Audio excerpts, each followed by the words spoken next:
powered through. Back in America, back in the US of A. Good to see you. We may not have trains. That's the end. Hello. You look at you lost 10 to 15 pounds. That's so funny because I definitely gained weight in China. Oh yeah, I'm also a little sick. They tried to kill me, bro. They tried to kill me. Mike a little low. Suck, Mike. Sorry. No, that's a good point. It's a little low. Boom. How about now? Is that better? How about now? Is that better?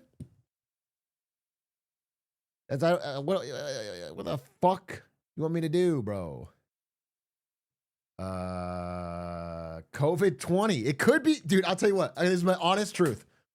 Hand of God. All right, so all I have is a slight cough, so I'm actually fine. A little frustrating, but it's fine. I legitimately think Aiden has COVID-20. Dude, so I had to book an earlier flight. I had to leave 2 days early because we had to cancel. Like, we had this trip to Macau planned. You'll notice the yard is just Slime and Nick. They flew out to China where Aiden is and could not record with him. Aiden has COVID-20, bro. He's dying. It's like it's this awkward situation because me and Aiden are sharing a room in China, in Hong Kong, okay? And Aiden is just fucking moaning in bed, just like, oh. And like, I have a slight cough, but I'm like desperately praying I don't get what he has. I'm desperate. And also, this is a little crass. This is a little crass, but here's the truth. It's like I was in the shower, okay, of the hotel room, and then Aiden starts banging on the door, and he's like, I need to use the bathroom. So I have to like put a towel on and like hide in the corner of the thing as he runs through past the shower into the bathroom and just destroys it. Just fucking destroys it. It's a little too much. Too much information too early. But all I'm saying is he's got something bad. He's got something bad, dude. Aiden might not come back the same man. I don't know what he said to get Xi Jinping to poison him, but he's been poisoned, bro. So thankfully I feel fine. I do have a cough. Hopefully it doesn't get worse, I guess, but did he eat any bat? No, I don't think he ate any bat or pangolin, I believe. It was that hot pot spice? Yeah, maybe. Did you guys see this? I tweeted it. I got a lot of fun China stories today, and then obviously there's just been a disgusting amount of news that I have not been around for, and I want to talk about it all. Specifically, you know, Iran, Pam Bondi getting fired, generals getting fired, ton of stuff. But in the short term, let's look at Aiden real quick. This is we were in Chongqing, which is famous for its spicy hot pot. By the way, I will give credit here. Aiden was by far the most willing to dive in and eat as much spice as possible, but he kept talking like, yeah, I can handle it. Like, spicy food doesn't affect me. And then he started just falling, like, he was like shoveling it in his mouth as his face was melting. He's crying. You can see tears. He was sweating. It's fine. You don't need the bowl. I don't need the bowl. You don't need more. No, I don't need more water. But he did eat the most. He did eat the most. So I don't want any slander because they gave us these bowls of water to dip the hot pot into to like get some of the spice off of. I used mine. Aiden was like, "Nah, I don't need that." Okay, but at the end of the meal, I was not sweating and crying and pissing and shitting, and he was. So I'll take the upside on that. God forbid a white boy try some Szechuan. Yeah, for sure. The lion doesn't concern himself with a puny amount of spice. Hey, D-Lo Alpha, thank you for the 5 gifted. Ladies and gentlemen, we're back. Warren Baloney, I missed you, Poppy. Don't call me Poppy, but thank you for missing the content, I guess. Happy to be back. I did miss streaming. It was very difficult to set up there. I'm impressed by those who have figured it out. They have better tech people than I do, which is nobody. It's just myself. The Great Firewall is like relatively easy to get around. It's really not, it's not very difficult at all to like get to Instagram or whatever. But it was a pain in the ass to get any sense of upload to do anything that was high quality. That was not easy. So I could barely, get pictures and video uploaded, let alone. So you're 1/3 Latino, 1/3 Black, and 1/3 Chinese now. I mean, in a way, you could say that for sure. For sure, you could say that in a way. No one would. I mean, you're saying it, not me. I think there's a lot of powerful statements there. I am also the white Luka Doncic, though. So I don't know where exactly that goes. Should I put all my cash in yuan right now? No. Oh man, I'm dying. No, I don't think that's necessarily the best place for your money. In fact, this is a random happenstance thing, but it's funny how much infrastructure exists if you are wealthy in China to get your money out of yuan. That's like a huge demand there, is to get your money into Hong Kong dollars or some other open capital dollar. All in helium. What did Xi Jinping smell like? That's a great question. He smelled like elderberry, and he was remarkably cordial. A really interesting gentleman. Fun to interview. Why didn't you smuggle a train or two on the flight back? Damn it, I should have done that. I was looking around at all these trains, and I was like, wait a minute. They're not going to notice if one or two goes missing, and then I plop it down in LA. That would have been a fucking brilliant idea. Just put half in my bag, half in Doug's. Was Xi Jinping mad you had Aiden on the podcast? He wasn't mad, but he was like annoyed. He just thought it was disrespectful of us to bring Aiden on. You know what I'm saying? He was like, he just felt like we weren't treating it like a real pod. Like he's like, Gavin Newsom, you kicked out Aiden, as you should. And then when I'm here, it was weird, I think, is what he thought it was. But he was polite. Would you say that Xi Jinping is still scaring the hoes? Yes, I would, but I think it's like, how do I put this? It's like he's a guy with a yo-yo at a party, and it's like, that's a little lame, but then there's an actual psycho, like a murderer. And so he looks cooler by comparison. Do you understand? Like, I think he's getting elevated. The hoes are suddenly realizing that he's not so bad, all things considered. That's my best take on it. Luka out indefinitely. Small basketball talk. That was the worst game I've ever seen in my life yesterday. What a horrible game to come back to the United States to. I finally get back home and I want to watch the Lakers play and they get beat by 40. Kill myself, dude. Am I cursed? When I'm in a different country, the Lakers have the best month ever. They just win, like 15-1.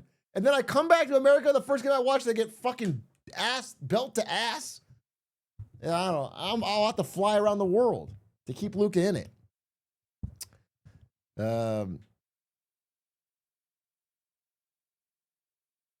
Dude, Iran's proposal of having everyone pay a toll in yuan to go through the strait have any impact on the strait of yuan? Of course.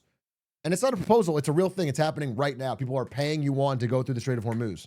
They have created a toll booth, a yuan toll booth. However, the yuan is not a free-floating currency. It is strictly controlled. They peg it to the dollar, flirt. And so it has a fixed amount. So it doesn't strengthen or weaken on normal dimensions. It's a small little band it's allowed to move in, and they control that. And they do this to help make their manufacturing more competitive. like it needs it, but it, yeah, that's why they do that.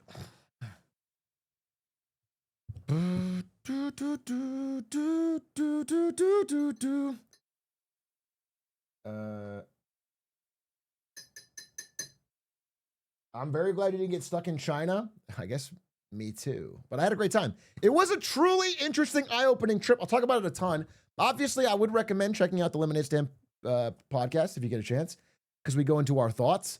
I would say people are gonna say, I don't know. I feel like if you knew what we actually did, you would say it was probably one of the most effective uses of time to learning about what's going on in the country that I could have imagined. We literally interview people all day, every day, from all different walks of life. We had an incredible interpreter, Stefik from the community. Shout out, Stefik. She's the researcher on Was Up Beijing. We asked her to join us on this trip, and she did. Stefik's in chat. And she helped us do like man on the street interviews with random people, like just a delivery driver. Then people we coordinated with, people working in real estate, a factory owner. We interviewed all sorts of people, and it was really, really interesting and eye-opening. And then, I think we obviously could have seen more of the rural side of China, but I think you can get all of that from the world-renowned documentary Tip to Tip. If you watch Tip to Tip, you will see all of rural China figured out. And so we focused on the 3 tier 1 biggest cities in China. I mean, I guess you can count Beijing, but 3 of the biggest, fastest growing cities in China. And that, VIP Stefik? Yeah, sure. VIP Stefik.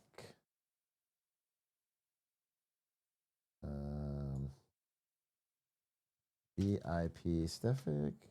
Oh, wait. Okay, boom, easy.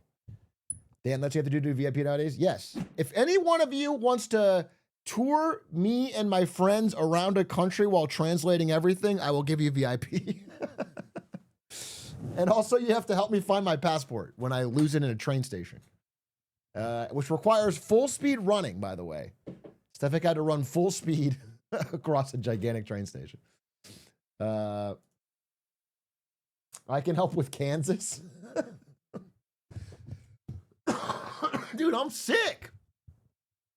Just this cough. Come to Poland, I got you. I would love to go to Poland. Legitimately, we're talking about other places to do this this type of trip for Lemonade Stand, and I said Eastern Europe with specific focus on Poland. Bro, I'd go to Ukraine if they'd fucking stomach it. I'm interested. I thought this China trip was fucking awesome because it's very unique to get a chance to do something like that. I got COVID-20. Possibly I do, bro, but certainly Aiden does. So at the very least, he'll be patient 0. Come to Denmark. It's basically Eastern Europe. No, I don't want to go. No, we're not doing any Nordics. Fuck the Nordics, dude. We get it. Actually, one thing my trip to China made me appreciate the most is how much I hate the Nordics. You know, because they do things like in China, there's many things they do that I wish America would do, but they have their own unique flaws. And it just makes me realize that like everyone in the world is dealing with these different trade-offs, except for the stupid fucking Nordics who just think they have got it all figured out. It pisses me off.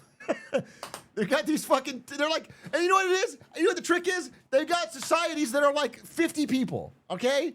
Comparatively, it's like one city in China has more people than all of the Nordics combined. And so it's like, whatever, dude. You got it all figured out. It's pissing me off.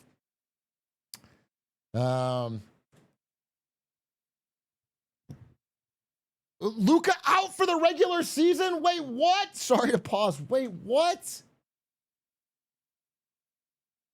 Who says this?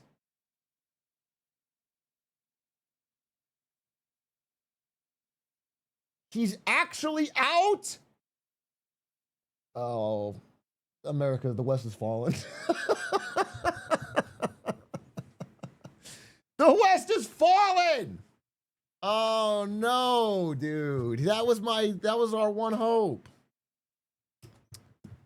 Time to step in.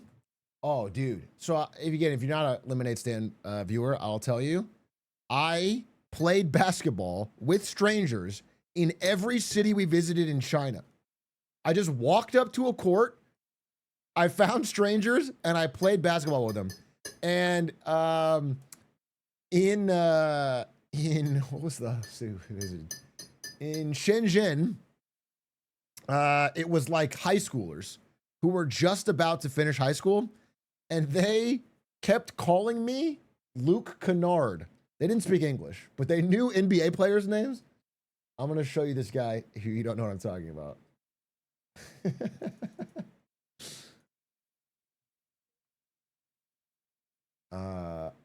Here, this guy. This is who I was referred to as by Chinese high schoolers as I'm playing this guy.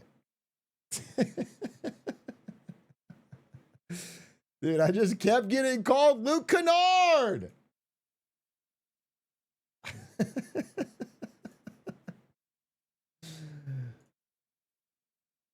This is the fucking...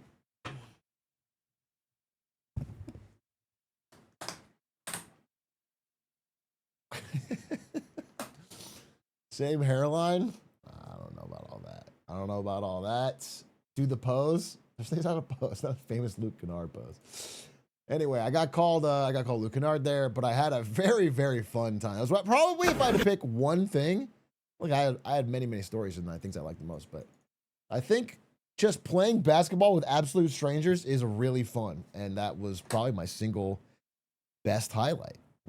I just played it again in Hong Kong. It was like yesterday, 2 days ago, right before the flight. The white Luke Kennard, yeah, it was sick.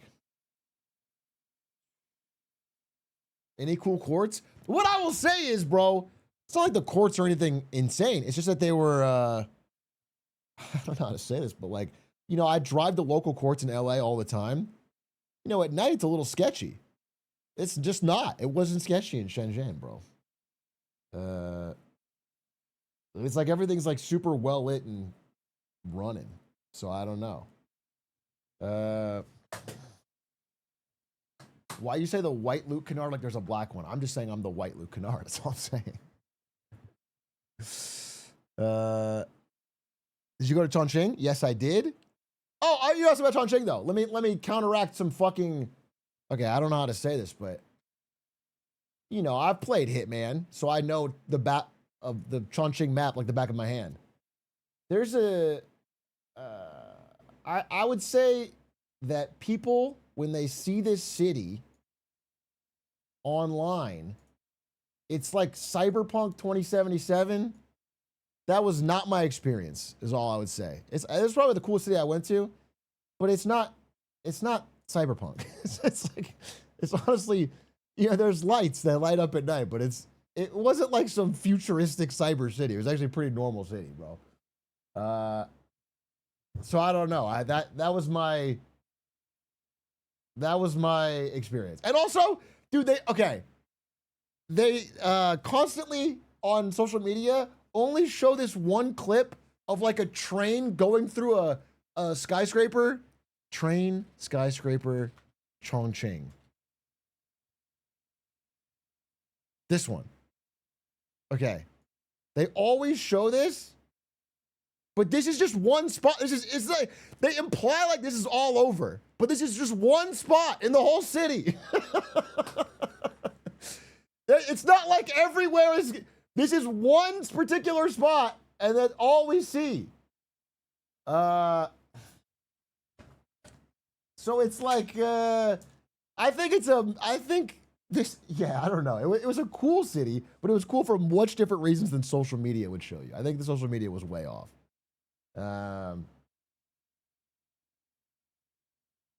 This is the Potemkin grocery store from the interview.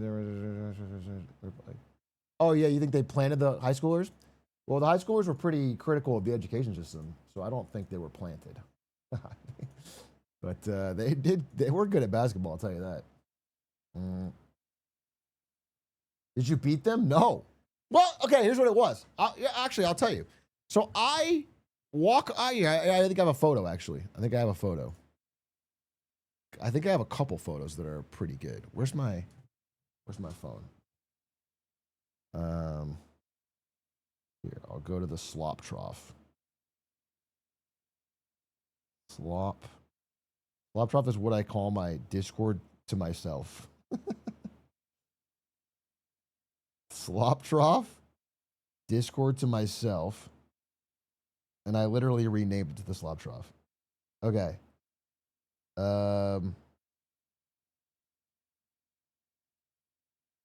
Here. Oh, I also got factory tour videos. Wait, I got to show you those. I went to the Mogul Moves. It's not only their factory, but I went to the factory where Mogul Moves merch is made. It is all 100% child labor, as you expect. 100%. It was mandate only for the Mogul Move stuff. Every other piece of clothing they made there was with normal, well-paid adult workers. But for Mogul Moves, it was like mandated, I think, top down, that it was children. So I will show you those videos. Where the fuck is this that I'm looking for? Okay, here's the picture. So this one, this one, this one, this one. Okay, this one. Perfect. Okay, now I open it up on Discord. How is the merch so that expensive? Little thing called Aiden's markup. A little thing called Aiden's markup, folks. Okay, the gap between what they pay the workers and what they charge goes to a little thing called Aiden's Montclair addiction. It's a little thing called the Aiden tax, bro.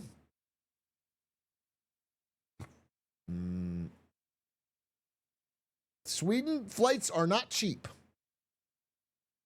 Okay, wait. Okay, here's the photos. All right. Okay. So, this is the court in Shenzhen. So, I'm holding my brand new Li-Ning basketball that I bought in China, which is its own story. And I am walking past this thing, and I show up because I just found a basketball court on my phone, and I'm like, oh, this shit's full. I'm not gonna get to play. So I'm kind of just standing there taking this photo and holding my basketball and feeling like, fuck, dude, I can't speak the language. No, they already have like a total full court. I'm just not gonna be able to play. So I walk past it and I go and get some food, which is its own story because the lady there at the diner was super, super nice to me, super friendly. And then I told her I was American and she got all sour. And then she was like, not mad at me, but she's like, Trump, bad. And I was like, yeah, I'm not the biggest fan. Not the biggest fan. And then she fucking wanted to talk about something else. I mean, she was fine afterwards, but it was just a funny mood change. Also crazy. I'm not saying the news isn't on occasionally, but I did see just like at the diner, you know, this thing's like a fucking regular ass diner. Giant TV playing news about the Iran war all the time. It's just the level of Iran war stuff I saw on social media everywhere and then on TV everywhere. Well, I think was a lot more than you'd see it elsewhere. I'm imagining Chinese Fox News. I mean, it's like that. It's like that. I won't say it's fucking 100% unbiased look at the situation, but it's not hard to be anti-Iran war. I actually spent a lot of time in my hotel room watching Chinese state media with my translator app out, live translating.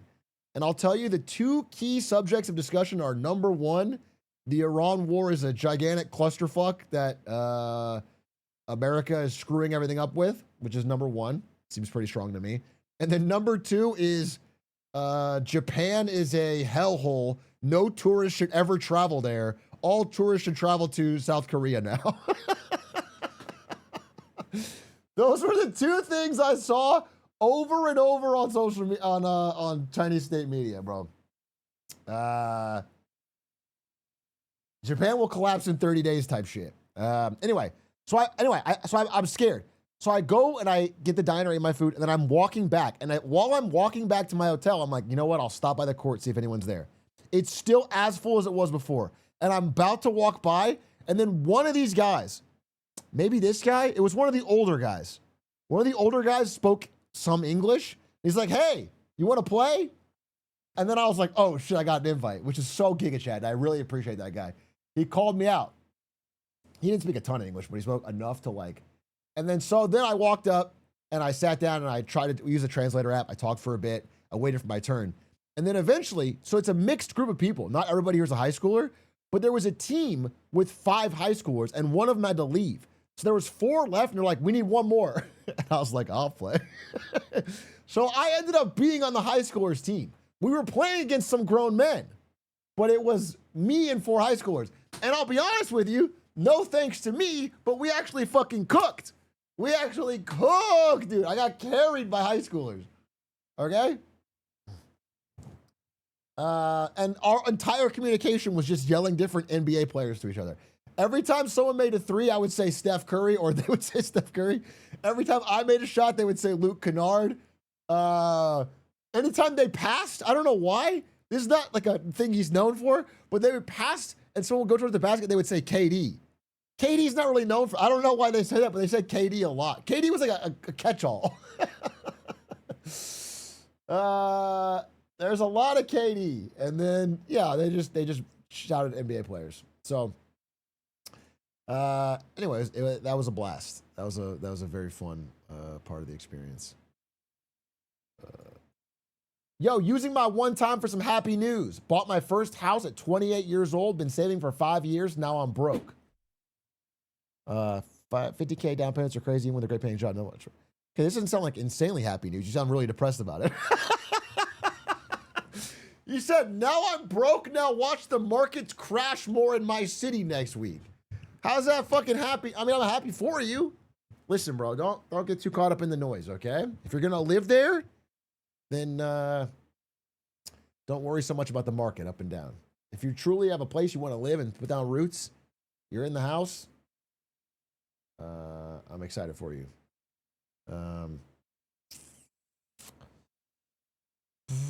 Did you see the Artemis launch? No, I read about it, but I didn't see any great footage or anything. Obviously, it is cool. It is cool, but I don't know enough about it. I need to. We're gonna try and interview Mark Kelly about it for the podcast, which I'm excited for.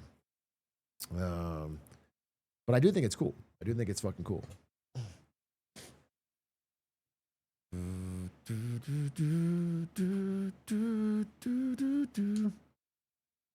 It's crazy how much they can do with a small budget. Is the NASA budget cut? It's not. Yeah, it's not huge. Not what it used to be. Happy to see you back, Atrioc. I've been getting so many off-brand Atrioc clips since you've been gone. No, the fucking false clippers have been out in force. We had to shut one down, bro. There's a 1 month. If you're a clipper right now looking at this for clips, there's a 1 month rule. You can do whatever you want after 1 month. Otherwise, we still might use it. So we had to shoot one. They were just fucking yoinking, and I only had a little bit of wear a mask, dude. It's not going. The germs don't transfer through the screen. The Aiden 20. Bro got COVID too. If it is a new strain, they're going to name it after Aiden. It won't be called COVID. It'll be called Aiden 20.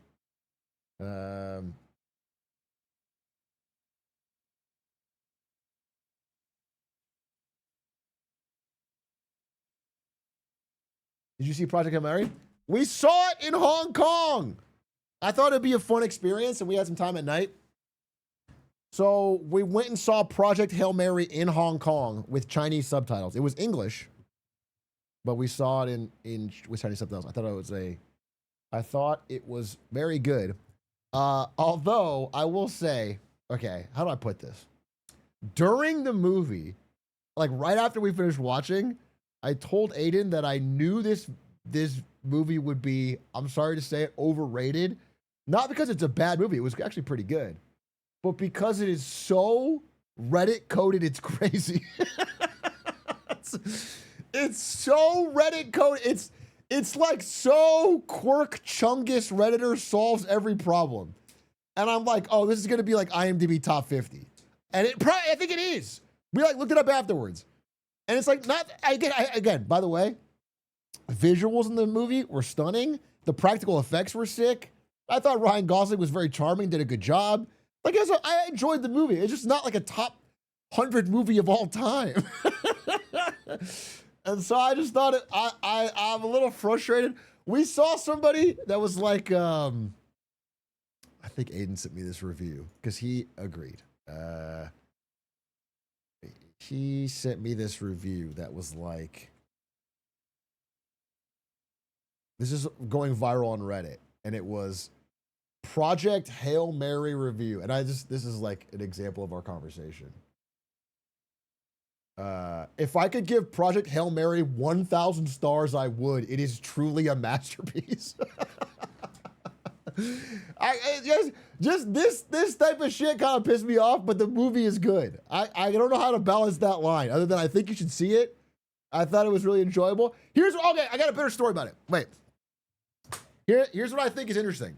This is one of my second takeaways from Project Hail Mary. And if you haven't seen it yet, I'm not going to do any spoilers.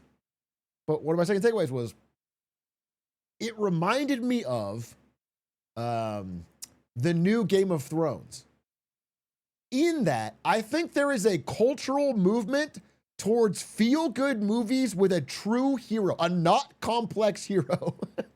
A hero is just a good guy with no complexities, no gray area. Just a good guy, and then they solve problems and then they win. I think people want that a lot. I think there's a huge demand for that. I don't know if you call it hopecore or what, but yeah, the pendulum is swinging that way. This movie was full on that. The new Game of Thrones is full on that, and I love that. I think I like that more than this, but same kind of thing. I think we're gonna see more of this trend of like away from like a Breaking Bad kind of thing with like an anti-hero, complex gray area, and more towards like good guy, bad guy, good guy wins. Yeah. So. And man, I'm not against that. I'm not against that, bro. I think maybe it's something people need right now, and it's just an interesting cultural trend. And this movie was good. It just was not the greatest fucking film of all time. Certainly, I don't think it was top 100. Welcome back, The Hero's Journey. Yeah, exactly. Why did we end up doing anti-heroes for so long? Yeah, I don't know. It was a long trend. But they were pretty good.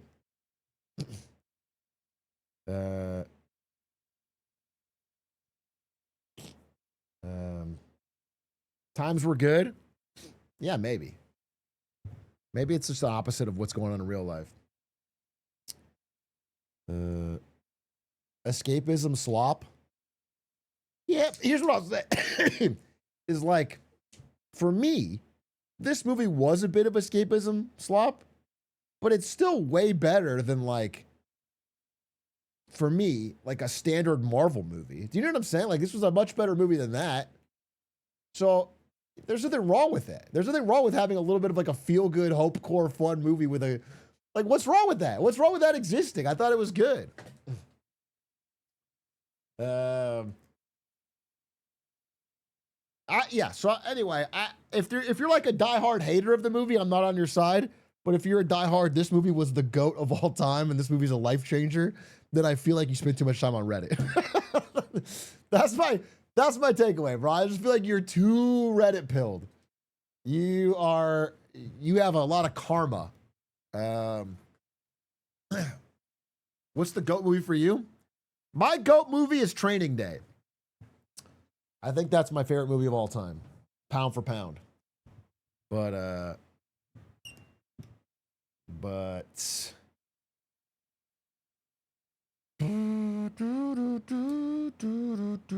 I watched it this weekend. Banger. Is it a bad sign that my favorite film was The Big Short? No, The Big Short's a great movie. The Big Short is so rarely done.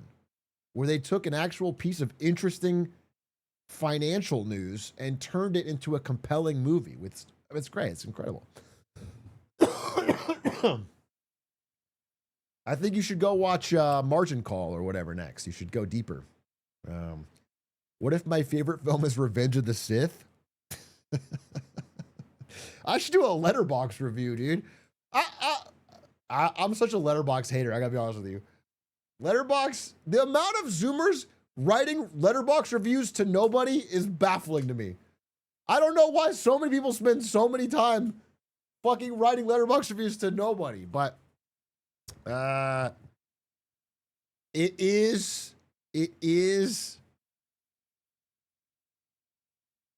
a unique phenomenon. I'll say Revenge of the Sith is the best prequel, so there's something to that.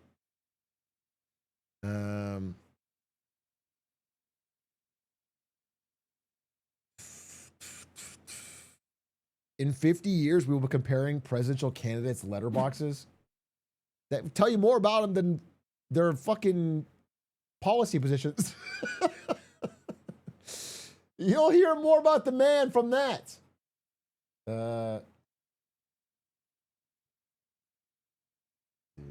Isn't it strange how we still don't have movies about COVID? Well, I'll say the fucking movie Contagion with Matt Damon is the best possible COVID movie, and it came out before COVID.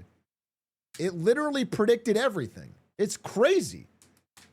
It makes COVID seem like a fucking psyop, how accurate that movie is.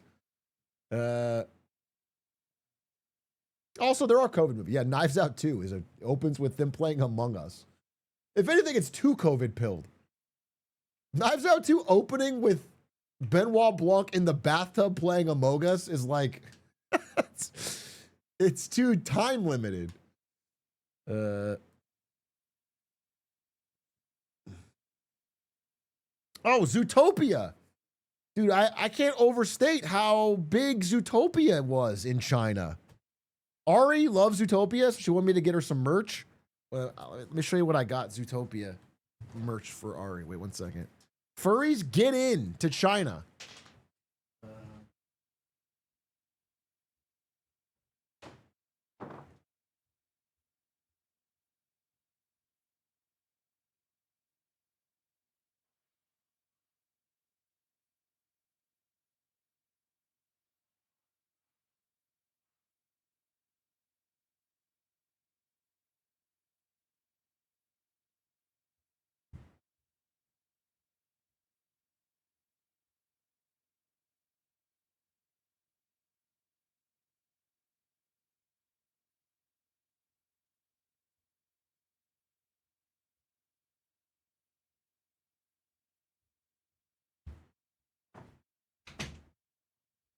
I got her the Judy Hopps recorder. I'm just a dumb bunny.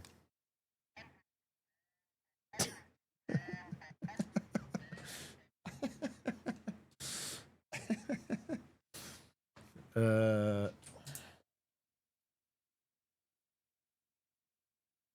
then I got her some blind boxes, which she got fucking Judy Hopps and all of them. Just kind of boring.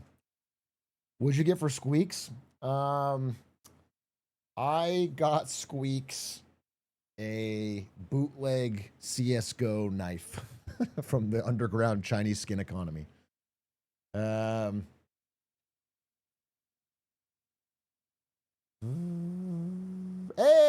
Tree Trap Prime. And for all my chatters, I got you all Chinese peptides. Okay? They're supposed to help with focus. Did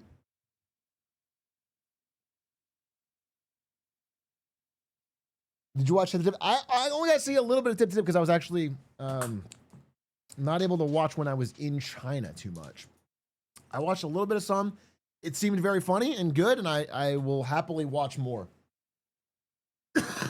I was texting Ludwig when I was there on WeChat. Let me open up my WeChat. I'm dying here.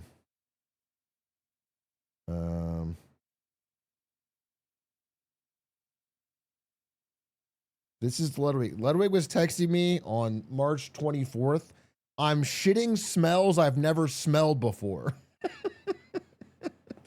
And I said, what you eat? And he said, bread, bro. I just ate bread. So that's the fucking update. And then he sent me this photo of fucking Michael Reeves with a katana. So I'm sure there's a lot to see in the... and then he also texted me in Chinese, hello, American. And then I think he was trying to call me fat, but when I translate it, it just says the chubby foreigner said it was great. I don't know what that means. I think he was trying to call me a chubby foreigner, but did not type it correctly in Chinese. So the U.S. suppliers needs to invest in oil tanker submarines to sneak through the Strait of Hormuz. How much? Okay, I love where your head's at.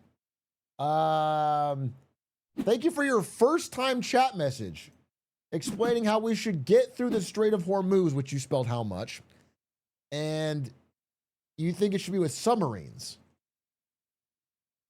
Do you think possibly there could be some expense problems with submerging thousands of gallons of oil, thousands of barrels of oil, that might make it no longer cost effective to ship?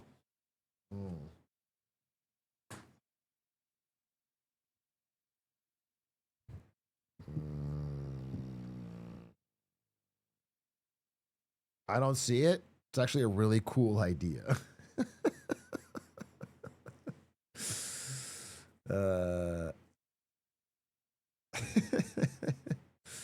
Just fly it on an airship, okay? Yes, you know what we should do? Wait a minute. This is the actual good idea. Wait.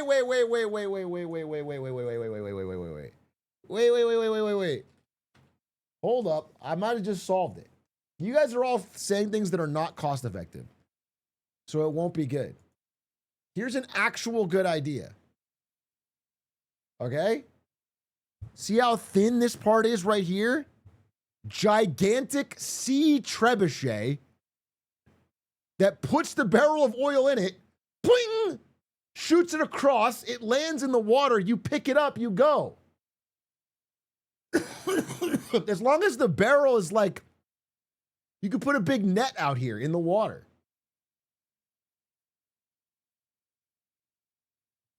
That's genius. 10 out of 10 solved. IQ too high? This is kind of genius, bro. We just skipped the whole... By the way, this is legitimately right here, the toll booth. Like, normally the boats sailed right here. This is the corridor to leave and the corridor to get in. Now they have to go up here and pass through a toll booth and pay yuan. That's what's happening right now. It's fucking crazy.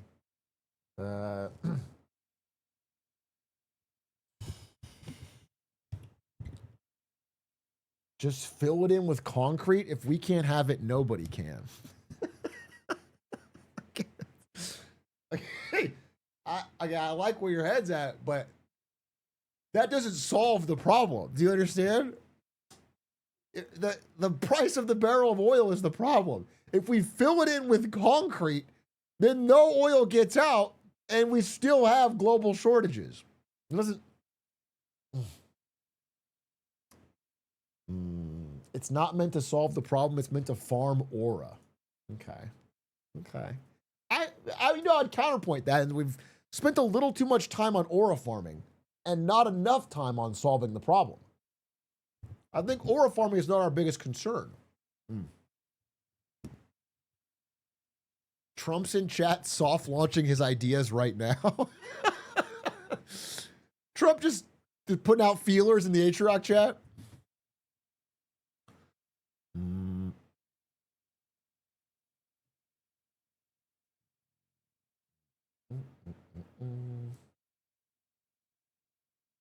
Dozer, thank you for the prime.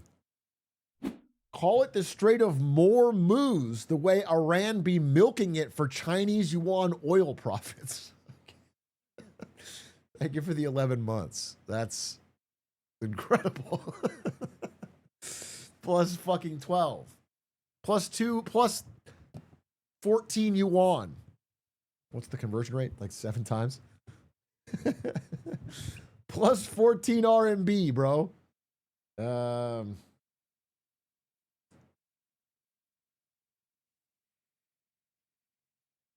NPR was downplaying it, saying the toll booth model is unsustainable and other gold countries could just set their own. Sustainability is a possible question after the war ends, on whatever terms it ends. But like, this is a pretty baseless claim. It's like willingness, right? It's like the point is that if America can't stop them, then who's going to stop them from doing it? Nobody's going to follow up and send their own troops in. They make a ton of money off it. I just don't see it, man. I'm sure there'll be negotiations afterwards, but it seems to be a huge sticking point.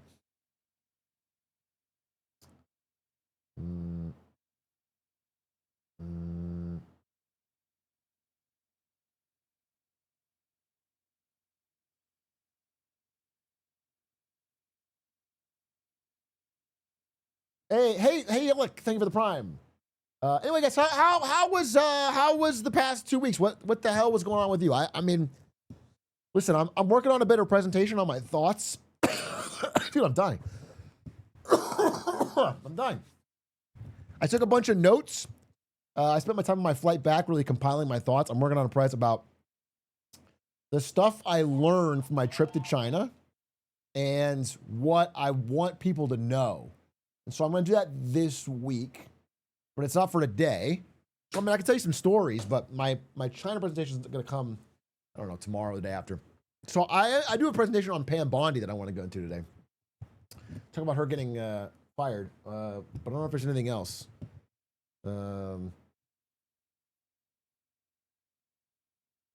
Surprisingly started a new job and about to graduate college.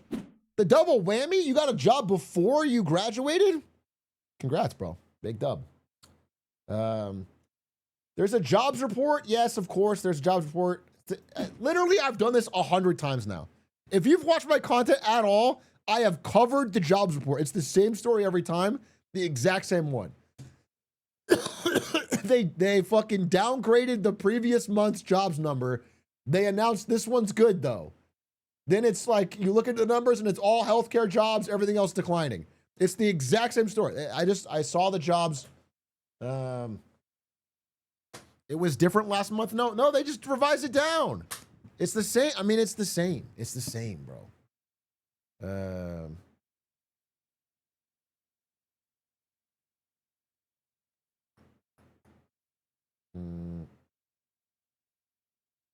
No, but it's for real this time. Atrioc, I'm trying to buy a house, but 2 days before closing, the seller discovered their partial claim puts them in negative equity. They're just trying to back out. Atrioc, I got a promotion that took 4 months to get. Super pumped, but I really got to kill it now. Hey, yo, you got a promo? Congrats. Super pumped, but really got to kill it now. No, now that you have a promotion, you don't have to do any work at all. Now that you're promoted, you should walk in and say, I'm the big dog around here. Get me some underlings and demand to have 4 new staff hired to do your bidding. Okay? And then kick your feet up on a desk and say, I ain't doing shit till I get paid the big bucks. Okay? Bosses talk, money walks. Hey, that doesn't make any sense. Just go with it. Even if it doesn't make sense, go with it. Okay? And then lease a really expensive car, like way beyond what you can afford, like a Ferrari, and then peel it off in the parking lot and like park in the boss's spot or the handicap spot sideways. Okay? Just make sure people know that you're a big shot now. He's the shift lead at McDonald's.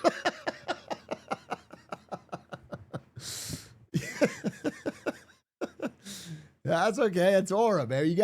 You gotta spend money to make money. Okay? They need to know you have success on the mind. That's what you do now, but it's not who you are. Your next step is CEO. Guys, McDonald's CEO is a position that's up for the taking. The guy looks weak, okay? He can't even eat his own burger. McDonald's CEO is like a dying lion, and you're the young lion about to take over.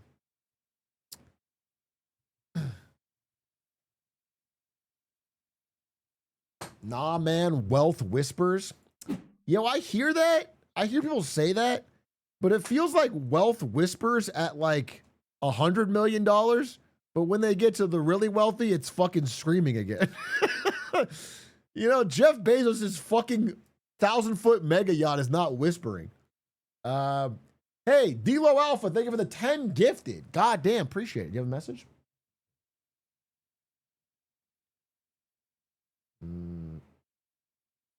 I'm using my GI Bill to go back to school and get a bachelor's degree in cybersecurity. Do you think that's a good, worthwhile career path? Honestly, yes, I do. I can't predict the future and I can't tell you what's going to happen. I will say that like the trend seems to be that as AI adoption picks up in tech and in coding, the number of security errors increases massively. And especially with all of the new faster rate of pushing code, the amount of cybersecurity flaws has increased exponentially, and the need for people to be good at that. So there's a lot of competition, but I would say if you're good at it, there's definitely going to be growth in that industry.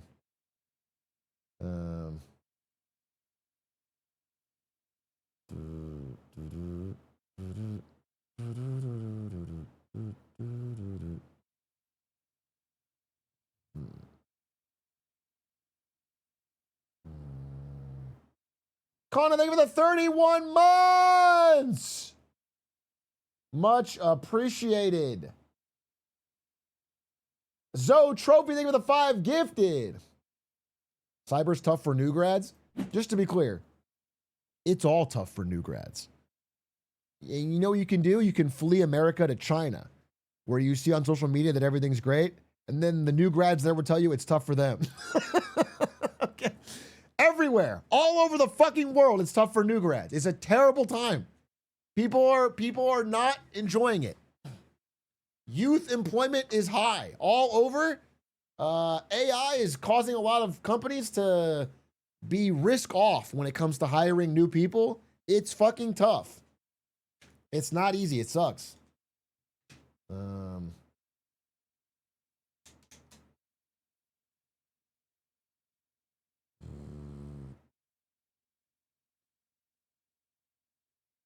Just don't be a new grad. Make an LLC and say you worked there for 5 years. I mean, sure, fine, do that. Run it, dude. Say that you were a 12-year senior managing partner at Chungus Chat LLC. Okay? And you delivered on all their KPIs.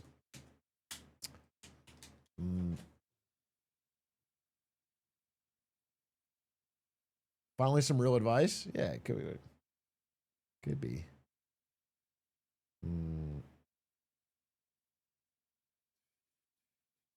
Name the LLC Google, but add 1 O. That's a good idea. I worked at Google. Yeah, I was a pretty highly paid senior engineer at Google. It's a real place. Don't you?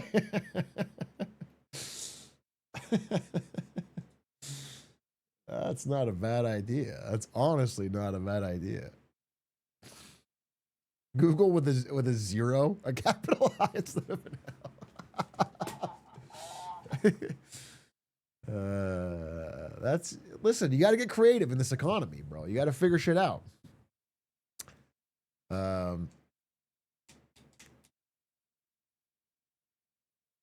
Surely my experience moderating at Big A Incorporated will be relevant. Yeah, absolutely. I think in this new world we're creating, the only skill that will be important is chat moderation. It's like the greatest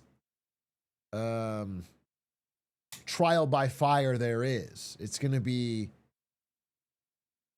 in hot demand. It's gonna be the most important, okay? Or chat bot moderation at the very least.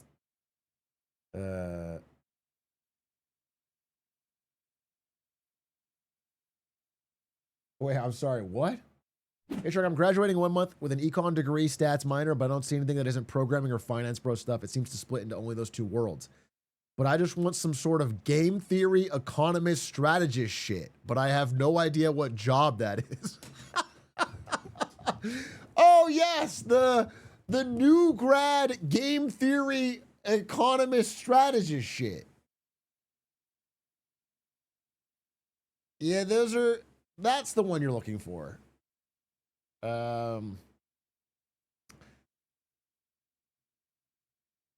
That market is booming, bro. There's so many open positions.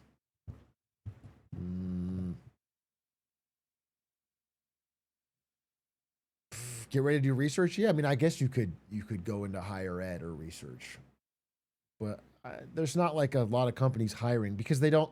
Just being candid, they don't trust your game theory strategy when you're a new grad. You have to have work experience. I'm not saying it's not a catch-22, bro. There's a lot of jobs that don't want to hire you to have experience, but they won't give you the experience. but especially in a field like that, I don't think they got a ton of open positions.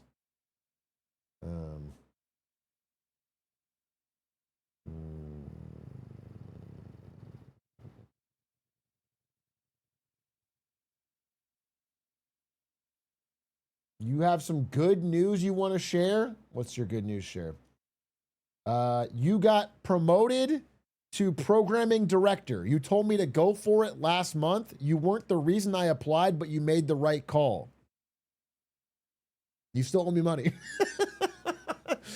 Sorry, it's not whether or not I'm the reason. I made the right call, and therefore I am owed cash. Some percentage of it's a finder's fee. If anything, I'm one of the greatest recruiters of all time. I donated 500 bits. Oh, I'm sorry, I was joking. You don't. Please don't actually donate. Congratulations, congratulations, congratulations. Awesome to hear. That's awesome to hear. I'm happy for you. Snooty, thank you for the 43 months. Finder's fee, more like a big fingers fee.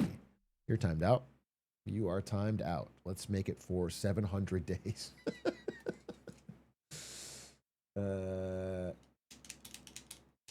Games industry ain't hiring nobody. I'm a professional DRs.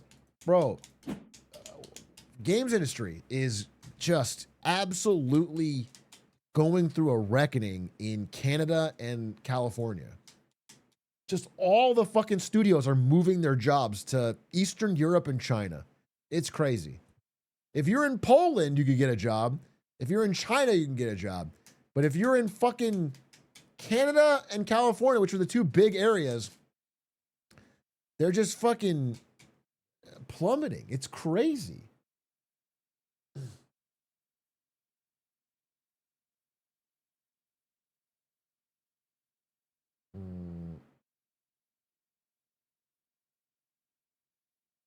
Do you think it's okay to Klarna a 10,000 bit dono?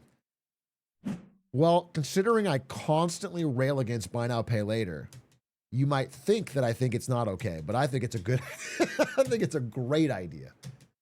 The thing is, the difference is that it benefits me directly financially, and that's what, so it changes. It's actually a much smarter idea.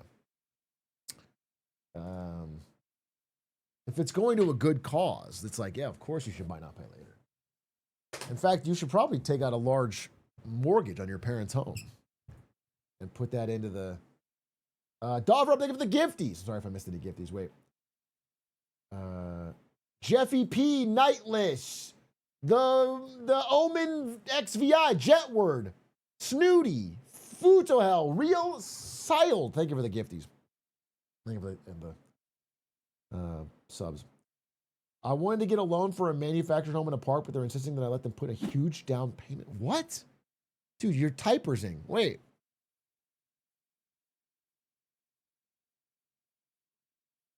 You wanted to get a loan for a smaller home, but your parents, I guess, are insisting that they put a huge down payment on an expensive townhome. I feel like if I let them, then I didn't earn my first home and didn't do it myself. We were never wealthy growing up, but they're comfortable in their retirement. I don't deserve all that.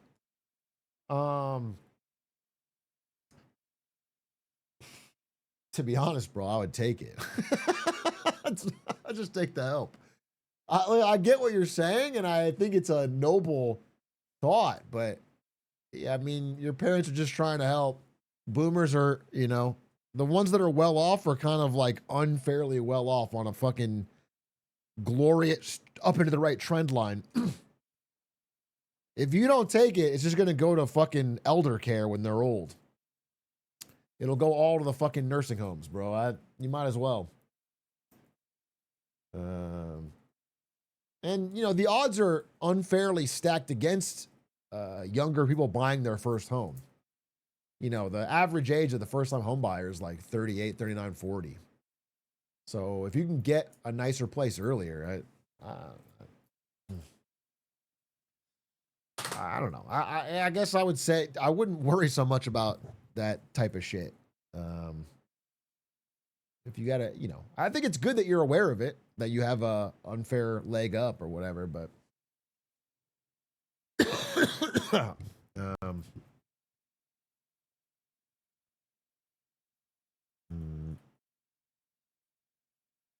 how do you feel about Luka being out for the rest of the season? I mean, there's not much season left, but I'm super duper incredibly sad about it, if you want to be honest. I'm super bummed, and last night's game made me really bummed. Shit, should I invest in end-of-life care companies? I mean, if you knew the right ones, yeah. If you knew which ones were really going to profit, there's clearly a massive, massive trend towards elder care. It's like the last growth industry left in America is taking care of elderly boomers and siphoning off their money when they die.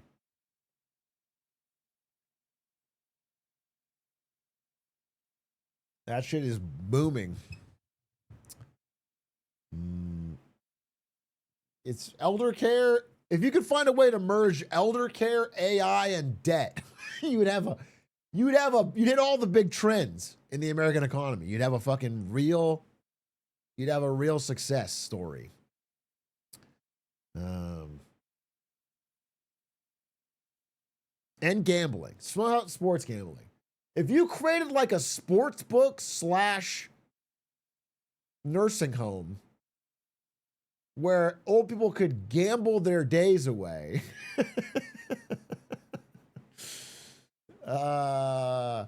which used AI to help cost cut on their care, there's like something there. There's something there. I think that's a really...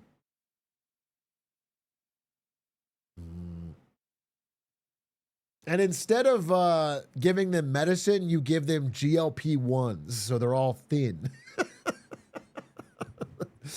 This is a banger idea, bro. This is a banger idea. I legitimately think you've got a heater.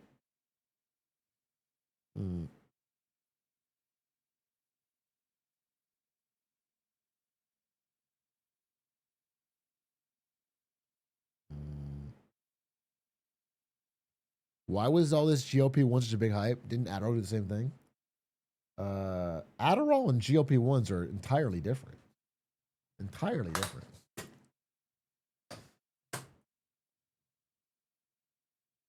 Did you see the guy who made a GLP-1 telehealth company with AI and 20K and is now making revenue of 1.8 billion with just him and his brothers, the only employees?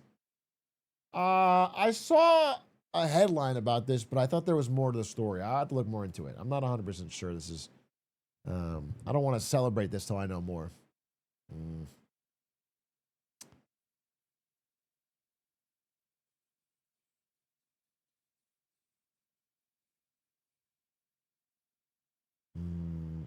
He made fake doctor accounts for Facebook ads. Yeah, dude. The primary use of like AI in marketing right now is just to make up completely fake testimonials. Fake testimonials, fake product use photography, fake TikTok, social media. It's crazy. Like the like small businesses online are just absolutely grinding AI slop to make a bunch of content about their product. It's like really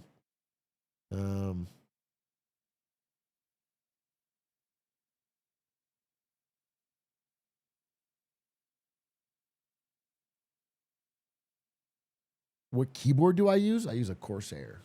I don't even know what the name is.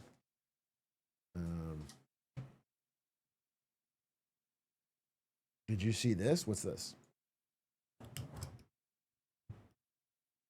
What is this, bro?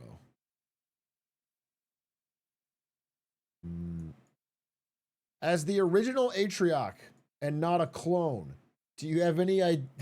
Sorry, what on China's disputed territory again? Yeah, I still remain. Yeah, I was working. This is going to be unfortunate for me because Xi Jinping must have poisoned me. But I was working on my video in China about things I fucking think, and then I got sick and we booked it earlier, so I only have like some footage. But yeah, main fucking thing is, well, there's many things in this trip that I really enjoyed about China, and I'm making this video that I'm gonna do later this week about what I want people to take away from it. But I remain 100% supporter of Taiwan independence, 100%. And I think it's one of the biggest, I don't know, disappointments I have with China is that I think it's land. I think it's land they are trying to militarily threaten, and I don't like it.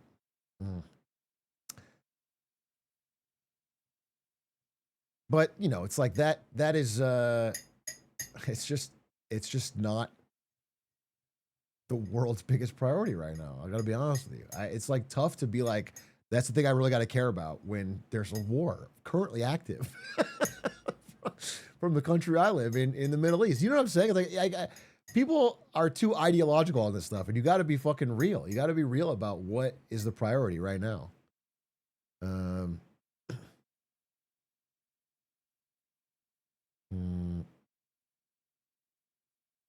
How did Xi take it when he brought it up in the interview?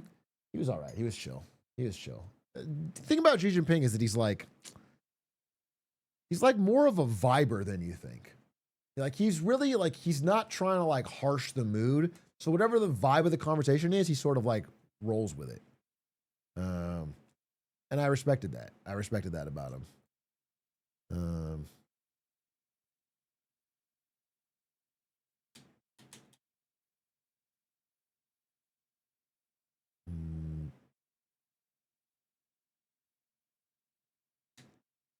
Iran boots on the ground? Yeah, dude, we're doing boots on the fucking ground in Iran. We're doing fucking boots on the ground. Wait, there's literally...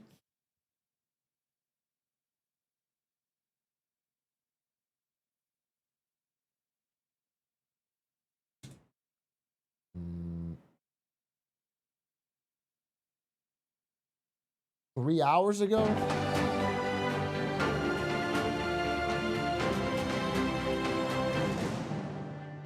We're deploying warships, Marines, and airborne forces to the region. Not confirmed. Not confirmed. I don't think they've actually like put the literal boots on the ground, but they're deployed to the region, which is a sign of escalation. Paratroopers in the region.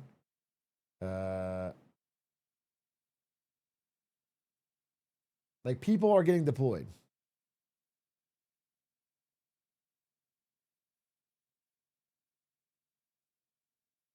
Thousands troops, more troops are heading to the Middle East.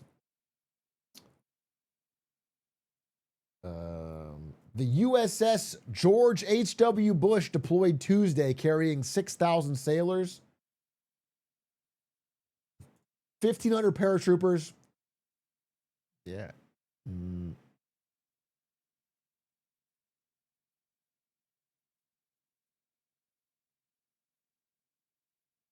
2 aircraft shot down today. But I thought, you know, it's just weird because I was told that the war was over and it was won.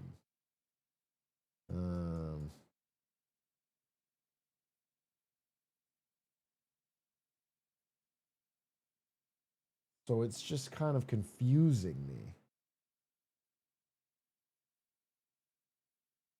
It's a victory lap.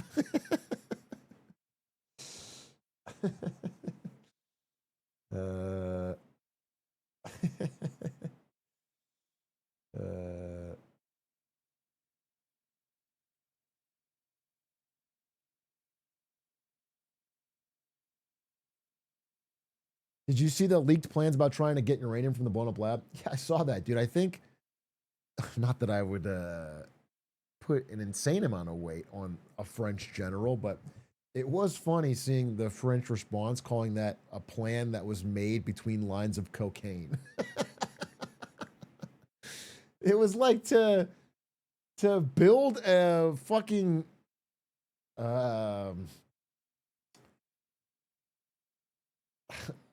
what do you would call it? What do you call it? It's like an airport, a runway. Yeah, a runway. To build a live runway on and then move the uranium out under bomb fire. Airstrip, I think is what I was looking for. This is from a while ago, but you see the military talking about ushering in. No, I didn't see that. At what point do you think America's space equipment? See the plans on draining the Persian Gulf and driving the oil across? I will say, I do like the new meme format of different ideas to solve the Strait of Hormuz all over social media. People talking about draining it or filling it with concrete, or the one I saw was, I think I retweeted one. It was like, hey, if you look at geological surveys, the Arabian plate is converging with the Eurasian plate. So the Hormuz Strait will close by itself in a few million years. So all we have to do is wait it out. All we gotta do is wait it out and they'll just fucking push together, dude. And it won't even be a problem. That's called the long con, baby.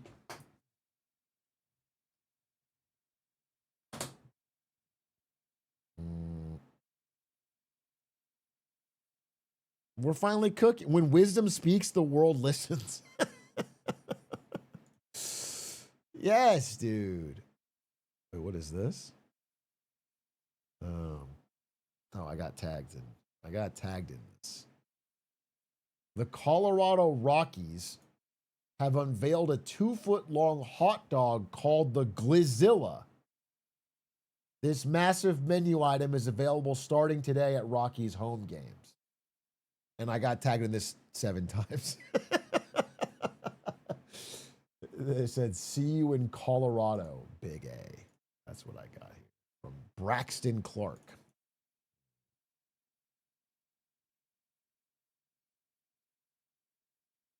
So, you know, there's a lot of good news and bad news in the world right now. There's like different. Good to see you back. Love the China trip pod apps. Thank you. I'm trying to think of something I didn't say on those pod apps that I would love to get across. I mean, again, I'm working on a presentation for later this week, but yeah, I mean, all the things you'd expect. I think there's stuff from the interviews I didn't get to say. I think that's the most interesting part, but I'm going to save that. So, yeah, you know, my main takeaway was that we could stand to invest more in high-speed rail. That's honestly like the most simple thing to push for. Because there's a lot of things that are good and bad, things that have trade-offs, but the thing that seemed like a pure win was high-speed rail between major population centers. That's just so simple. And it's not even only in China. Like, you can go to Seoul, you can go to fucking Tokyo, you can go to Copenhagen, you can go all over Europe. You can go, a lot of people figure this out. And it's like very strange to me that we have these massive population centers that are a train distance away. You can do the East Coast, you can do the West Coast. It doesn't have to be all over the country. And we can't build it. And it like would work and it would be good. It's like not, fantastical thinking. This would be a really good idea. um,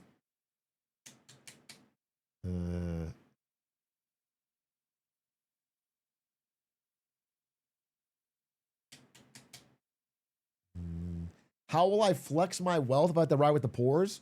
I thought about this. You just simply have premium train cars. In fact, China thought about this. We bought the nicer seats. You just have premium train cars. Boom. Now we can still have a nice wealth gap and we could have trains. Do a first class car. It's genius.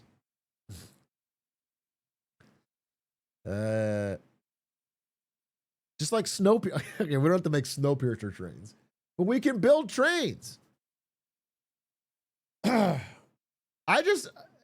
It's going to require eminent domain, I guess, which is always a problematic thing in American history, but that's how they did it. I don't know that someone's going to have to sacrifice to build the trains, bro. I don't know how to tell you.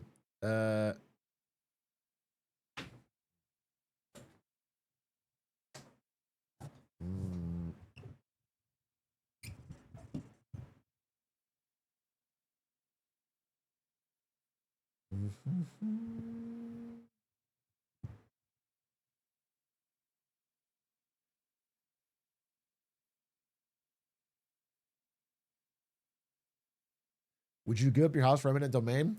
I mean, I wouldn't want it, no. But if they paid me market rate and just did it, I would move on my life. I would be upset, but it would fucking happen. You know what I'm saying? It's like, well, you got to do it. It's not my choice.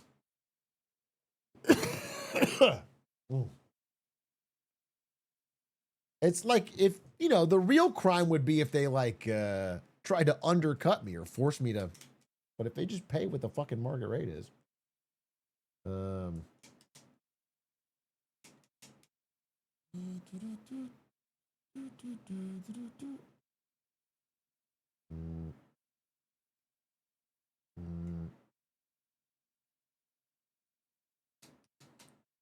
What if they wait until the housing market crashed to do it? You guys are getting awfully specific. This is probably why we can't have trains. You guys are like, all right, I want trains, but not if they are paying me the current market rate during a down year. It's like, I feel like I can see why this gets tied up in court for so long. Bro, we gotta build the fucking train. I don't know what to tell you.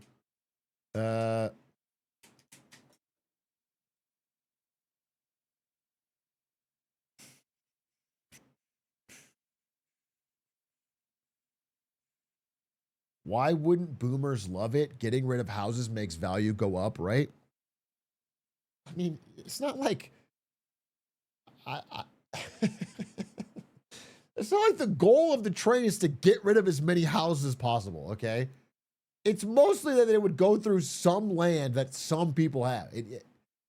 The goal of the train is to create a cost-effective transportation network between two economic hubs that should benefit both of them. And ideally, this is the other thing, is around the train, you should build dense housing. Not single-family homes, but like dense housing. If you do both those things, you should end up with more housing and more convenience because you can get into the economic hub. You can work in the city but live elsewhere. It's like pretty beneficial.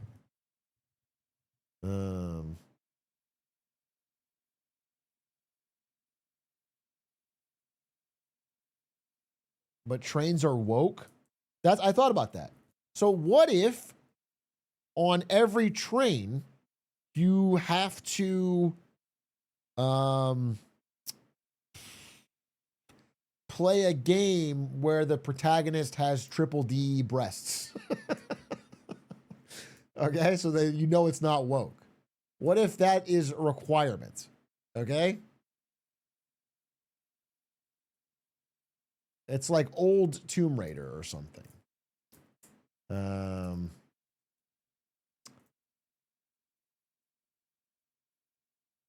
Already purchased.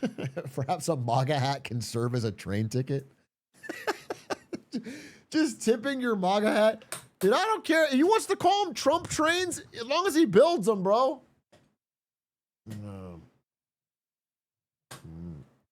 Can I honk the horn if we build the train? No, unfortunately, no. You cannot honk the horn. That is the one thing you cannot do. You cannot honk the horn.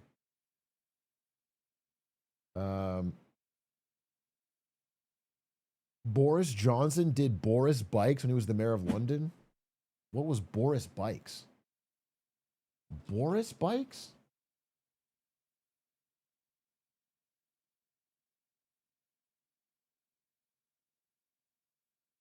Oh, he put bikes all over.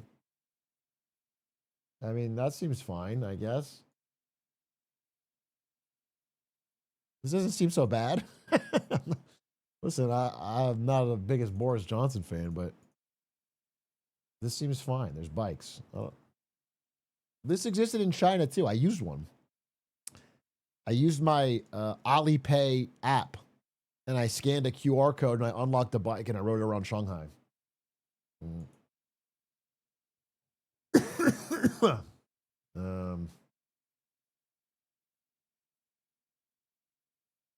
It was convenient.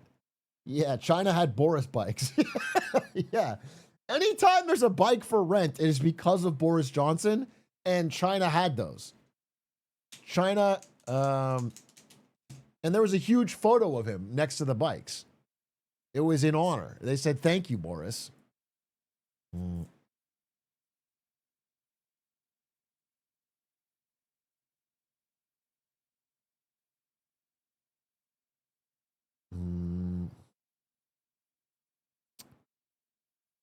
Did you use, how common were English road signs and stuff?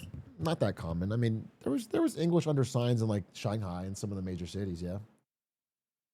I would say, compared to Japan, for example, the amount of English you will see is way less. Also compared to Korea, just way less. It is a more difficult, but we also had a really good interpreter, so it wasn't too much of a challenge.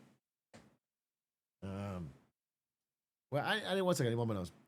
And then I want to talk about Pam Bondi getting fired. I think Pam Bondi being fired is a big story.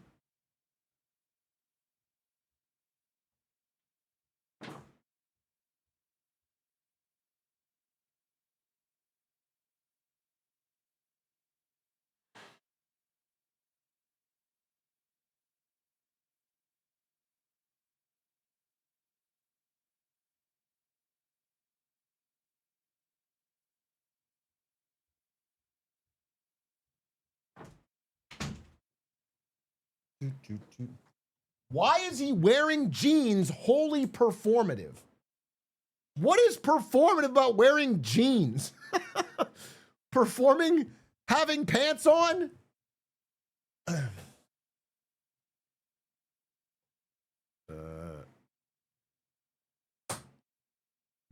In the house is crazy. This is just the clothes I was wearing today.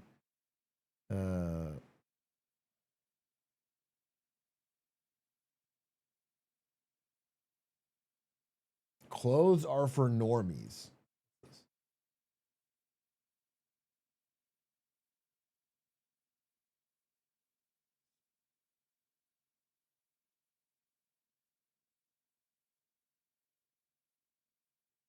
Big A has lost the plot and started to dress himself in garments. Everybody wears garments. Everybody wears garments. That's the unless you guys are nudists. Every one of you is saying that you don't wear clothes. Only fools wear clothes. I just don't believe you.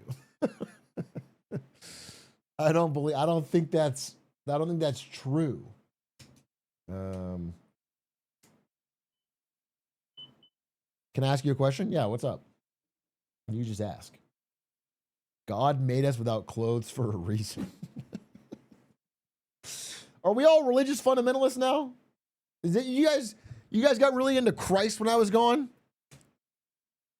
I leave for 10 days and this chat's become deeply religious. He is king. He is king. He has risen. Okay. Jesus be golfing. Jesus be. Is it an emote or are you just saying that? I don't see an even emote.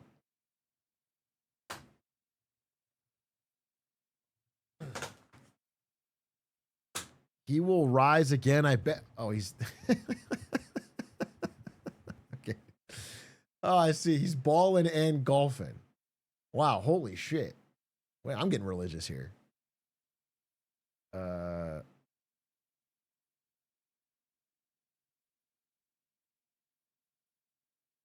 Who is stronger, Satoru Gojo or Jesus Christ? I don't know who that is. Satoru Gojo? Who is that? Satoru Gojo. From Jujutsu Kaisen? Oh my god. Fucking so many weebs. Dude, I can't tell. I feel like weebs are the modern day version of religious fundamentalists. I feel like it's the same part of your brain. You guys would be part of the Crusades back in the day, but now you're like obsessed about Luffy. There's no difference, bro.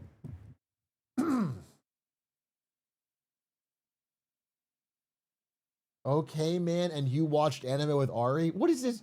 What is this whataboutism, bro?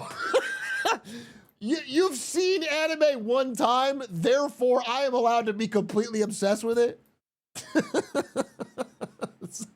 What kind of rebuttal is that, bro? What? No, that's fucking stupid, dude. The fact that I've seen some episodes of anime does not mean that it's total weeb victory.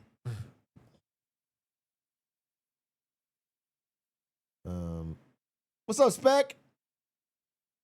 I got quite a. I don't know if you guys have been seeing these, but I got quite a few of Spectacore shorts on my feed when I was scrolling in the airport, bro. I kept getting a Spectacore talking shit about Hitman.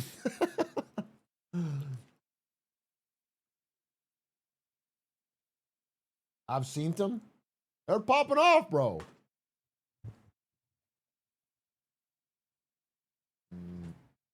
They must love them in China. No, dude. Chinese social media is crazy. I wonder if I can still open Weibo.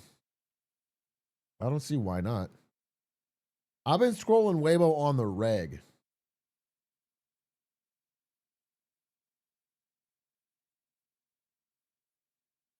Okay.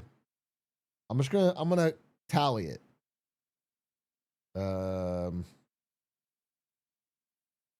Let's see if this is real or not. It's hard to be fake news. The first thing I see is Japanese ship sunk by Iran. Now, when I Google this, I don't see anything about it. So it's probably fake. Dude, yeah. The first thing I see is an exploding ship, and they say it's Japan. So it's probably fake. That's the first thing I see. Thousands of likes and comments. Then I see some C-pop stuff. Then I see something about Trump. Translate it.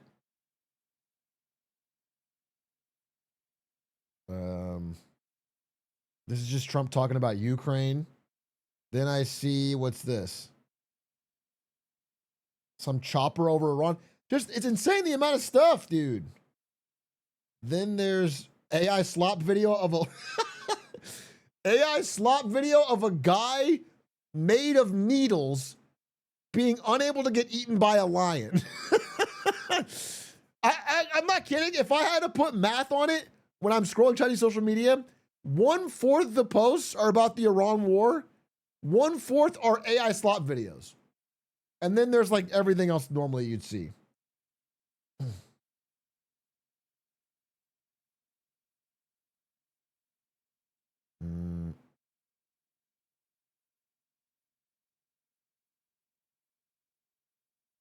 What is this?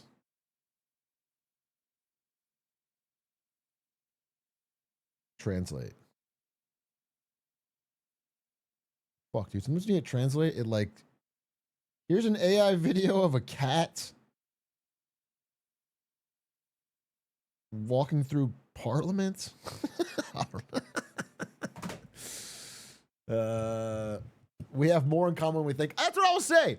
That is honestly what I'll say. Is that I feel like the day-to-day life is so similar for most people in both countries.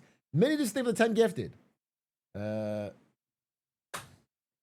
Wasn't the whole point of the TikTok trial that the Chinese social media was educational? Yeah, that is not true. Just fully false. 100% false. It is no different. Everybody watches the same crap worldwide. Just to be so clear on that. Even the thing, we did a thing about when China banned children under 18 from playing more than 3 hours of video games a week. We looked into that too. We asked everybody. Everybody that wants to play just uses their parents' or grandparents' ID or face. They just bypass it. There's nobody is not playing. Mini discs, thank you for the gifted.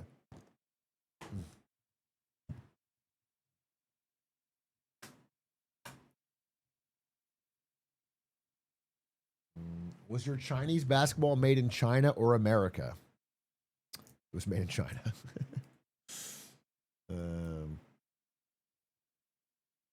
Thank you for the gift. Did you have a message? Mini discs. No message, just 25 gifted. Goddamn, thank you.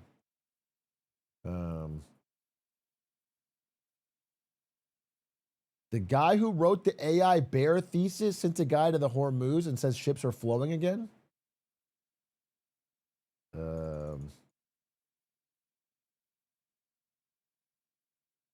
I don't know about this guy specifically, but I do know that there has been more ships making runs. Like, obviously, the level of desperation has gotten to the point, and the number of strikes from Iran has slowed down enough that people are just turning off their transponder, hugging the coastline, and running. But it's still like, 20 ships in the context of hundreds.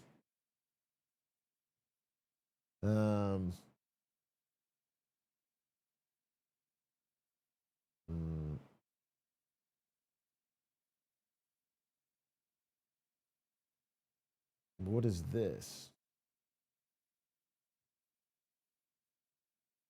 The gacha games need to show how much they cost. Yeah. So there were some Chinese rules on gacha game spending, because obviously there's a huge problem with that there, same as here. There's like things that are supposed to have it show what you're going to get after a certain number of rolls. I don't know the specifics.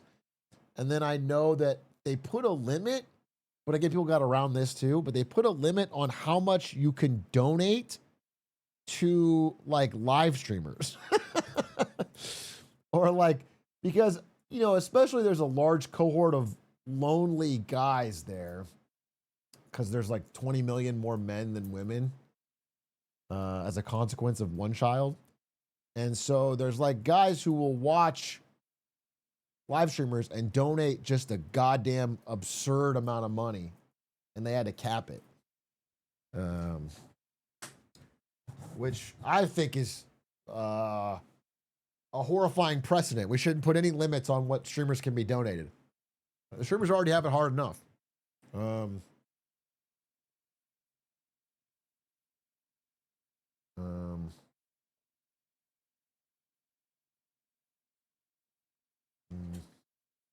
Won't somebody think of the streamers? People are there were, what was weird is we saw a bunch of people, not a bunch I'd say, but there was multiple times, you see this here in LA too, actually.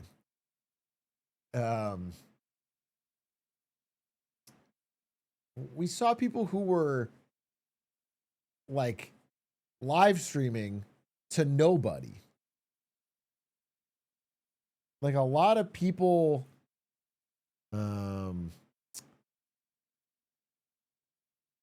Like the one I talked about on the pod that really stuck with me was this person in the rain, standing on a bridge, doing a live stream, giving weather updates to like a chat of 3 people. And they were just asking questions like, is it raining? And they were like, yeah, it's raining. And I thought that was strange. How'd you know how many were in their chat? Because we could see it. It was like right next to us on the bridge. I could literally see the number.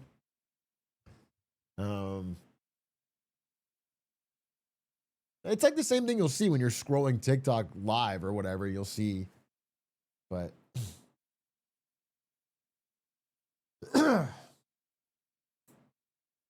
out of all the cities you went to, which one you actually see yourself living in? It's hard because the internet stuff makes it hard for me to do what I would do as a job, like whatever. I guess I could figure it out, but it'd be really hard to stream and upload and do that. So it's not like I think I could realistically live in any of the cities. They were all nice cities though. Like, you know, again, I can't overemphasize. I think the coolest thing, the thing I'm most jealous of is just the really, really solid, incredible infrastructure.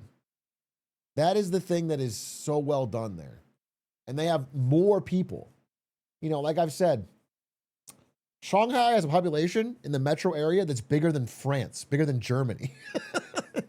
This one city in China has a greater population than the whole fucking country of, most European nations.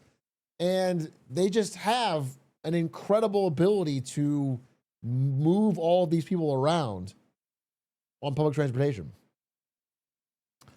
And so, know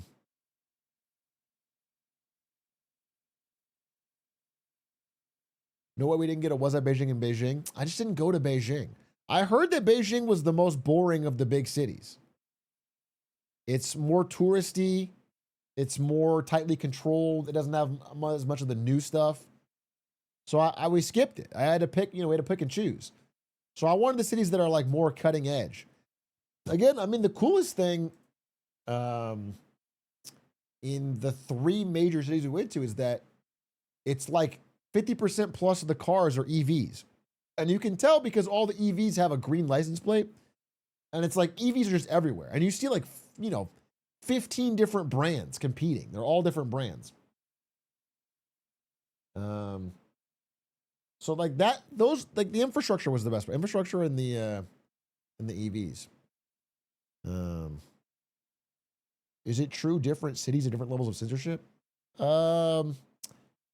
Censorship's a complicated subject in China because I truly think you can out loud say whatever the fuck you want anytime, anywhere to anybody.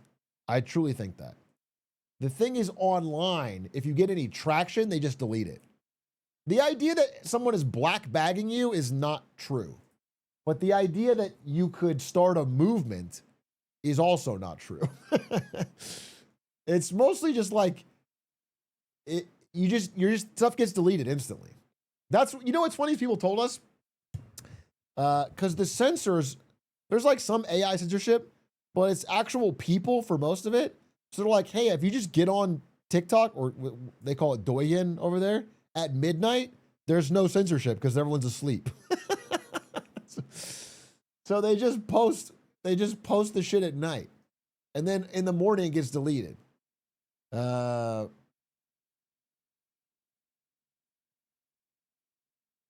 it's because it's a game, because like, again, the punishment is, from everyone we talk to, the punishment is not like anything material in your life. It's just that your shit gets deleted.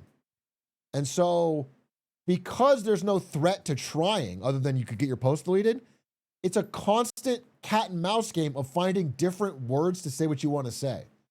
So everyone just figures out different new words or euphemisms to get around what gets censored.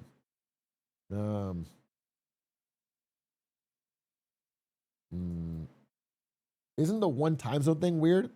I mean, it's not weird when you're there, but it is weird cosmically. But also, all of the population in China, like the majority of it, is on the eastern side in the correct time zone. If you guys don't know, China has one time zone for the whole country, even though it's 4 time zones on a real map.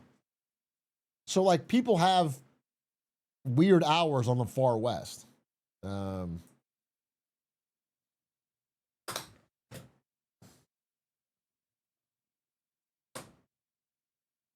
Yeah, the sun goes down at 11 p.m. in the west. Yeah, exactly. It's just strange. But because most of the population's in the correct time zone in the east, it's not a huge.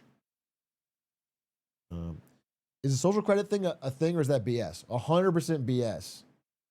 Again, the censorship of like criticism on social media is real, but the social credit thing is fake. The truth is, there was like a pilot program in a small region. I forget the name of it. Rye something. That's where they tried it out. It was a disaster. It didn't work, and they abandoned it. But because of headlines from that, which is now like 13 years old at this point, people still run with the joke. But it's not. There's nobody's walking around getting social credit.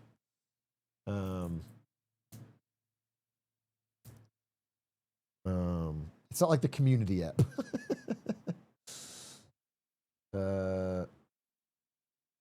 Yeah, I mean it's a funny meme, but it's just not. If you want the truth of it, it's not real. The real estate crisis is real, and this is all I'm going to talk about in my presentation. But there is definitely a downturn in real estate that is hurting the economy. Even the Glazers told me that. Everyone told me that. So that's like something that worth talking about. I think that was like an interesting. I think there's like definitely misaligned incentives between local government and federal government that cause some distortions.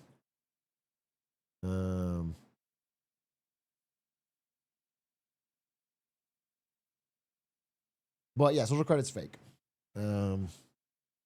So you're saying China collapsed in 2 weeks, red arrow going down? No, I'm not saying that.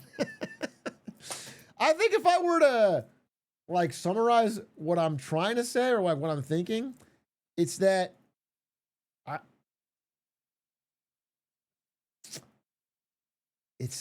I think if we weren't doing so many catastrophic self-owns, I think we'll paint a picture of like China's got everything figured out. Their long-term strategic thinking, it's unbeatable.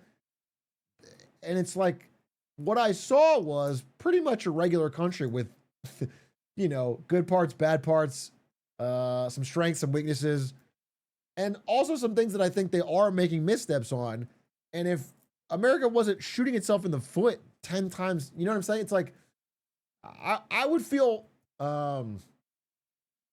like, I think even after all the good stuff I've seen, I would not make the trade-off. If I could just pick a button and be Chinese, I wouldn't switch.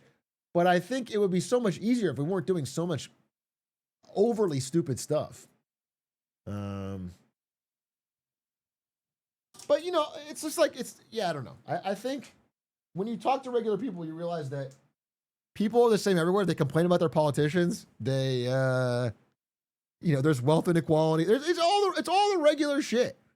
And the only place on earth that really seems like they're above any of that, and they still have it, by the way, but at a less degree, is like the Nordics, which is frustrating because I fucking hate that Aiden's moving to Sweden. But realistically, that's it. That's the main.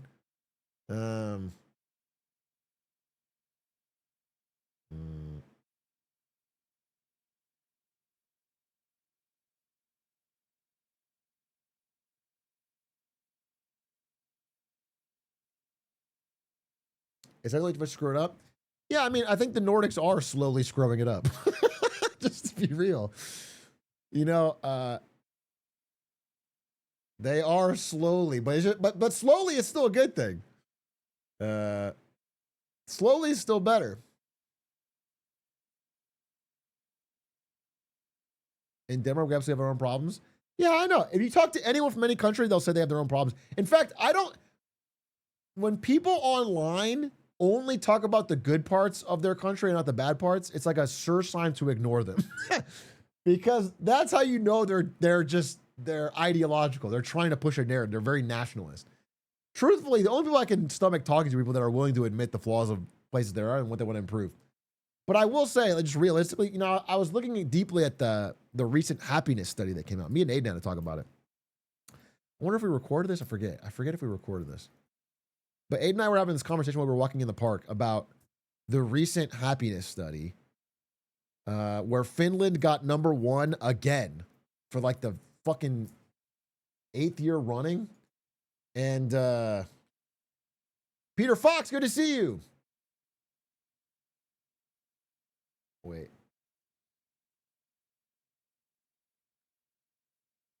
And what was interesting is, let me see if I can find this. I want to show you guys. As a Swede, it is a paradise. Everybody walks on clouds and is totally free. Oh, good. Good to hear. Good to hear. This is what I wanted to look at, dude. It's like all the English speaking countries are in fucking free fall on happiness rankings. New Zealand, Australia, US, Canada, and Britain are all like just plummeting, bro. And Finland, Iceland, Denmark, Costa Rica, Sweden are like pretty much consensus lock top 5. Actually, the biggest rise was Costa Rica.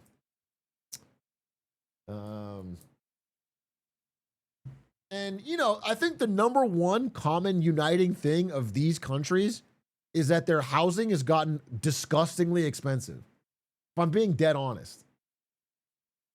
The #1 thing uniting them is disgusting housing prices. That is the thing making everybody more miserable.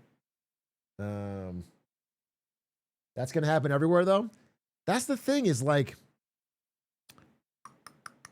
it is bad in some level everywhere, but it is so much worse in these countries.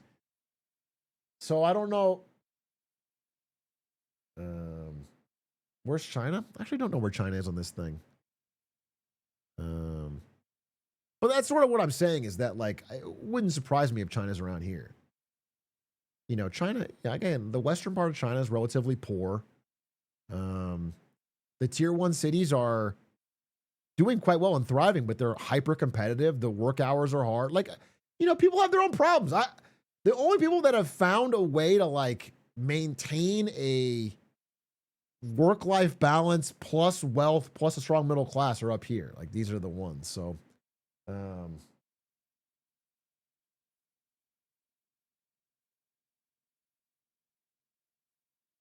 China's 65th. Damn, yeah.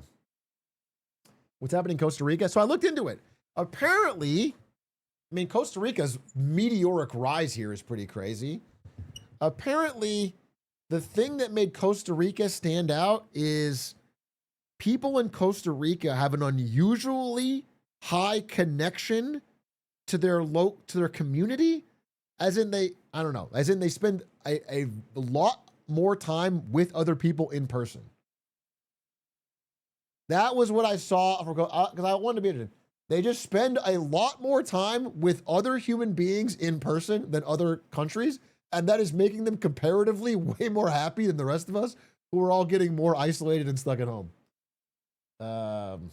Ew, right? Gross.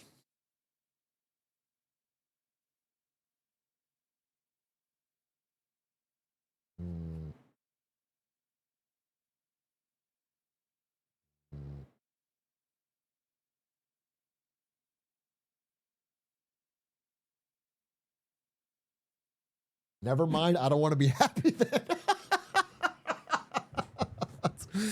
If I have a choice between happiness and having to talk to people, I'd rather fucking kill myself, dude. Talking with people, yuck. Community, more like come ew whitey. I'm sorry. You didn't say whitey, but I added that. And I think it's funnier.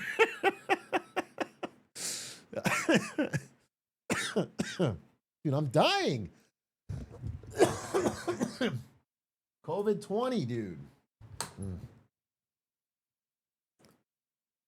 Atrioc, I read Barbarians at the Gate and Play Nice because of the pod. They were really good. Thanks for the recommendation. You're welcome. I don't think I recommended Play Nice on the pod, but I appreciate that. That was a personal recommendation on Big A.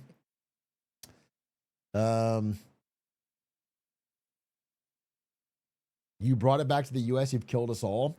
Here's the thing, folks. Here's the thing. I don't know if you guys remember, but who was the biggest beneficiary of COVID-19? Streamers. It's been a little bit too long for us. Okay? So while I was in China, I thought I'd pick up another disease and get it started again out back here so that I can get some Amogus back. We can get everybody stuck at home.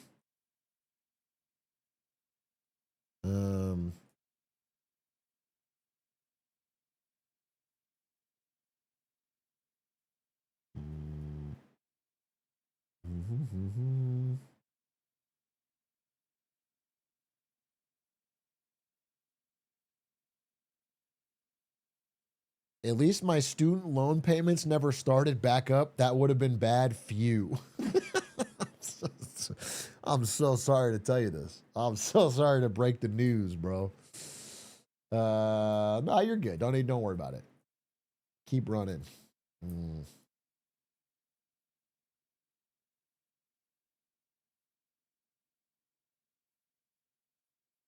Was the 996 as widely adopted as it seems from the outside?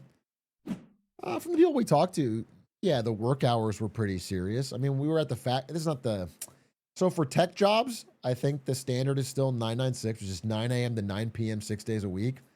Some people, like people in the more competitive areas like Shenzhen, they were saying like one Saturday a month instead of all four. Or it was like half day Saturday. But it's competitive, bro. I mean, the hours were wild. But the factory we went to, it was 6 days a week. 6 days a week, bro. So, you know, it's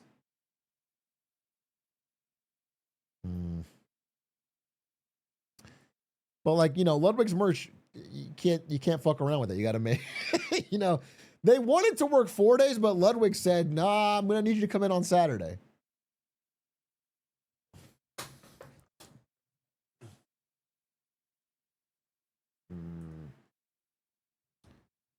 Was the populace as brainwashed as the old stereotype goes? No, legitimately. I think the theme of this presentation I'm working on is that people who are 100% TikTok, China maxing, Chinese century, there's shit they should probably know and have a more developed worldview. But also people who are like social credit posting, Reddit, China's falling apart, are also completely misinformed. It's like they've done some incredible strides, and the average person can say, like, I truly believe it. I'm sorry, I don't know how to tell you it more directly. My experience, we talk to people all over China, we ask them serious questions. We ask them directly, like, what do you think of Xi Jinping? My general experience is that everybody feels comfortable saying whatever the fuck they want in person. But if you say it online or you try to get a crowd to say it, you'll get in trouble or you'll get the post deleted. That is what the experience was. So it's like, you know, that's not the level of speech freedom that I would personally want as somebody who spends all my days criticizing my own government. I make videos about it. It's my job. I couldn't do what I do in that system. I do think it's something that I would, you know, I think not support. But I also have to be realistic that there's always trade-offs, and people feel like they can say whatever they want to each other. And because there's been so much progress over the last 30 years, it's kind of like a trade-off most people are willing to make. It's just that's the nuance of it. Is BYD popular in China? So the truth is, yes, BYD is popular in China. Like, the BYD is the biggest brand, I believe. But BYD cars are selling better outside of China than within China. They actually had a 60% drop in sales within China because the EV market in China is so competitive. There's so many brands. There's so much cost cutting and like price wars that people in China don't buy BYD. They buy like one of the million other brands. But outside of China, BYD has the best supply chain. So they're selling huge in Mexico, in Australia, in Brazil, and all over. Like that is where BYD's crushing, is outside of China.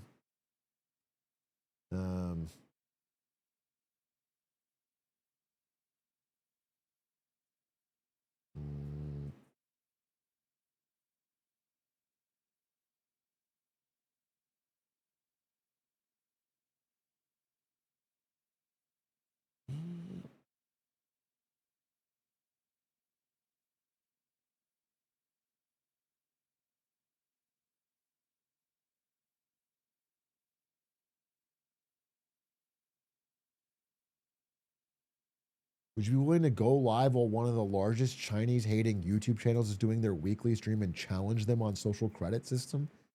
They constantly say they lived in China for 50 years, or Chinese, and the time people in there. No, I'm not going to start drama with a China slop YouTuber. No, but I will just tell you, everything I'm saying is spitting facts. I don't know how I can be more clear on it. I'm just telling you, hand of fucking God, there is no fucking social credit system. There. And by the way, it's like I'm being so clear about the criticisms and the strength. I'm being so clear. I have no narrative to push, but there's no social credit system. It's just not real. So I don't. It's like.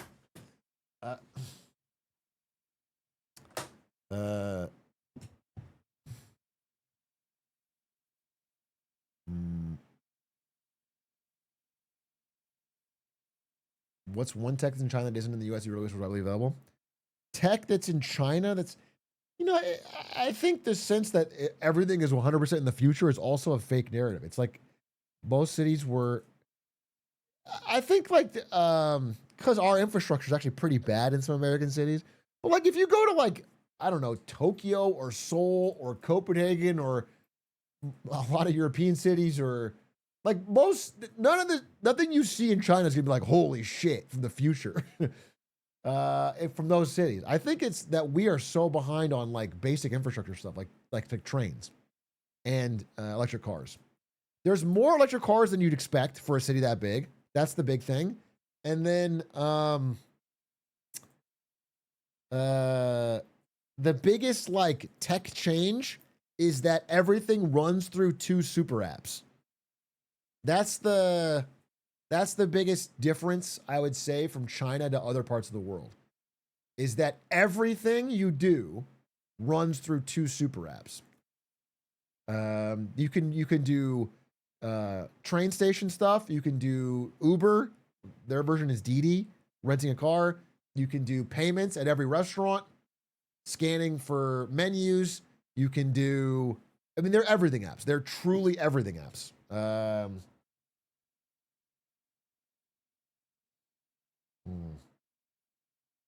And I don't even know if that's a good thing. That's just the thing.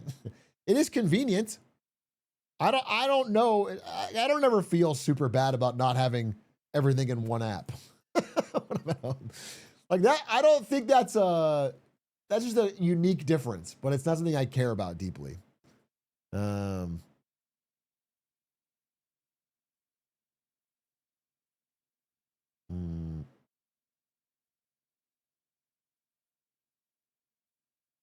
Any Afterpay apps in China? I was deeply trying to research this. I asked a couple people about it. So yes, there is.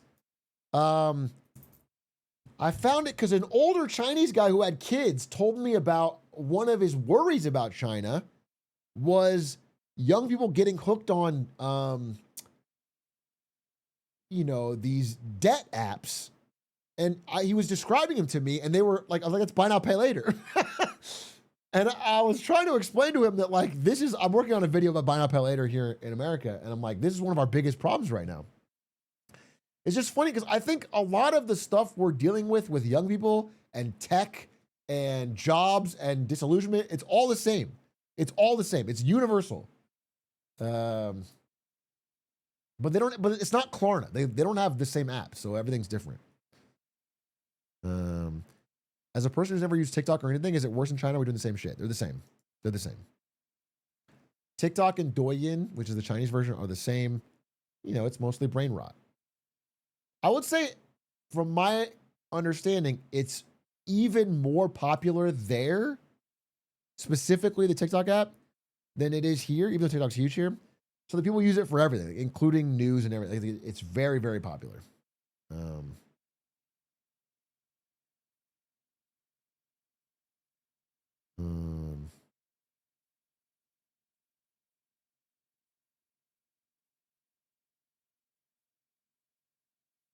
The buy now pay later market in China is projected to reach approximately 122 billion total payment value. Yeah, I mean that tracks what he was saying. He was definitely worried about it. How normal is AI slop there? Surprisingly, more than I expected. That was one of the things that was a surprise of the trip, was the absolute prevalence of AI. I'm dying.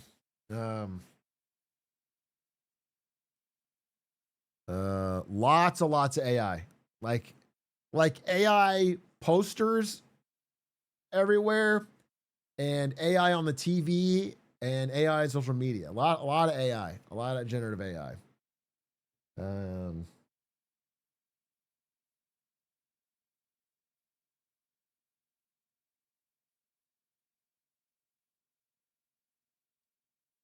Did you notice any pushback to it? We got different. Listen, I'm trying to, for the presentation I'm working on, I'm trying to make like this chart that shows the different people we interviewed and like where they are in society and how their views change. But if I were to like summarize it, it's like people that were more critical or wanted things to change a bit tended to be on the younger side and the poorer side. And people that were like, things are fucking awesome, change nothing, tended to be older and wealthier. Which, by the way, seems to be a pattern that holds true all over the fucking world. Okay? That's like, we interviewed a lot of people, and that was the fucking pattern, to be honest.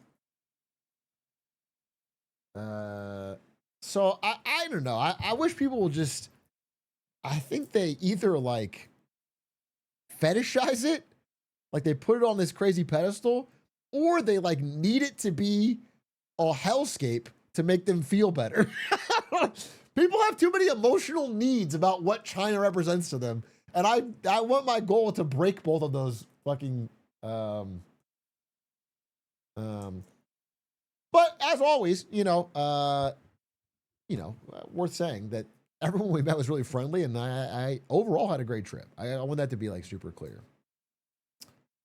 Do they sports bet in China? I'm sure they do, but it certainly wasn't as fucking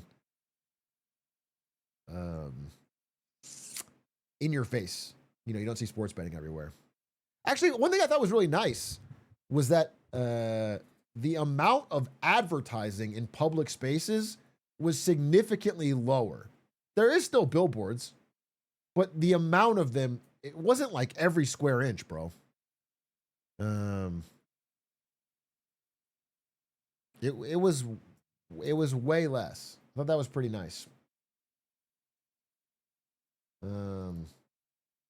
Which cities in China did you go to? We went to Shanghai, Chongqing, Shenzhen, Chengdu, Hong Kong. Which is like outside of Beijing, the big tier 1 cities. The ones that are, and we traveled by train to all of them. So we saw the countryside in between. Is Chongqing overhyped? I was trying to say that at the beginning, where I think Chongqing is like maybe my favorite city of the whole trip, but it was nothing like social media led me to believe. It was not Cyberpunk 2077. If anything, it was like, I don't know. It was like, it did not, like if you were to ask me which city felt the most futuristic modern, I would probably say Chongqing was the least of the ones I visited, maybe other than Shanghai, which felt more classic, but it was just a really cool city for other reasons. So I thought social media like misrepresented that city a lot.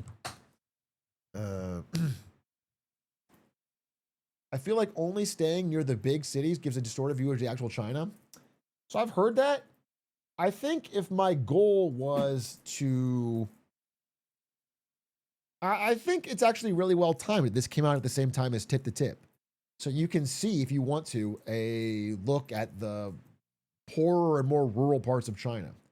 But for me, as my goal primarily is to take a look at where China is excelling and see if there's anything worth learning, or because I have no plans to become Chinese. Do you know what I'm saying?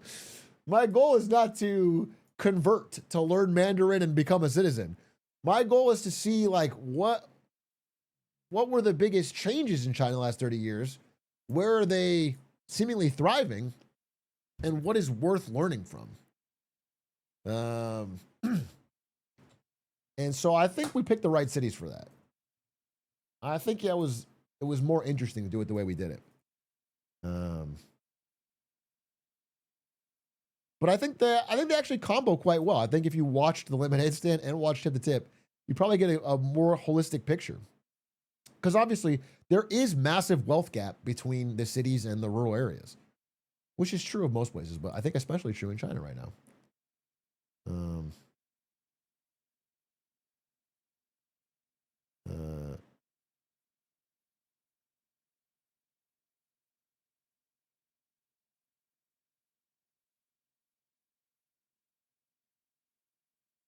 hmm.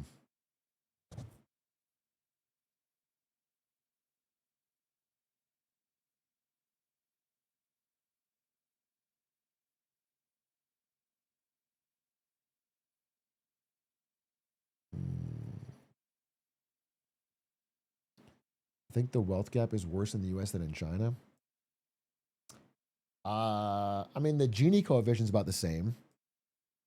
I don't know. If, actually, I don't know. I don't know the numbers. I think it's about the same. If anything, it might be slightly worse in China, only because the Western area is so underdeveloped. But it's not. I mean, it's roughly the same. I think the difference is.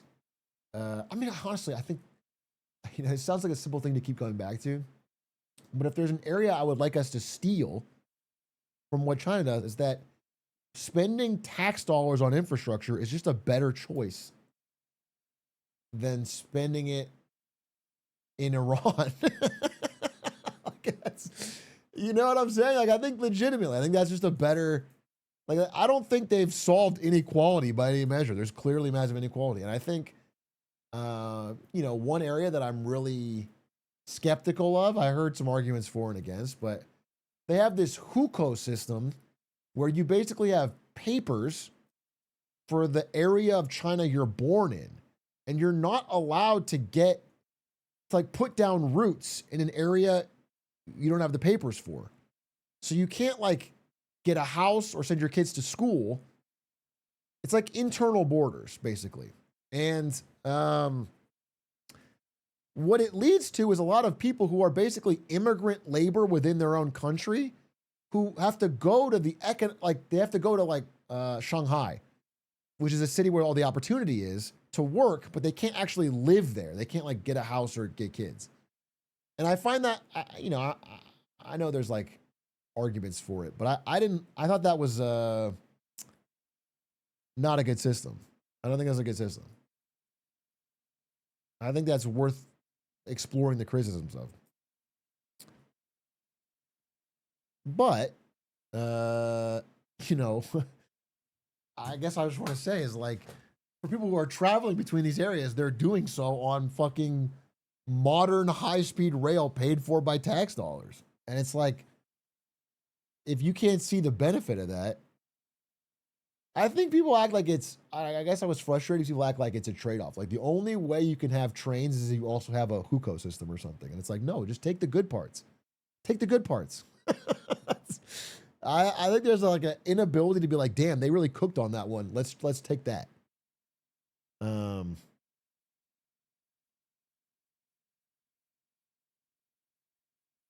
you steel man it? Because that seems awful. I think I'm trying to look into it. I think the steel manning of the hukou system is that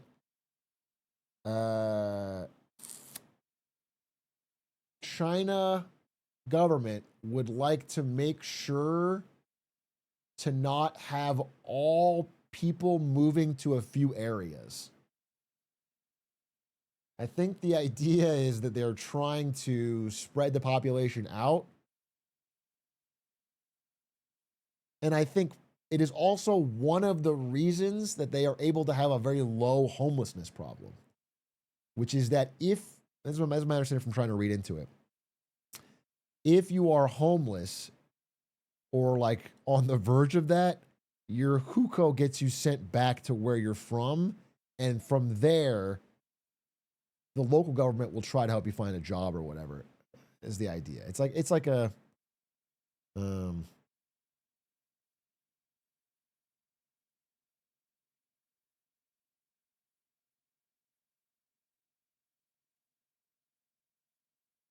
yeah, I think it's supposed to stop the instability of people migrating a lot.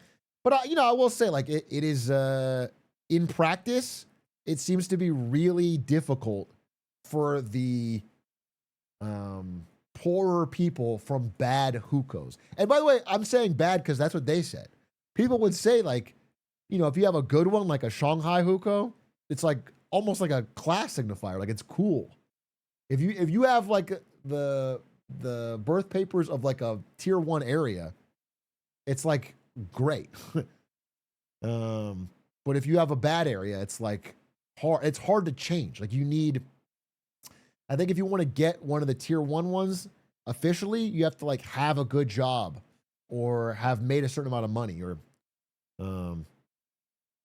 So I don't know. Listen. I'm gonna do more visualizing all this and try to present it on. But I just think people that are. I think how do I put this? I think there's some people that are too hungry for the critical side. It makes me feel weird. Because I think there are parts that I would strongly disagree with.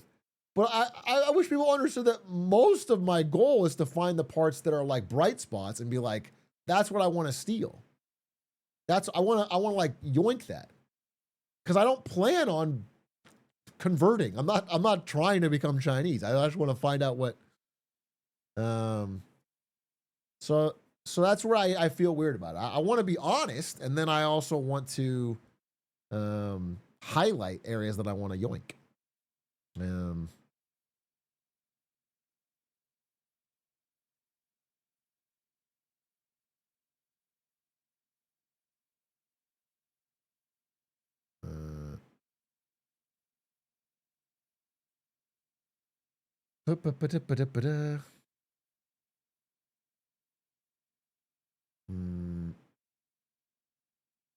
Do you think the good parts are easy to implement because of the one-party system? Do I think the good parts are easy to implement because of the one-party system? There's probably some advantages. But what's interesting is like, I made this argument to Aiden. I was like, we built a ton of infrastructure in America with our same political system in like the 50s, 60s, 70s, and 80s. So I don't think it's a prerequisite that you need a single party, more authoritarian state to get it done. I think we just, like, our system is just breaking down right now. It's like, we're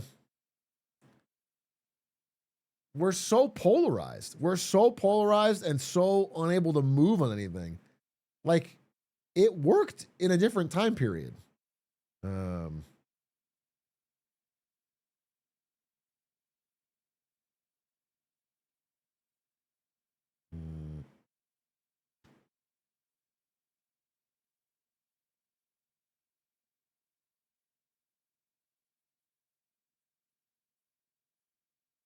Yeah, I think it's more stability or something.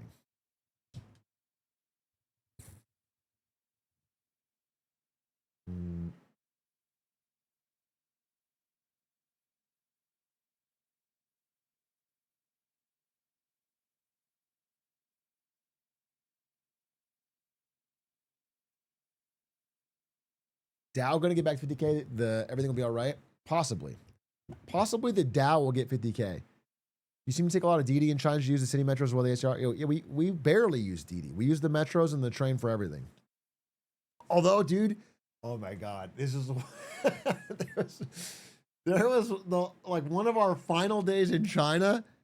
The factory owner we talked to, we told him we were going to Hong Kong the next day. He's like, "Oh, I used to do business in Hong Kong. Tell you what, I'll get you guys a car. It'll take you right to the border of Hong Kong, because Hong Kong is like a separate state within China that has its own border. Because they still follow the, well, I guess they don't still follow it, but they were a UK colony property until 1999. And so they still drive on the opposite side of the road. They don't have the Great Firewall in Hong Kong. It's like a separate region.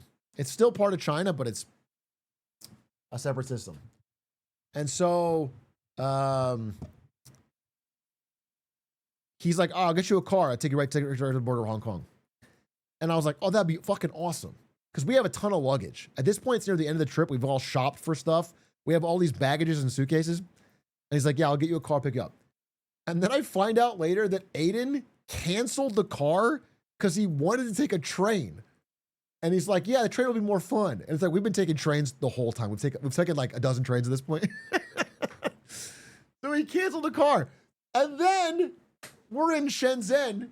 So we have to get to this train. And it's like, it turns out it's like it's like a train to another train to a train to then get on the one to Hong Kong. And it's the hottest, muggiest day in Shenzhen. And the hotel is like a long walk to the station. And while we're lugging all our luggage there, including our producer, Perry, who has like 100 pounds of gear, he's like hauling this shit and we're sweating. I'm dripping sweat, dude. Just fucking dripping sweat. And there's scooters. This is the one thing I gotta say, I'm gonna crash out on about.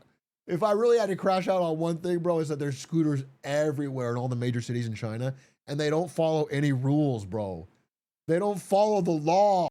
They just zip through fucking passenger or walking areas and they honk and they fucking zoom by you. And I'm hauling my luggage. And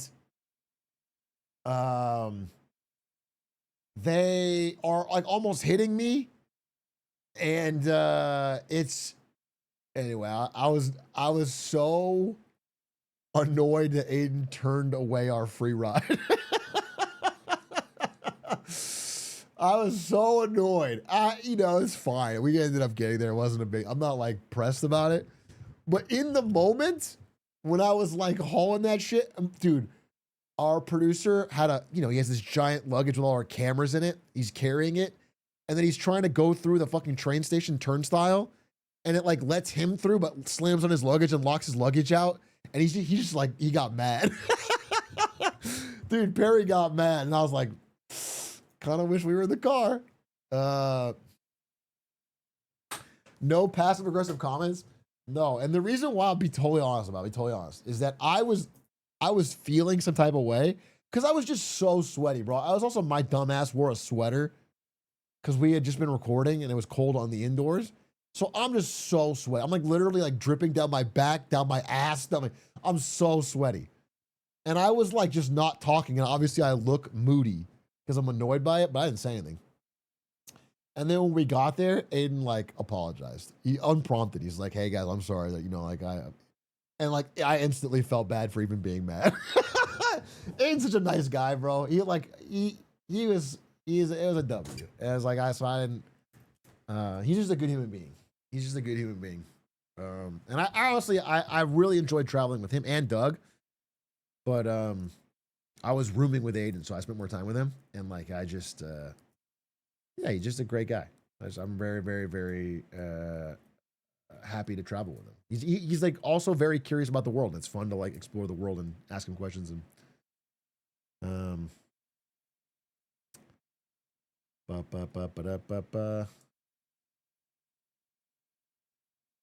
how bad was the pollution in the sky over China? I didn't see pollution when I was there, but I did hear that Beijing, which Aiden is in right now, is heavily polluted right now. But in the cities I was in, I mean, there was some fog, but there's definitely a difference between fog and pollution, and I didn't see it. Did they not fix it? So that's what I thought. I heard they made progress on pollution, especially in Beijing, but Aiden did send a picture, and it is bad right now.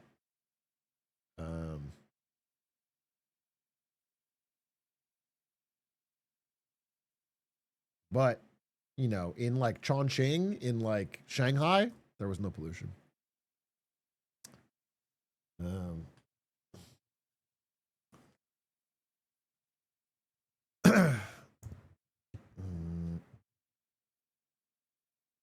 Did you try tasty food? Food was incredible. The food was awesome.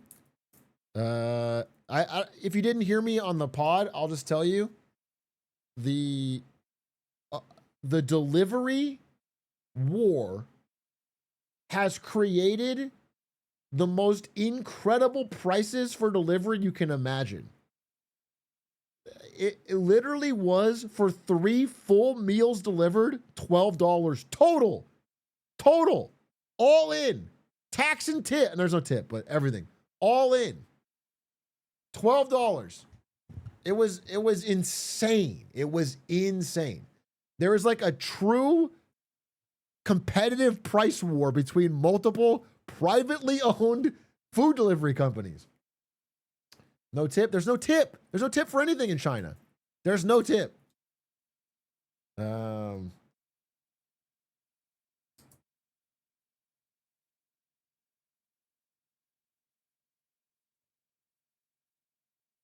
We love strict antitrust laws.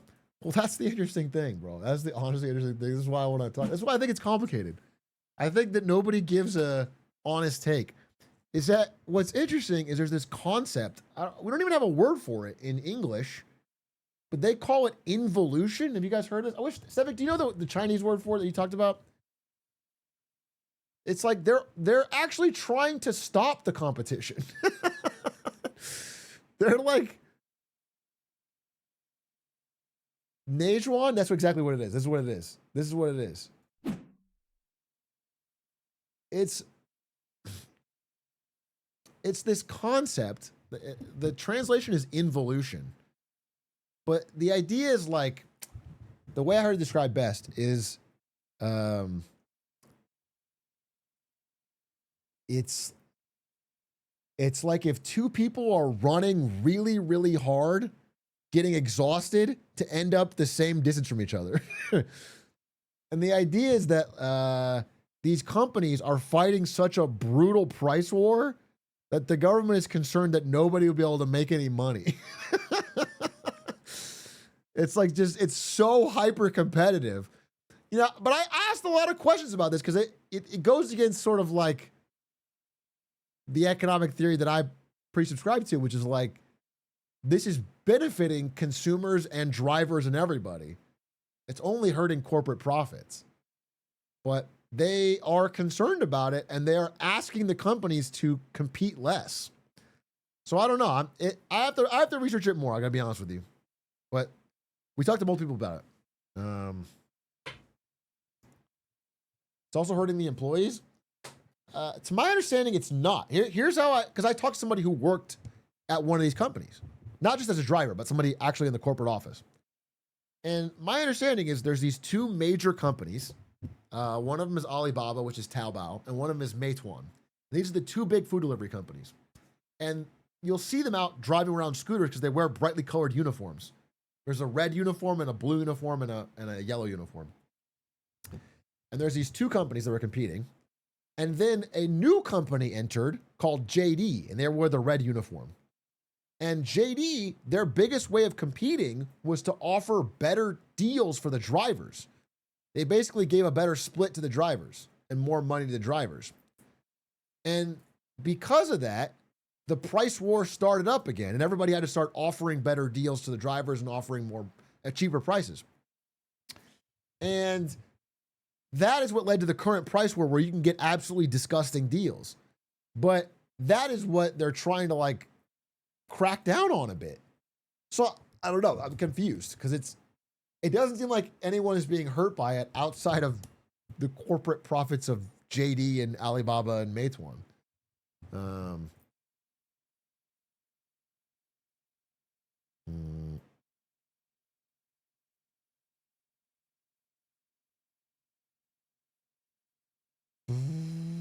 Did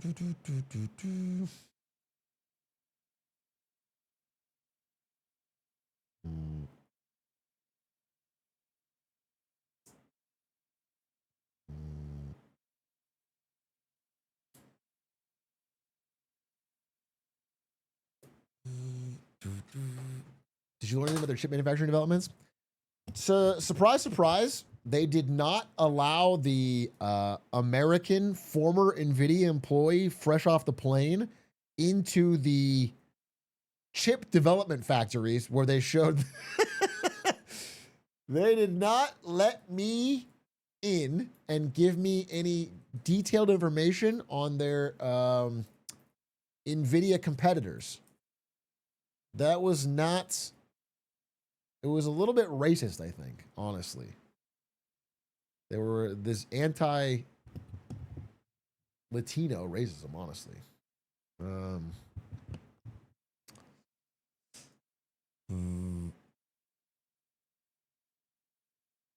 So I didn't see that.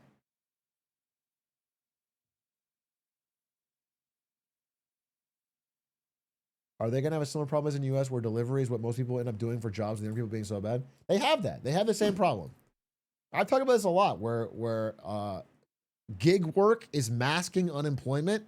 That is also the case there. We specifically talked to a delivery driver who's a 21-year-old guy who plays, dude, what is this Chinese FPS people keep talking about? I forgot the name of it. But he was like, yeah, there's no jobs in my hometown area. So me and 5 of my friends moved to Shanghai to become delivery drivers. And he's driving 7 days a week. But he was making decent money. Is there a book you're reading right now or recommend? I mean, the book I'm reading right now was very inappropriately timed for my trip to China. Here, wait, look at the latest Yard. It opens with Nick fucking that book. Hey, Maisie. Where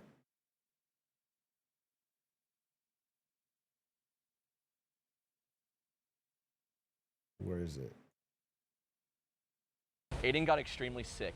He fell victim to, I think, a new type concept, bro. This is the book I was reading in China. It was. I did not plan this. I was halfway through it when our trip started. I just brought it. It's also not like, it's just a history book.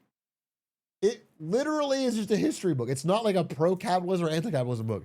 It's just a book on like the earliest developments in like the spice trade and certain islands and in parts of, that's all it is. It's just literally a history book, but it is like, the title is, it's so funny to walk around and having in China.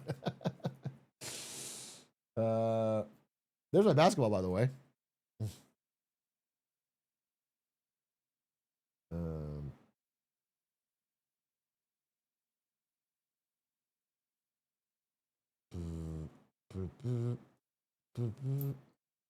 Weren't you also bringing basketball everywhere? I need to counteract this slander, bro. This is open slander. This is slander, bro. It's completely not true. I only took a basketball to the basketball court. It's libel. It's slander. I don't know what it is. Here's the thing. You can see it in this photo.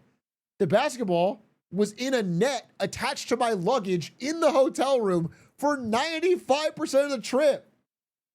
It's literally the only time I had it was when we had our luggage, which was at the train station. It wasn't like I was just carrying it every day wherever we went. And I certainly wasn't dribbling it down the street. I don't even think they said this. I feel like people just ran with this. It's crazy.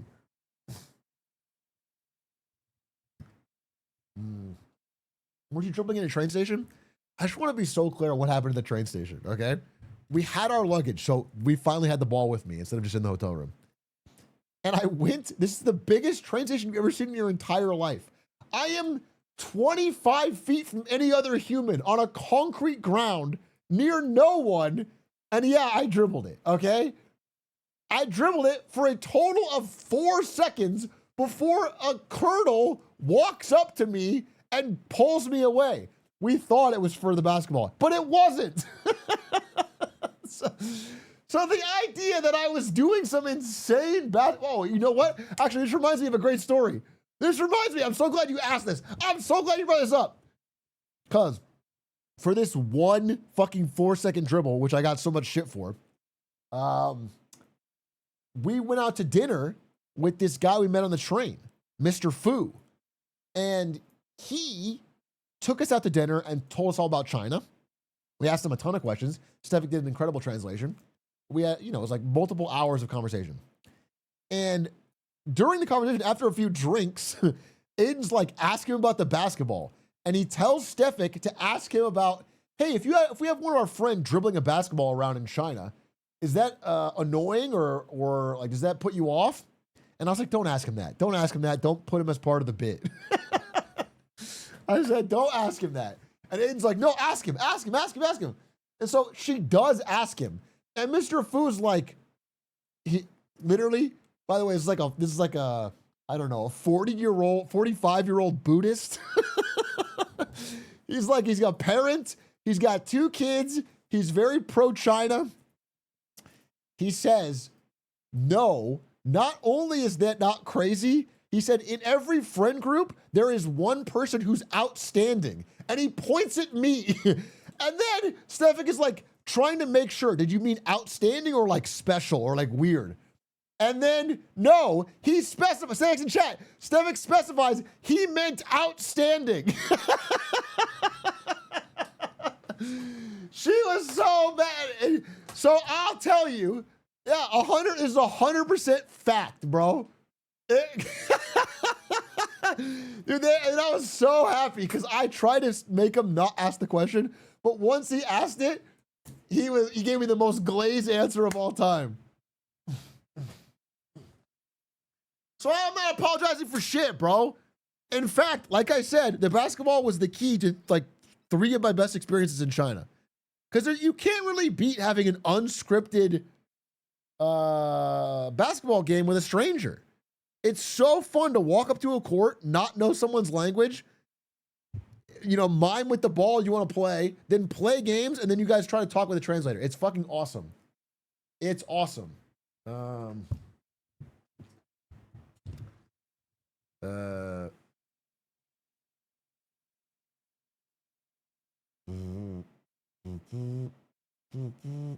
Stefik, you should have been an unreliable narrator. Dude, it was so funny watching Stefik try to clarify to make sure. Yeah, that was the GOAT. So I don't know. I feel like I got totally slandered on my basketball.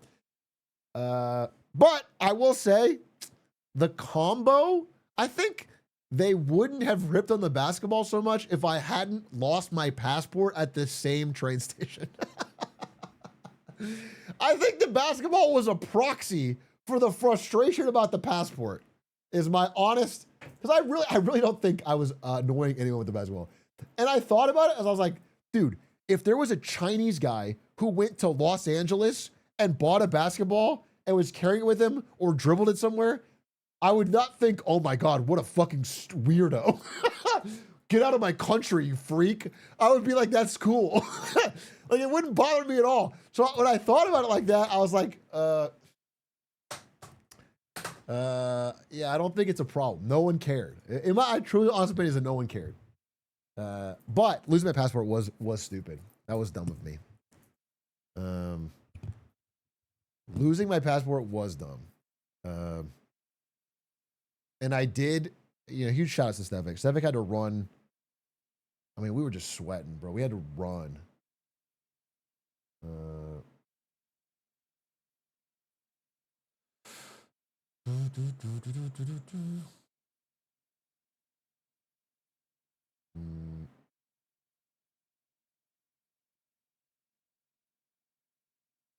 What's Chinese nightlife like? We didn't do an insane amount of nightlife. We went to, dinners and had some drinks with people, and we did interviews, but we didn't like go to the clubs. Did you win any basketball games in China?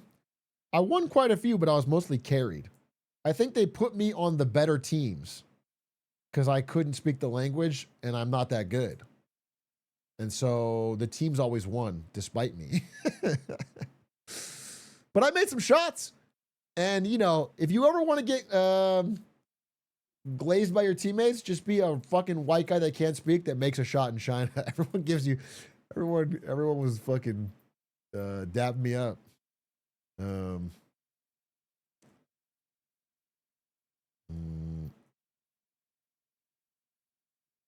I was the DEI hire for sure.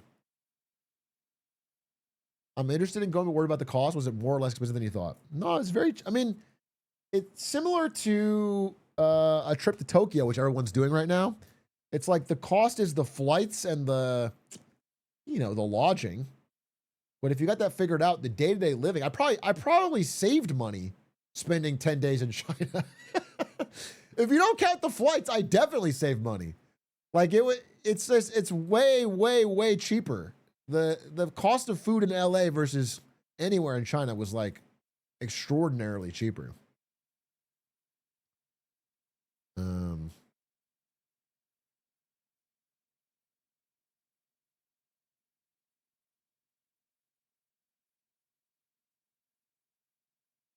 DoorDash fee makes. Oh, that's something futuristic. Wait, I should mention something that I haven't seen. I'm sure this exists somewhere else, but this is the first time I saw it operated at scale. Was that in any hotel we were in? I think any hotel we were in. If you ordered food, a robot would deliver it to your door. Like if I'm in my hotel room and I order, I don't know, like a rice bowl or whatever.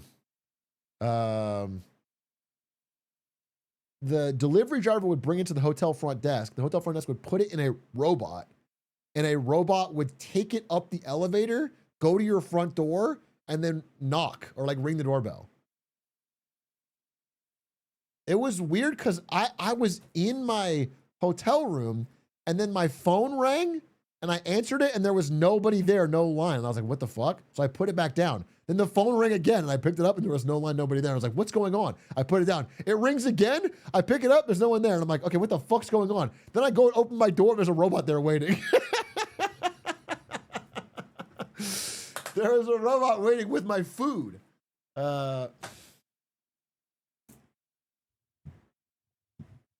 Which was weird. That was pretty high tech.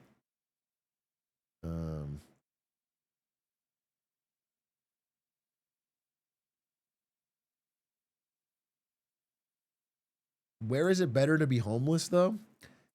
Listen, I'm not saying homelessness is a solved problem in China, but I'm telling you for a fact that there's just less homelessness. And a large part of it is because housing is cheaper, especially outside of the major cities. And if you are on the verge of homelessness in China in a major city, they will just move you back to the home area you come from where housing is much cheaper. You could say they hide it better. You could say that, but I think that's disingenuous. I think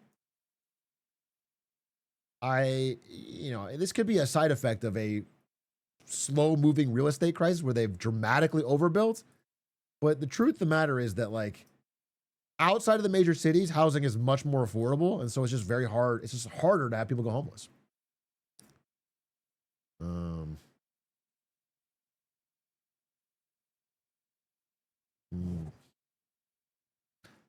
And, I live in LA and I know that there's like a lot of slander on LA that it's like a failed state about to fall. Everything's burning and collapsing, which is not true. But the truth is that homelessness is a problem in Los Angeles. It is. And to be in a city that has more people but less homelessness, there's a sign of something there. There absolutely is something to be learned.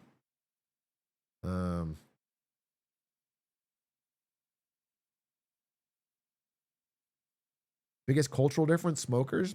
Yeah. Yeah. Smoking is still huge there. Huge amount of smoking.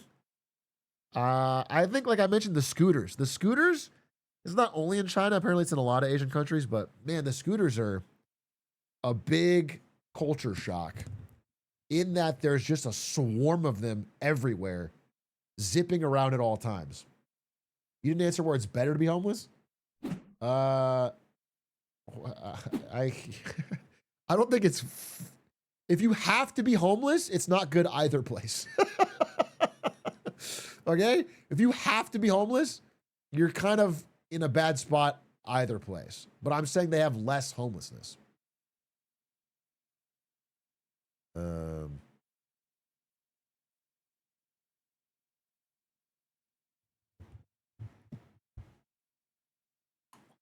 I guess in LA the weather's better.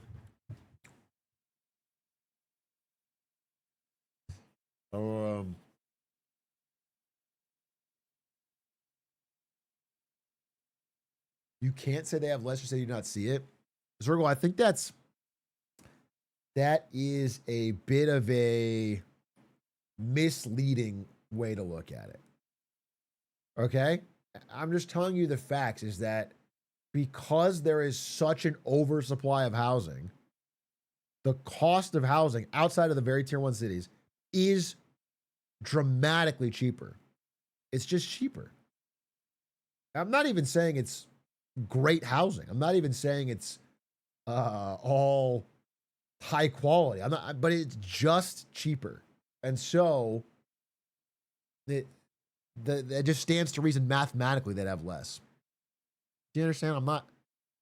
I am not an ideologue here, man. I have no fucking vested interest in either side. I think I'm pretty appropriately critical. I think I'm pretty appropriately complimentary in the right, either way. I think but the truth is that like I don't think it's as big of a problem there.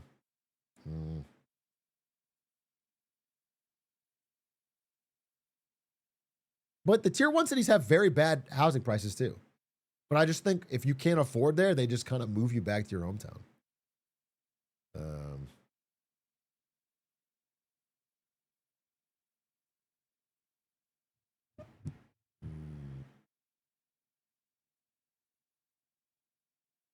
Wouldn't making homelessness illegal move the problem to somewhere else? Well, you're joking, but I guess that's sort of what they did. But they just move it to an area where housing is cheap. Did it feel like there's a billion people there? I mean, I didn't count. But there's definitely a lot of people, bro. There's definitely a lot of people. A hundo P.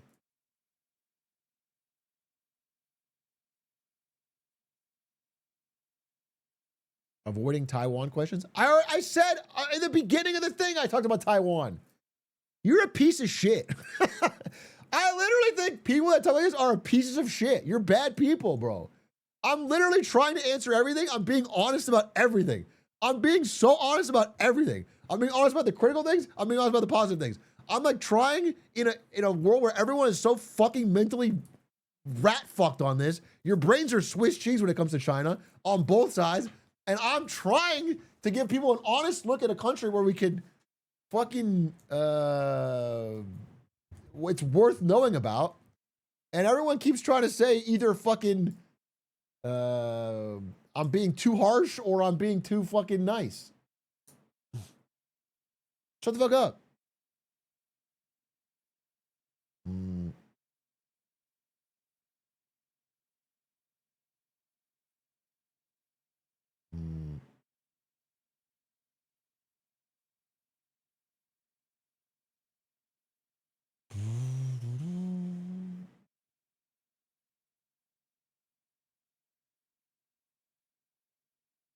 Do they have Kalshi? No, I don't think so.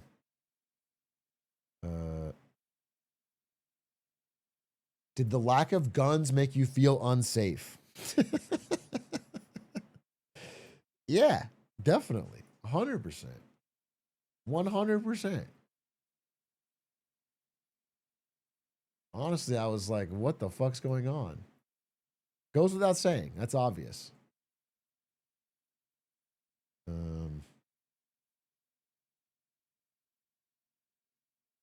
Did you see the big wall? No, we didn't do much tourist stuff, which I'm very happy with. We like avoided the stereotypical spots we would normally hit. We probably hit one. went to like a temple, you know. But like outside of that, it was all like meeting people and doing interviews and talking.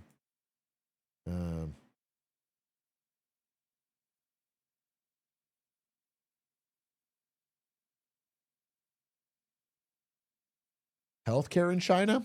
Yeah, I can give you good and bad on China healthcare, from my understanding. And also, I talked with Aiden, who went. Aiden had to go to the hospital because he was so sick. So here's the good and bad. And again, let's say good and bad compared to. I think America has a uniquely bad healthcare system. We got too many leeches.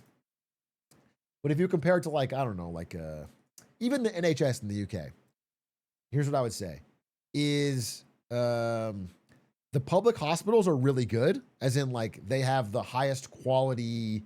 If you had like a rare disease or a cancer problem, you would go to a public hospital over a private hospital, which is nice. The downside would be the wait times are really long. People told us this, and then also Aiden confirmed it by his trip. The wait times are really long, and compared to like Europe, where I think it's closer to 10% out of pocket, it's like socialized or nationalized healthcare or whatever. Like the average across most OECD countries is you pay 10% out of pocket. In China, it was closer to 30% for small things, and I think up to 70% for like bigger things, for like I don't know, like surgeries or whatever. So it's like free healthcare for everybody is more of a realized thing in, I would say, Europe than in China.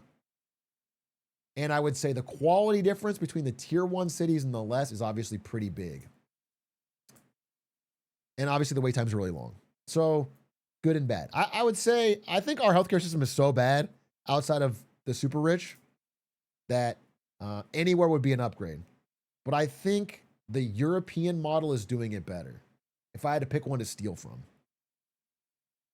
If I was like, we need to fucking steal a healthcare system, I would do it from Europe.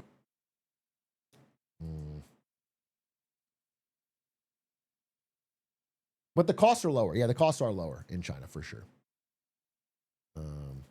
Or yeah, Japan's is pretty good too.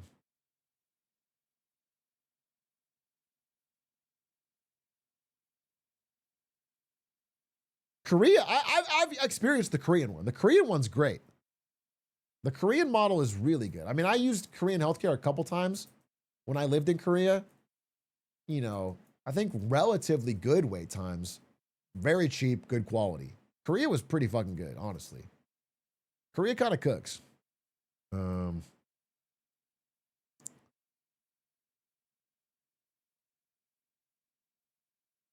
hookah system restricts what hospitals you can use. Yeah, that's true as well.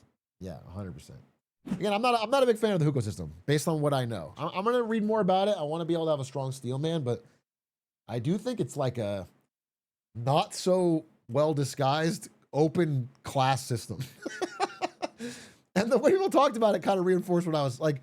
The way Chinese people talked about it was like that there was some hookahs that were a lot better than others, and they were like better. I do think it's not. I don't think it's that good.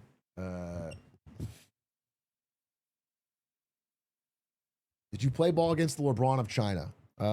Did I play ball against the LeBron of China? I sort of saw myself as the LeBron of China. As an old man balling, I sort of saw myself as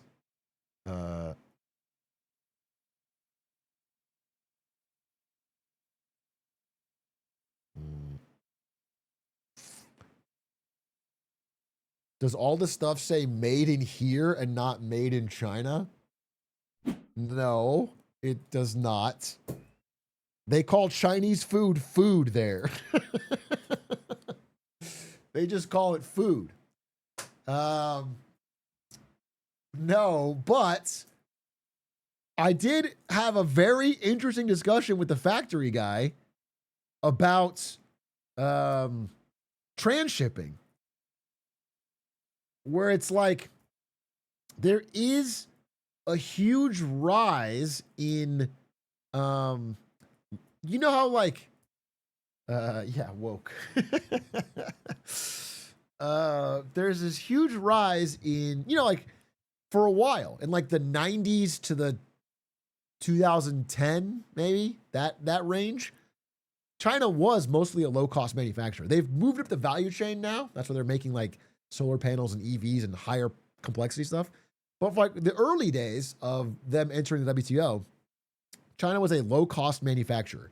So like people would ship like clothing manufacturing jobs and things like over to China. And they were just a low-cost, cheap labor.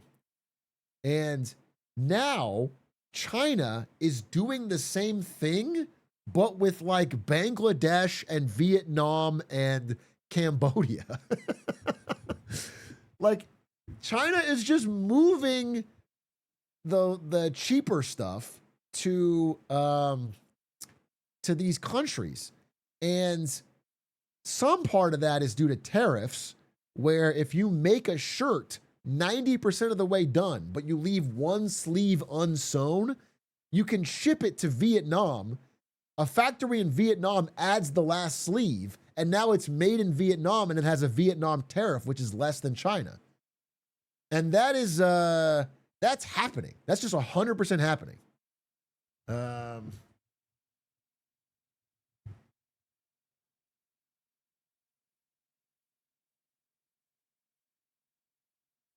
What's your opinion? Is the average standard of living similar or lower than the average US citizen?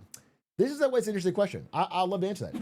My honest opinion is that the average standard of living in America is currently higher, but headed in the wrong direction. I think that's why there's so much strife about this. I think it's why it's a question that confuses and angers so many people. It's like, if you look at the absolute numbers, 100% people in America are wealthier by any metric. They're wealthier.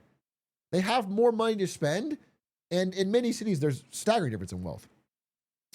But it's clear from the malaise and the anger that a lot of Americans, myself included, are feeling, is that people feel like we're headed in the wrong direction. We feel like we're having a situation where things are going to get worse, that people are going to have worse lives than their parents. Now, I think there's a little bit of that starting to happen post-COVID in China. I think that a lot of the China economic miracle is slowing down a bit, and the real estate stuff has become this big overhang. So the younger people are more pessimistic, but overall, for most Chinese people, especially those that are older, they've seen so much positive change that they have a more optimistic faith. Like they're headed in the right direction. And so that's where the difference comes from. It's not that it's perfect, or even that it's currently better. It's like they're just making, it's like they're headed in the right direction. I think that's what about the inequality of rural and urban China? Yeah, it's massive. It's stark and it's real. 100%. Yeah, it is. I don't know what you're saying. It is real.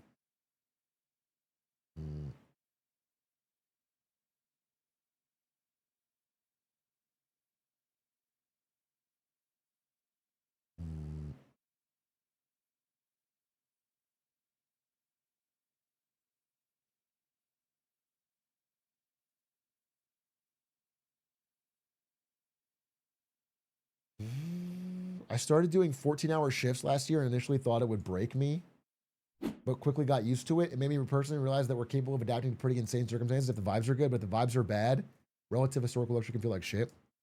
It's an interesting way to put it.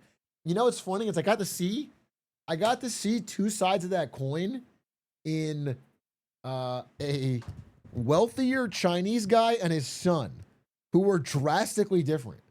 And the wealthier Chinese guy had come up from literal nothing. Like he was living 7 people in a small apartment as a kid. He worked at a factory, did grinding hours, horrible jobs, but like he was there for the growth period of China, which was like 1980 to 2010. I mean, that was like a true economic miracle, 30 years, rapid growth. And in that time, he was able to start a business and get relatively wealthy. He's not massively rich, but he's well off. Got a nice car. And, but his son has been born into this relatively nicer lifestyle and is now having a really hard time finding a job. And so he's like more pessimistic. You know what I'm saying? It's just interesting. I got to see it firsthand from someone who came from absolute nothing to getting rich and is super positive. And then someone who's starting out in a decent spot, but is having a trouble keeping it going who is more pessimistic. Um,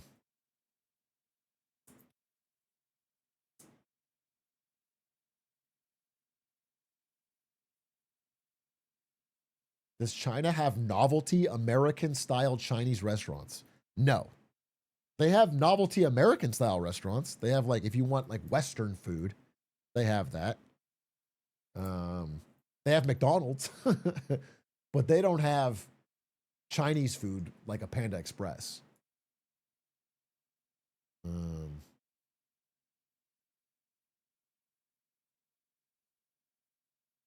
I haven't talked much about dating, but I think one of the biggest frustrations I heard in China was about dating, where there's this big divide between, I mean, same as all over, but they have a pretty bad gender war there too among young people. Like, there's clearly a lot of frustration between both genders in modern dating. And worse than Korea's? I don't think worse than Korea's, but along that line, I mean, part of it is that as an overhang from one child, they have 20 to 30 million more young men than young women. There was like a slang term for it that I don't remember. It was like broken branches or empty branches. The idea of like parts of the family tree that just end because these men, there's not going to be able to find a partner. Russian women can help. Dude, that's so funny you say that because I looked into this too. And it's like there's a surplus of Chinese men and a surplus of Russian women, but all the Russian women are like cougars. Like the demographic bump is for older Russian women. So theoretically, there's a world where a bunch of young Chinese men are getting married to Russian cougars. That is like a problem that could exist. That is a real demographic situation.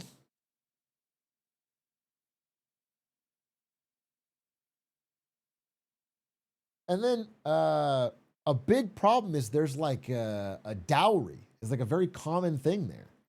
And I asked this a couple people. I asked the translator or interpreter now I've done research. Now I've read about it, but I was shocked. I was like, is that really a real thing? Is that like real? It's like very common. Yeah. People are doing dowries all over, which is like a payment you have to make as a man to the woman and her family when you get married. And it's like the expectation, this is my understanding, is like to be a reasonable partner, to be like someone who's like a good catch on the dating market. You have to have a car, which costs money. You have to have an apartment, which costs money. And you have to be able to pay a certain amount of dowry, which costs money. So there's a big financial obligation that is hard to reach. On the flip side, by the way, I'm not as well versed and able to speak to it. I wish we could talk to Stefik about it. But these are natural responses to problems on the women's side in Chinese dating, which is, again, I think a little bit, I don't know, patriarchal in the past.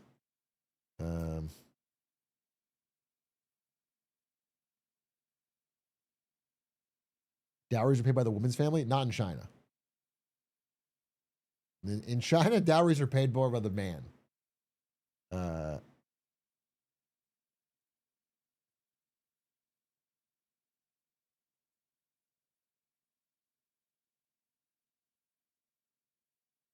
How much we talking? I think it depends on the city, right?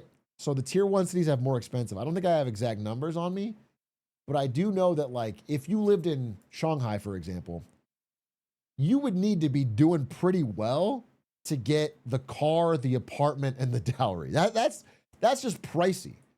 And so what I was reading is that like this is why there's a huge turn of young men to some of these like watching live streamers, because they can't afford all that, but they can afford to tip a live streamer. Our Chongqing tour guide says it's to balance out the marriage risk for the woman. Yeah, perfect. I think there is a risk of getting, locked in a very bad marriage in China. I think what I would say is there's definitely not a group of people who are acting evilly. I think most people are reacting to normal incentives, but the incentives are kind of fucked up right now. So the dating problem is pretty bad, it feels like. But not as bad, I don't know. Because, people are getting married and they are dating. It's happening. It's just not as much as they want.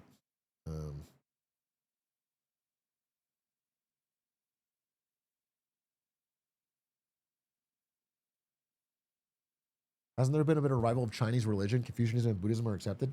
I couldn't speak too well to that, but I will say we met many people who said they were Buddhists openly. They were happy and proud of it. They wanted you to know. I think Buddhism was popping. Who's your GOAT China leader? Easily. Easy answer. I literally think, and I understand, again, I think all human beings are complex. I think all leaders are complex. George Washington owned slaves. FDR did the internment camps, okay? Everyone's got fucking ups and downs, but I think Deng Xiaoping is my GOAT. The truth is, if you look at China after Mao, at the end of Mao, horrible, impoverished country. Not horrible country, but horribly impoverished. And then during the tenure of Deng Xiaoping, like just an absolute insane change. An absolutely insane change. Like a literal skyrocketing hockey stick growth. Hundreds of millions of people pulled out of poverty.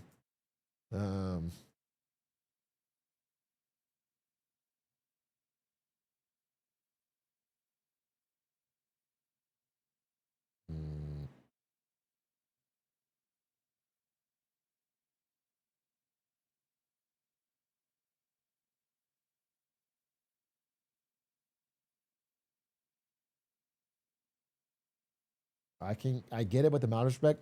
So I've said this quote before. I'm going to use it in my presentation, so I'm kind of spoiling everything. But there's a quote I heard on Mao that I really like, which is that if Mao had,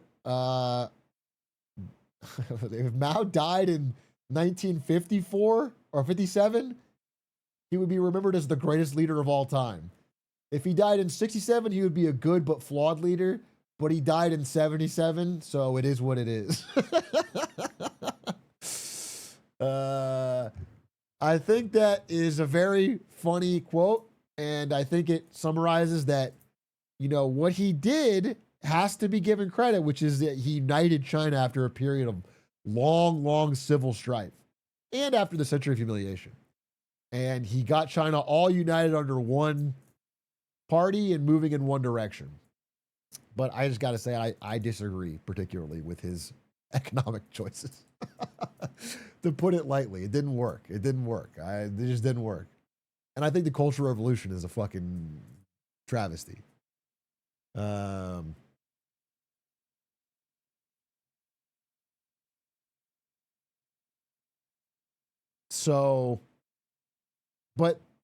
what he created gave the framework for someone like Deng to come in and then use that structure in a more positive way.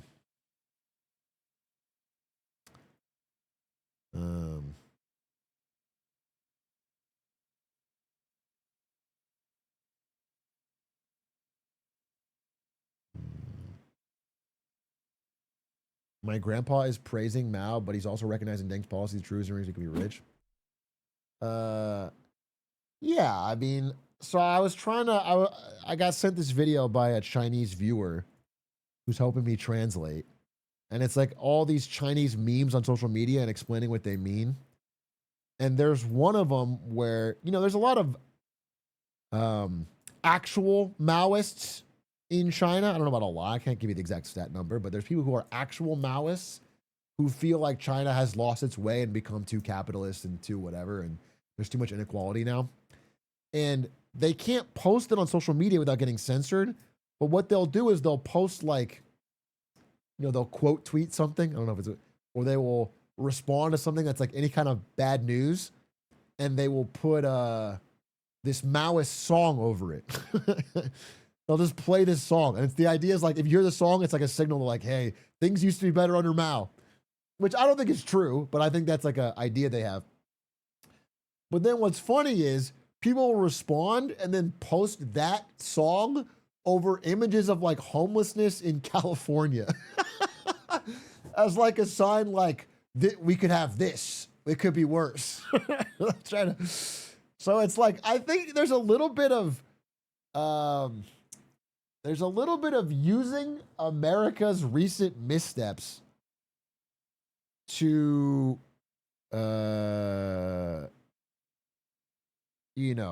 to push through any current problems. Chinese social media is also something? Yeah.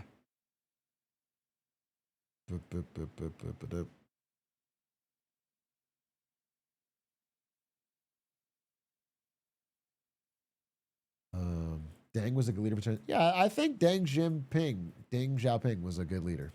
I'm not saying I agree with everything. I mean, he's the guy who was around. He was the guy for Tiananmen Square.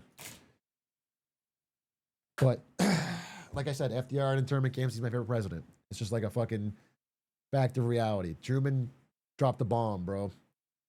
Eisenhower fucking overthrew Mohammed Mossadegh.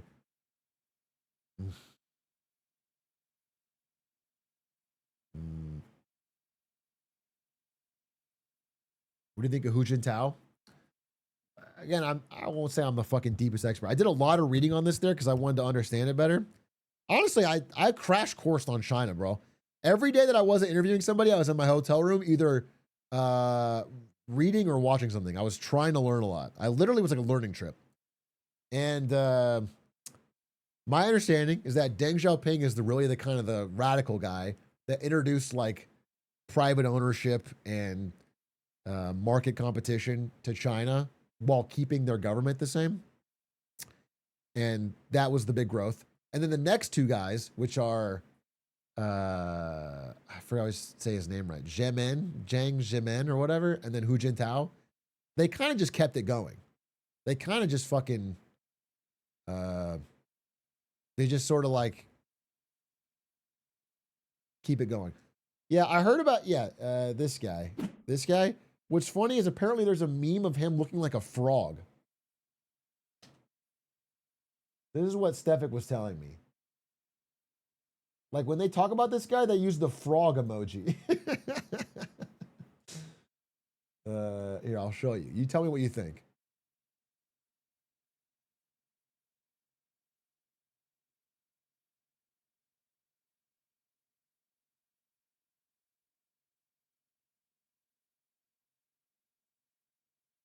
They definitely frog him. Anyway, so these guys, the next two guys kind of kept it going. And then Xi Jinping, who's the fourth. Also thought that was crazy too, is that maybe this is one of the reasons there's a little more stability. So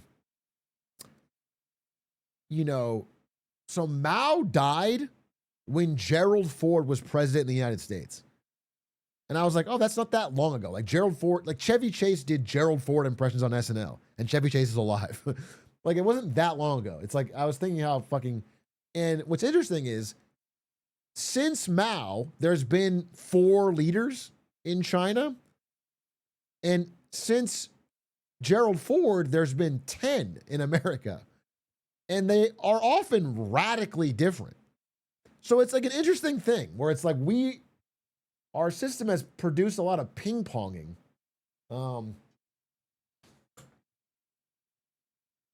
I do wonder. I mean, it's so terrible because I hate Trump, but I wish. Like, I don't know if 8 years for a popular president is enough time to get a long-term vision done. I wonder if it should be 10, like 5-year terms. I don't know. Or maybe it should just be like. It would be interesting if one party would win more than 2 elections back to back.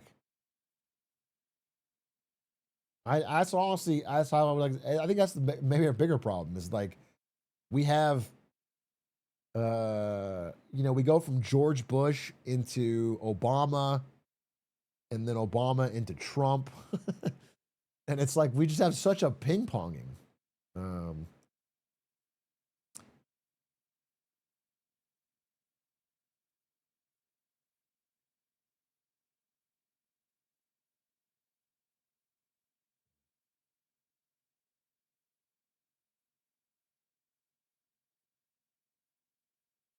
Was there anything specific you wanted to ask but avoided out of respect, caution? I'm being for real, bro. I'm being for real that we did not feel afraid to ask anything. We asked everybody political questions. We asked, I'm trying to think of like anything we didn't want to ask.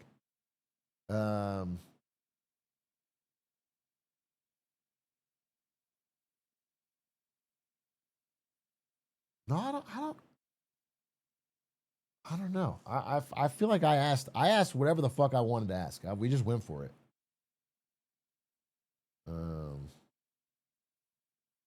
No, you know what? Taiwan, 100% didn't ask about Taiwan.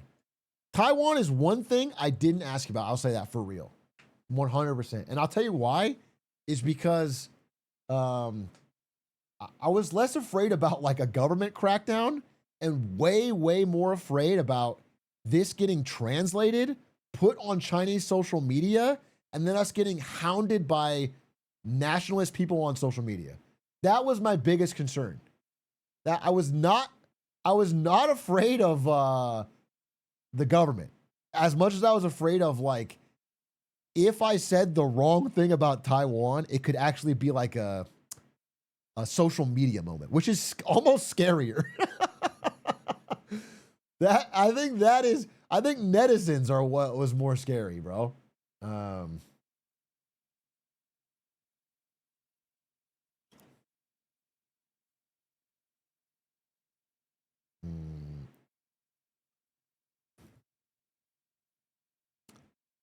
Yeah, you weren't scared of the government, bro. Legitimate question.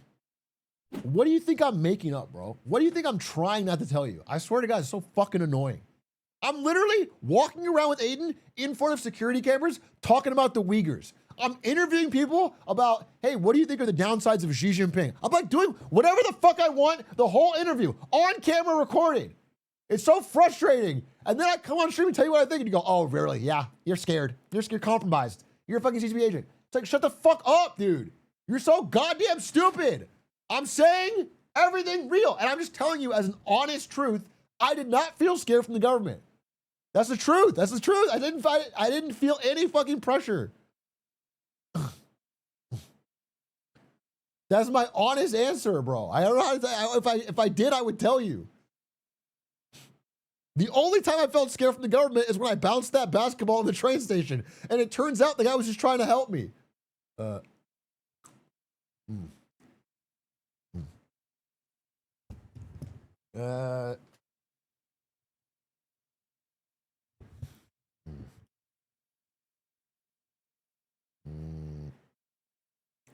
If anything, the Chinese government is scared of me. Okay? If anything, they're fucking scared of me.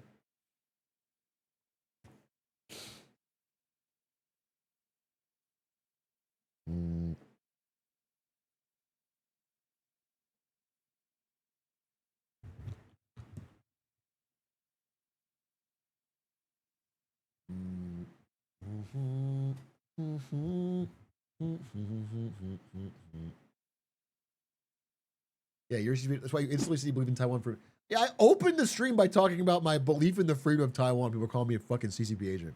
Fucking kill yourself, bro. It's so annoying. You have a psychological need for something. You want me to say some certain thing to make you feel better about yourself, and it's frustrating. In Minecraft, in Chinese Minecraft.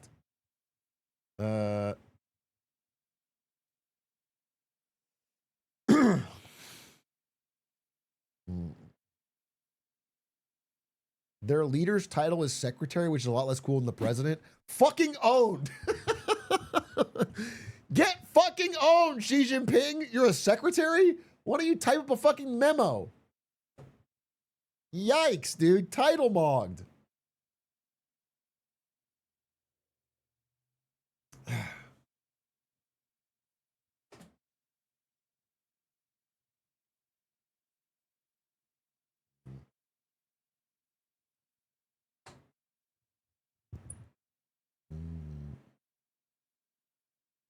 Xi is also the president of China. Dude, Xi has every title. Again, all right. There were a few people who were diehard Xi Jinping supporters that we interviewed, but I think especially among the younger people, the guy I really liked, the guy who worked in Chinese real estate, that guy was like, he was very pro dang. He was like, yeah, I think they've gotten off track.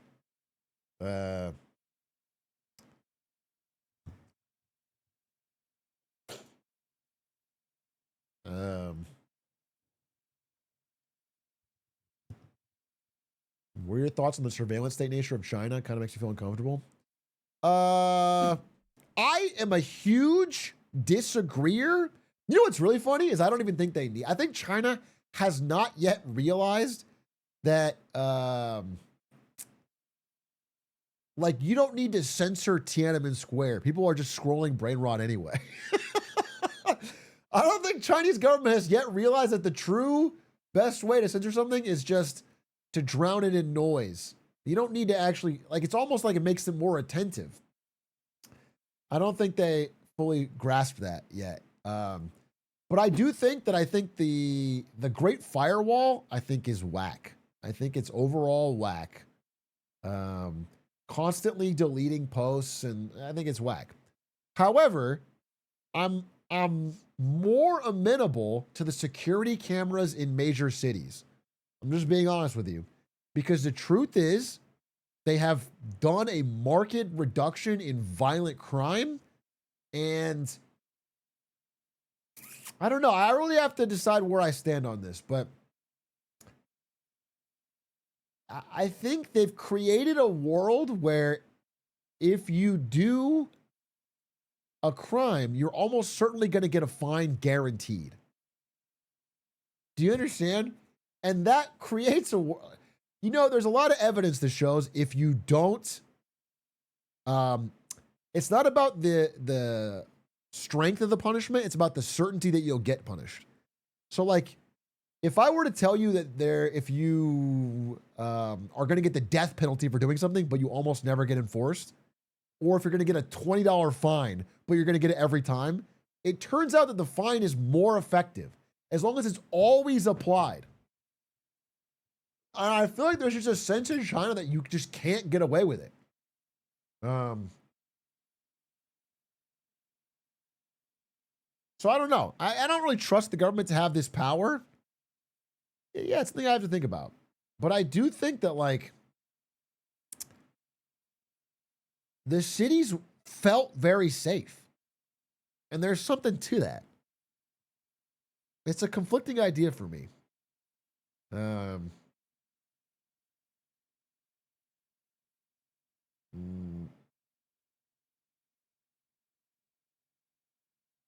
it's not just China, but Singapore does, like, I don't know. There's these cities that have, like, really cracked down on this stuff. I mean, they have shockingly, for a country of that size, truly cracked down on drugs. I suppose it's an overhang from, you know, never wanting to get opium ward again. Just a true fucking, including weed, bro. It's just an insane level of drug crackdown. I can't agree with this take, but I see your vision. I'm not necessarily giving a take yet. I don't know. Because my gut is not pro surveillance. But I just know what I saw in practice. And I also talked to people, and the way they saw it was more like you just had a really high chance of getting fined. It wasn't like they were watching every word you say to, you know, that's not the vibe I got. The vibe I got was like, you're just, if you do a crime, they will prove it, they'll catch you, and you'll get a fine. And so people just don't want to get fined. And so, yeah, I guess it depends on whether the laws are unjust. It's like, I think people don't want the government to have that power because if they have a bad law that gives them too much power, I think it's totally fair. There's this push-pull.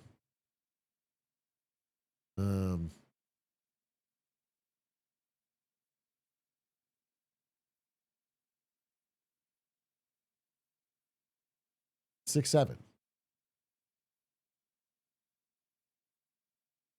Was it surveillance or is it the economic growth causing safe cities?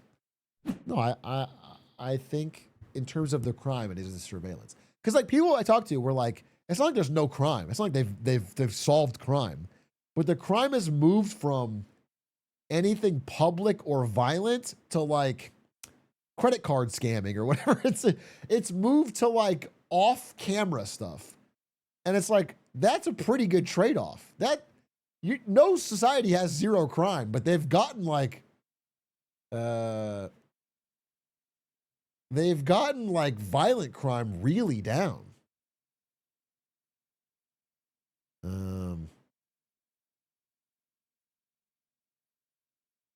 They have white collar crime, yeah. The spa lady we talked to brought up Skynet herself in reference to safer streets. Yeah. Yeah, I think there's a general. I don't even think people were like insanely positive on it. They were just like, they get the benefits. And I saw the benefits. So I have to be like, for real. I can't just be like an ideologue on it. Like there was some shit that made me question my beliefs.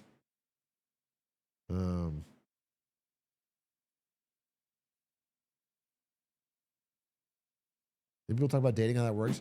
Yeah, I talked about dating a few minutes ago, if you want to scroll back. But general sense is that dating is very rough for young people. They have similar problems as a lot of other countries, but I think magnified by the overhang from one-child policy and magnified by, I think, there's a bit of, one guy described it as, you know, so a lot of families have like, let's say there's 4 grandparents, 2 parents, 1 child. Okay? So there's like a committee of 6 on each side of a dating thing that have to agree. They described it as like, if 2 people want to get married, there is 6 committee members on each side who like have to weigh in. There's so much family pressure and family vetting of the other person. So I think it's like there's like some more traditionally Chinese social family pressures that are mixing with the modernity of China's newly getting more rich status and also the cost of living increases of like bigger cities. And it's meshing to make a really toxic dating environment. Is how I describe it. My ex is Chinese, and every family gathering was a panel job interview. Yeah, no, people described it like this. Was the idea is like you would meet someone's family. Let's say you're trying to date a girl, you meet her family. The family will ask you what your job is, how much you make before they ask you your name. That's how it was described to me. Okay, like it's there's a real pressure. What do you think about the U.S.? They have a. I'll say this. I think the Iran war particularly has just cooked our standing to Chinese. Not that you have to necessarily care, but I think they really. Because, like, listen, people I met, they loved the NBA. They liked American movies, some American music. Like, there wasn't like American culture was knocked. And it wasn't like, I think like there's many things they would like about America, but I think the Iran war is super negative, super negative. Everything I saw, super negative.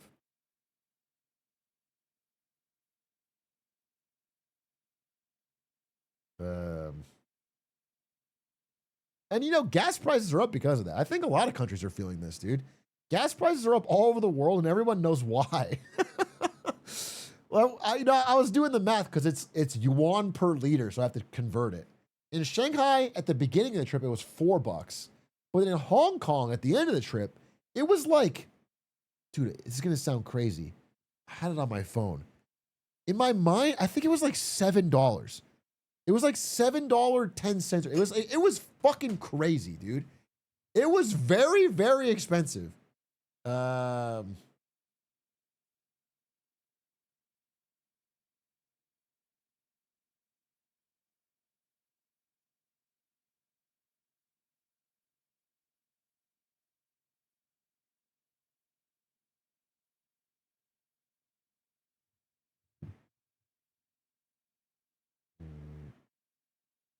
Did you feel like the sense of community was higher in China?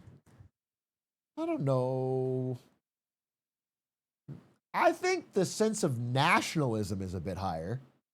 I think there's more of a national pride. But community, no, I wouldn't say particularly. I think they are suffering with similar problems. People are more isolated from social media. There's a very competitive grind culture. Work-life hours are crazy. Like I would say, Costa Rica, some parts of Europe, they're probably better on that. Yeah, I don't think Chinese cities are like a paragon of community. How rich does China feel compared to the States for the average person? No, it doesn't feel rich, bro. No, it doesn't feel rich, but it is that certain things are cheaper, which feels good. And then there's public infrastructure that is easy to use, that is quite nice. So it's like affordable for a lot of day-to-day living. But they're not rich. And it doesn't feel rich. The nicer cities are nice. Shanghai does feel kind of rich, but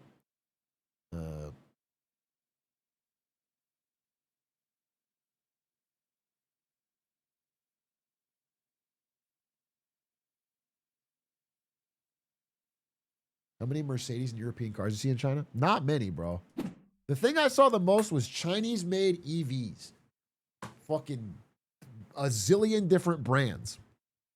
And every mall you go to, the first floor is like all EV brands, all competing.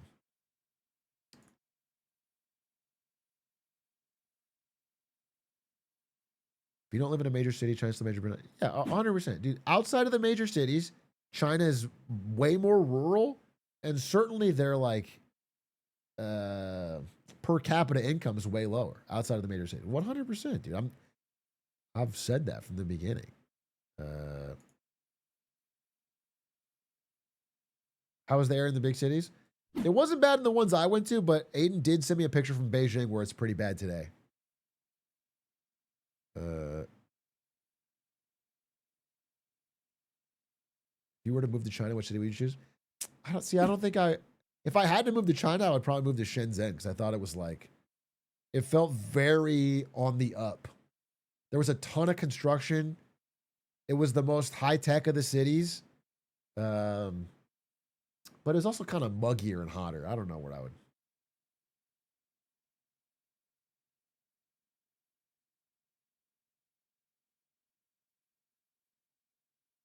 Oh, you know what? If I had to live in China, I would live in Hong Kong.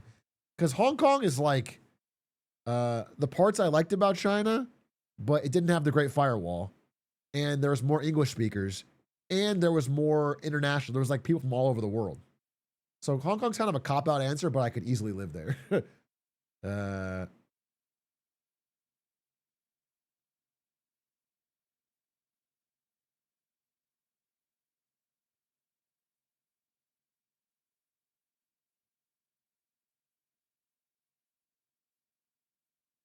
How's the opinion of Russia and the Ukraine war different from that of the Iran war? Yeah, they're way more pro-Russia. It's something I'm very critical of. I think China's very, very, very helpful to Russia in the Ukraine war, and I think the Ukraine war is really stupid. I think it is a war of aggression on Putin's behalf. I mean, we're kind of in a soft World War III right now, bro. In that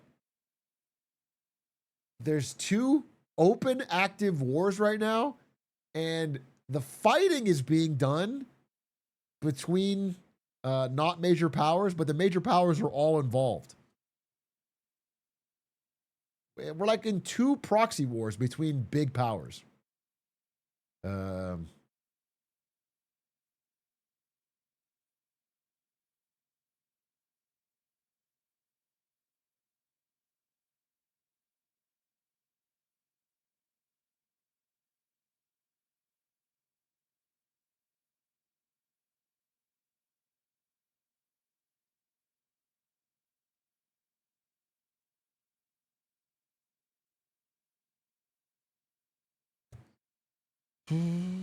Did you go to Chongqing? I did. Yeah, it was great.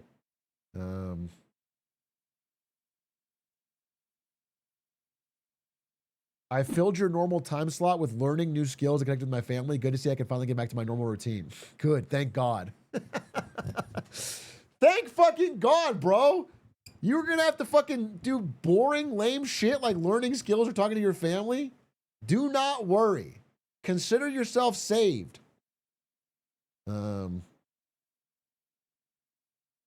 Speaking of the Great Firewall, we were getting an idea of how prevalent VPNs are. Yeah. Here's what I saw.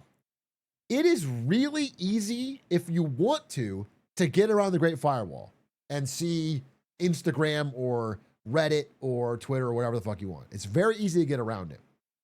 But because it is not the default, people who grow up and live only in China why do they want to go to Instagram? And so they just stay behind the firewall because that's what they're used to. So it was much easier than I thought it would be to like go see whatever I want and scroll. But it was, I can see why it has created the system it has. It's like Americans using Red Note. It's like we did it as a joke one time, but no one's actually doing it. What happens if you get caught posting on YouTube or something? No, there's nothing. There's no, there's no punishment. There's nothing. The worst thing that seems to happen is that you can get your post deleted. Not on YouTube, but on Chinese social media.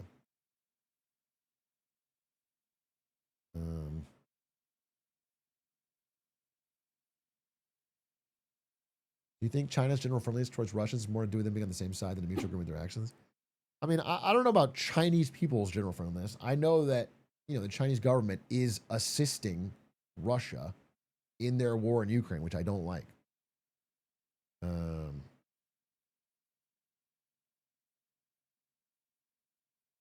But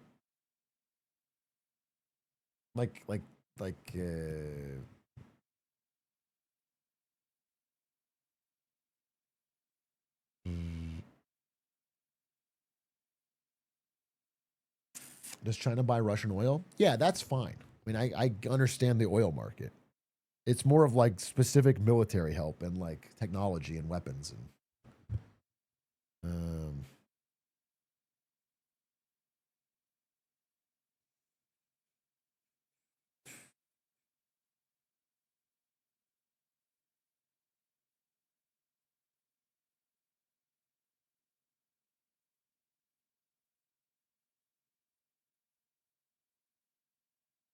yeah, that's exactly what I'm saying. It's not nobody had trouble getting outside the firewall if they wanted to, but because they didn't have any reason, because all their apps were inside the firewall. Most people's internet nowadays is like a series of 4 apps, even outside of like for you and me. Most people's internet is like they go to Twitter, Reddit, Instagram. That's the thing. And so if those apps are for you inside the firewall, then you're by default not going outside of it. Like their equivalent is like Weibo, Douyin, Bilibili, And so if they're watching those things, then they're just not going outside the firewall because of that. But they can if they needed to, because it's really easy. You guys go out VPNs.com with it? That's what I just said. They're very easy to get, but most people outside of like the more westernized parts of the city don't use them. You say China's mainly business first when dealing in global policies, or more ideology? I think China is very. That's a complicated question. Because I think the business people are very business first. They're concerned with making money. And I think the government is more China first. They're very focused on Chinese strength. And everyone else is a means to an end. Um,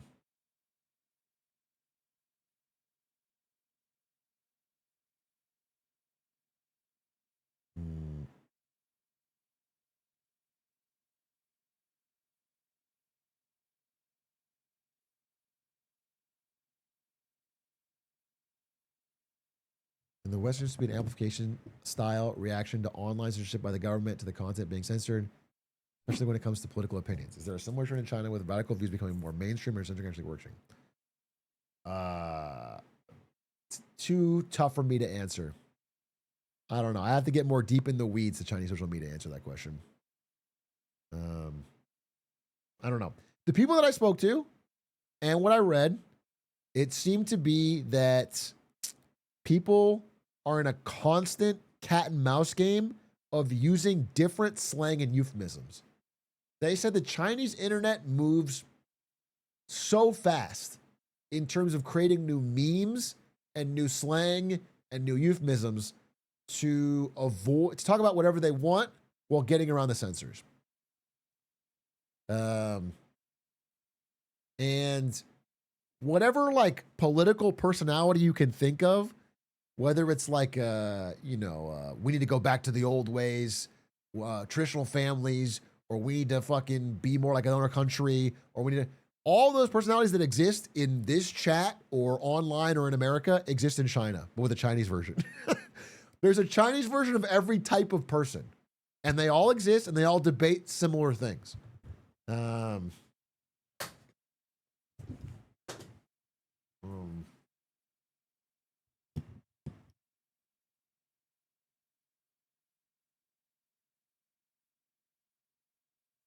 How's the government making control of everything digitally in post? I mean, they own the weapons and the fucking state, and they own the. And you know what I'm saying with deleting random posts is you just can't get traction. I think that's the main theme. Is you can say whatever the fuck you want, but if you get traction, it will get deleted. So it's like if you have 0 likes, 0 followers, and you're like, I don't like what fucking Xi Jinping did. The worst that could happen is your post gets deleted. But if you were like getting a movement going and had like you're like, we're going to start a campaign to change our leadership, then you could get your post deleted and your account deleted.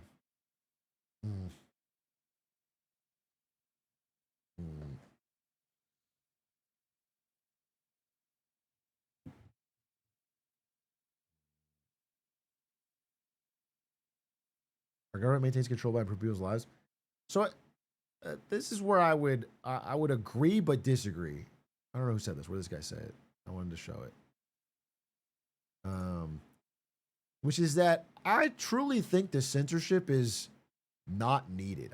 It's a weird. It feels like a leftover relic of the post-Civil War China ideology. I literally think like. I think China has improved the lives of its people in the past 30 years. It just measurably has.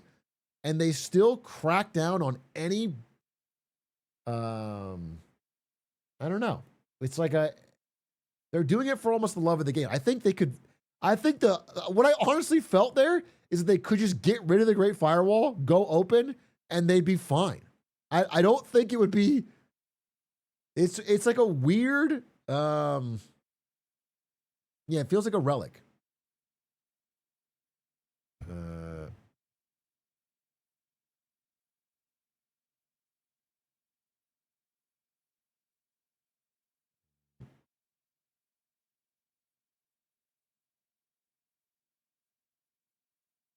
Crazy way to repeat that just your account get out of you for 20 times a game.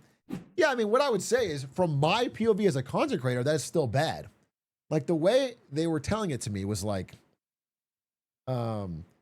if I was a content creator and I tried to make like a big A video criticizing the government and they were like, okay, your account's deleted. If I did it enough times or whatever, there's only a few, because of the super app thing. It's like, if I'm locked out of Weibo or whatever, my career is dead. I can't do anything. My source of income would be 100% dead. So it is worth being critical. There's no Chinese rumble, there's no Chinese kick. Do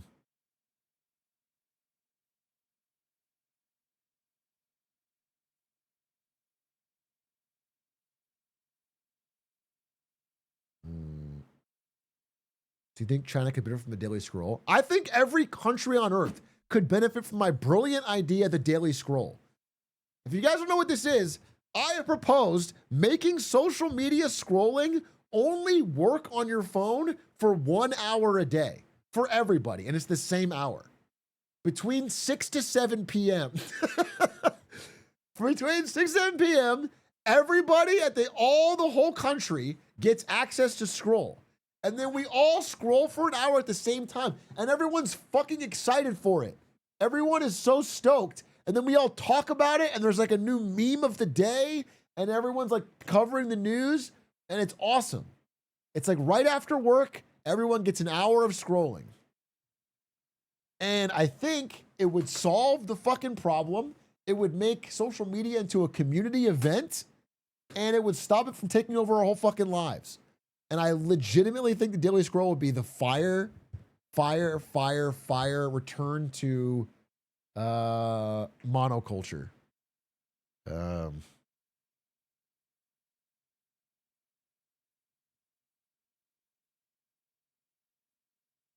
If you work during that time, it would be so depressing. You'd miss out on all the memes. Yeah, I don't know. I don't know how to. Maybe you could fucking move your hour if you got an exemption or something. But I think it would be so sick, dude. I think it'd be so sick.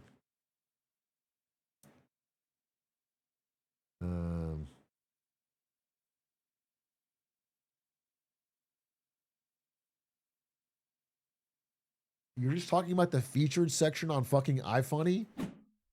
No, I'm not. No, I'm talking about a national 1 hour of scrolling. I'm not talking about the featured section on iFunny, you dumbass. No, it's not. In no way is that similar. No way is the existence of iFunny somehow equivalent to everybody having a mandated 1 hour. So you're talking about Wordle. Okay. All right. Yeah, you got me.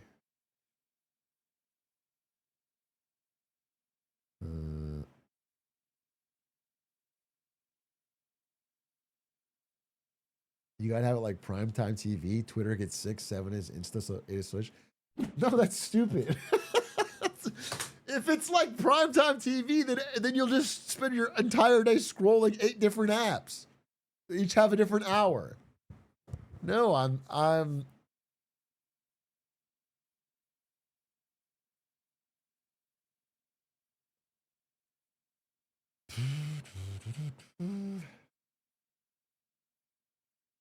freedom of speech in the American sense is the privilege of a hegemon.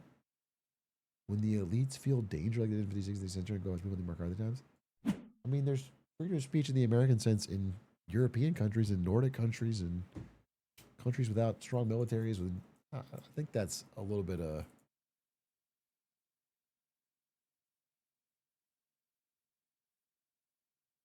and you know, also like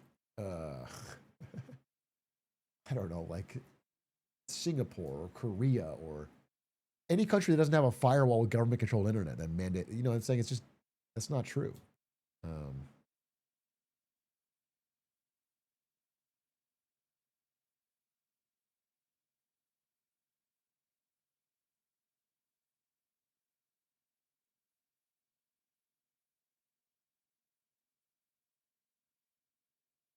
I always thought we should have mandatory blackouts.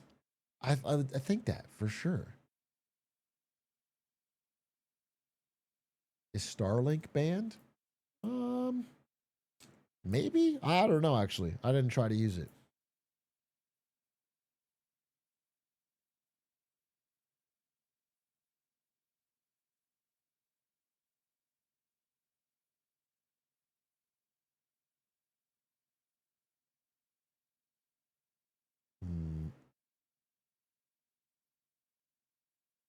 Russia has mandatory blackouts to raise birth rates.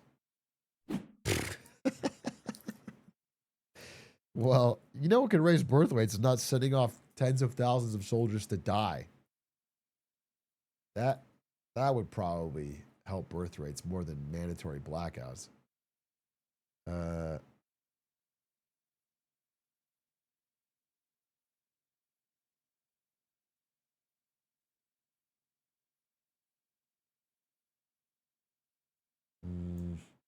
Did you hear about neurological? Hey, thanks for the 51 months. They should send me to Russia. I'll solve the birth rate problem. Is Lil Bro saying he's gonna just tear his way through Russia on a fuck spree that's gonna make okay, you're gonna fuck your way through Russia? I'm not necessarily fully believing in you. How about the daily scroll set like your job like insurance? What does that mean? This is your first time chat message? You think your job should choose how much you're allowed to scroll? That's your one time? Because everybody loves employment tied to insurance right now. So let's also tie entertainment to it. What's your scroll package like? Yeah, the job doesn't pay well, but they have a great scroll package. It's got Instagram, it's got Reddit, it's got Twitter, it's got... And I get 6 hours a day. I get tons of scroll. Holy fuck, dude. Me becoming a spinal surgeon so I can catch the whole mafia thought? Holy shit! Wait a minute, the motivation will be off the charts. Oh, if you can't scroll until you're employed, dude, the motivation to get a job will be crazy. Teens will work just to get the scroll. They give us unlimited scroll, but it's a trap. They say unlimited scroll on the fucking pay package, but they work you so hard you never get a chance to enjoy it.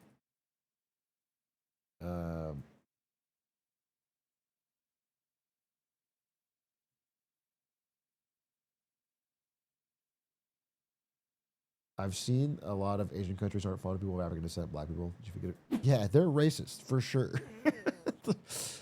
Yeah, it's not some magical land where there's no racism. I'll tell you that. Yeah, for sure. 100p. They love Kobe Bryant, though. I'll tell you that.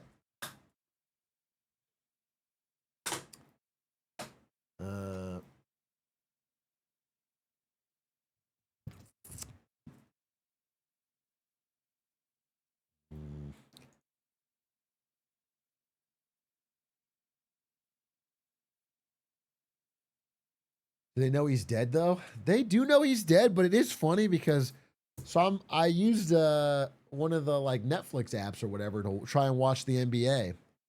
And it's funny that they will still show like it had like highlights and icons of players and stuff to like watch games. And it's like all modern players, but the number one guy in every slot was still Kobe. It was crazy. It was like he was still a player in the NBA.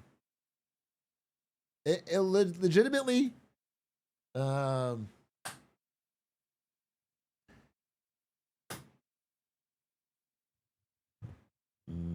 a white male, you can tell me something like people. Do you think I just like walked around and caught the vibe, or do you think I talked to people and asked questions?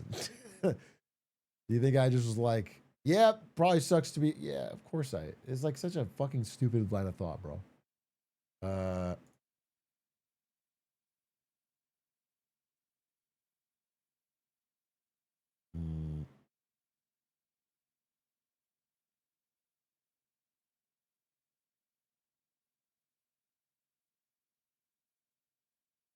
Garnix, thank you for the prime. Have you seen this shitty Kobe mural in LA? The shitty one?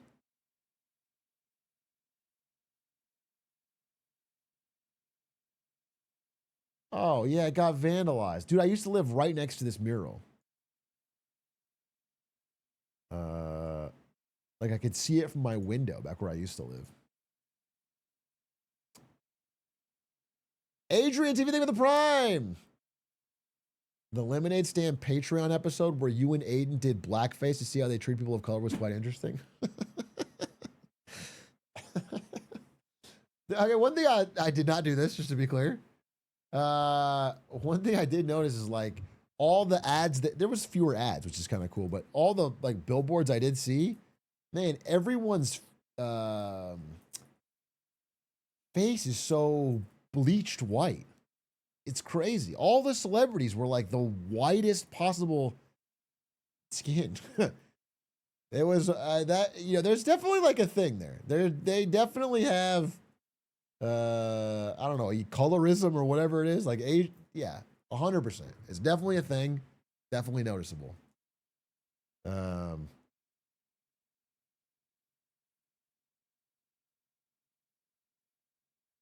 mm,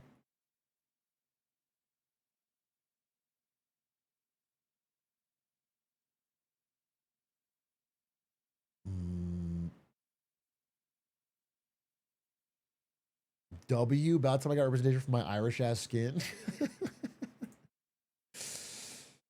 Yeah.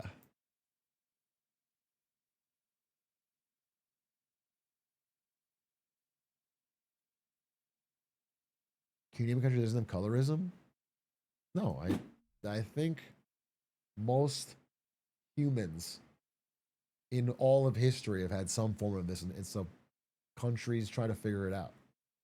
But I just think I think there's a sense of some people in America that everyone else has it figured out, and our stupid Chungus countries just can't do it.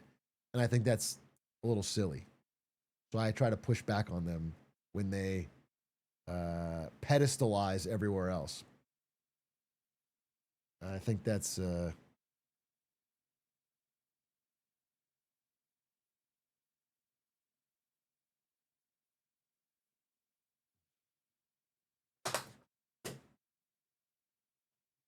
Oh, wait a minute. We should talk about Pam Bondi. Wait, I'm sorry. I've been trying to talking for 4 hours now. So I do think it's fascinating. Just to be clear, I know I'm sorry. I'm sorry if you're not interested in China, but I just spent, 2 weeks there, and I really, really tried to learn, as in like multiple interviews a day and then reading all the time. And I think it's been extremely interesting. And I think I've said this before, but I think the U.S.-China relationship and China's relationship with the world in general is the defining story of the next 10 years.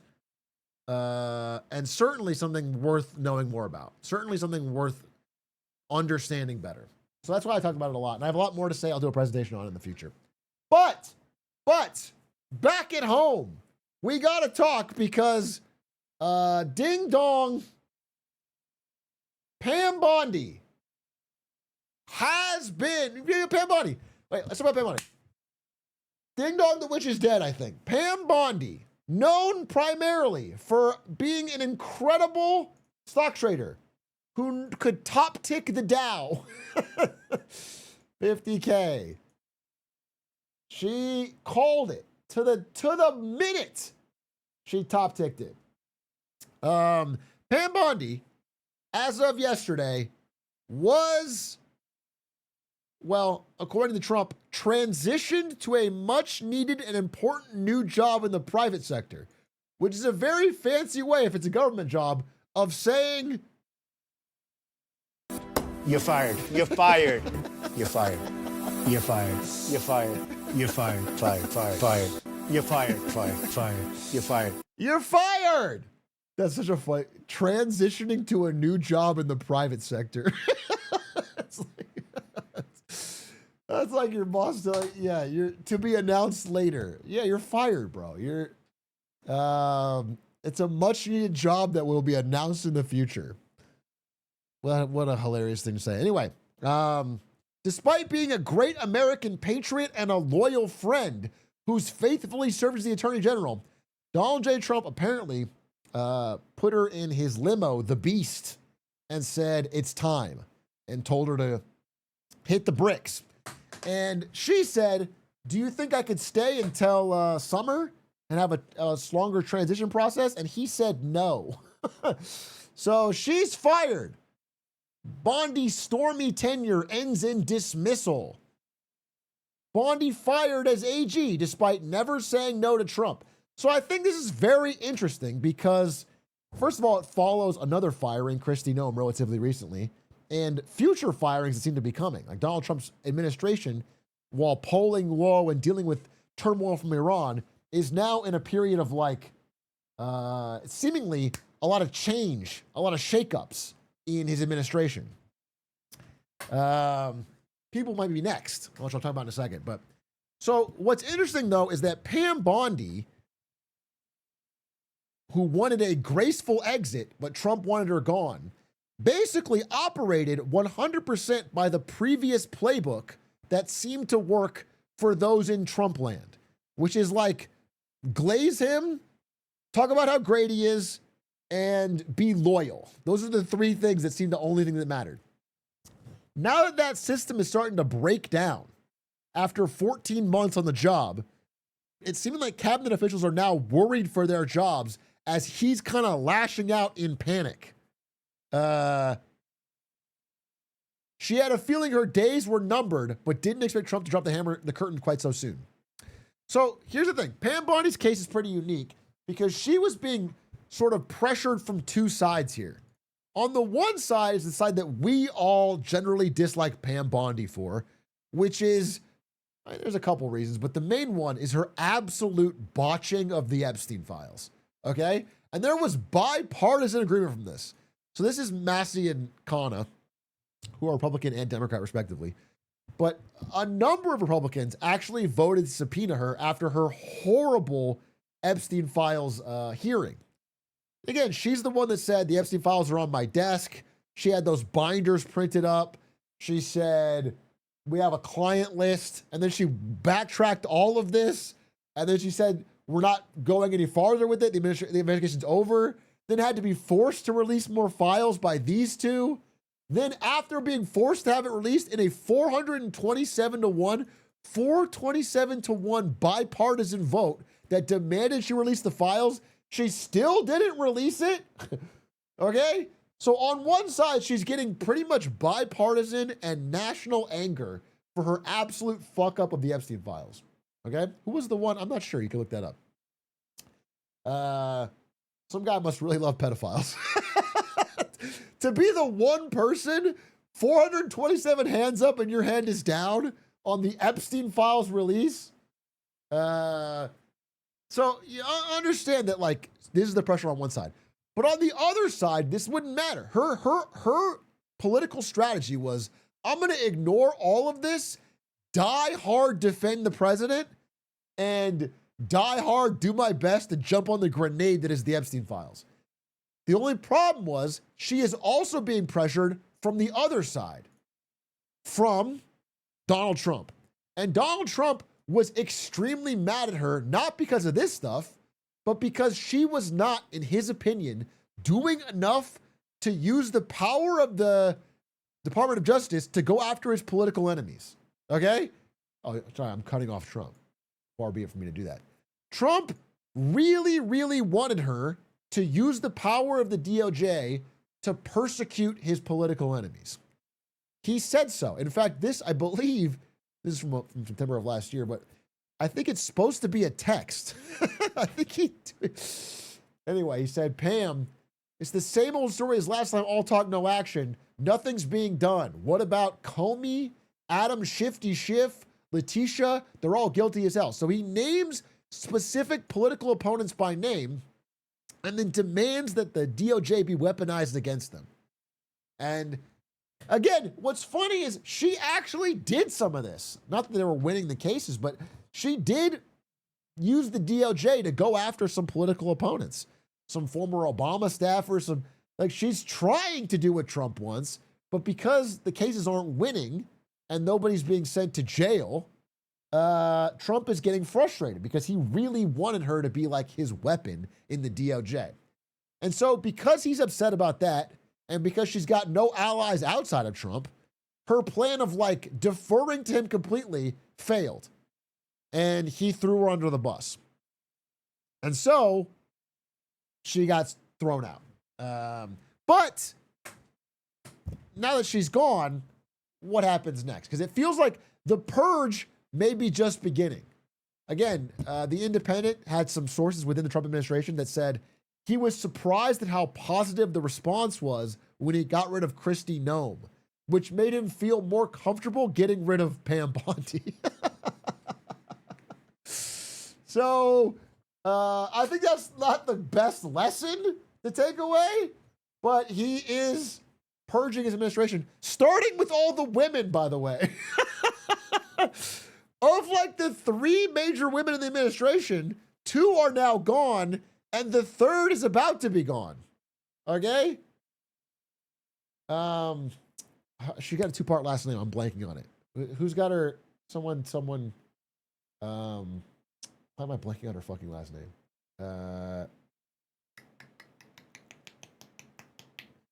Who's fuck? Why am I blanking on her last name? I'll pull it up.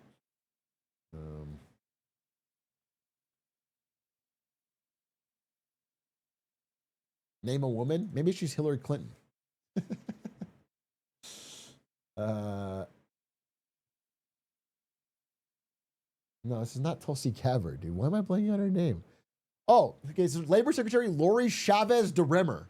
Sorry, she fucking blanked on it. Anyway, his Labor Secretary is likely the next one gone. She's the next one gone. But after that, it's looking like he's also got Howard Lutnick and Kash Patel in his sights. You know, both of which I think are terrible. The problem with Trump is not that he's getting rid of these people. The problem is that he's replacing them with similar quality people. But apparently, he's upset at Howard Lutnick because he feels like Howard Lutnick is not doing a good job of communicating to the American public how good his economy is doing. I don't know that Howard Lutnick is glazing the economy as much as he wants.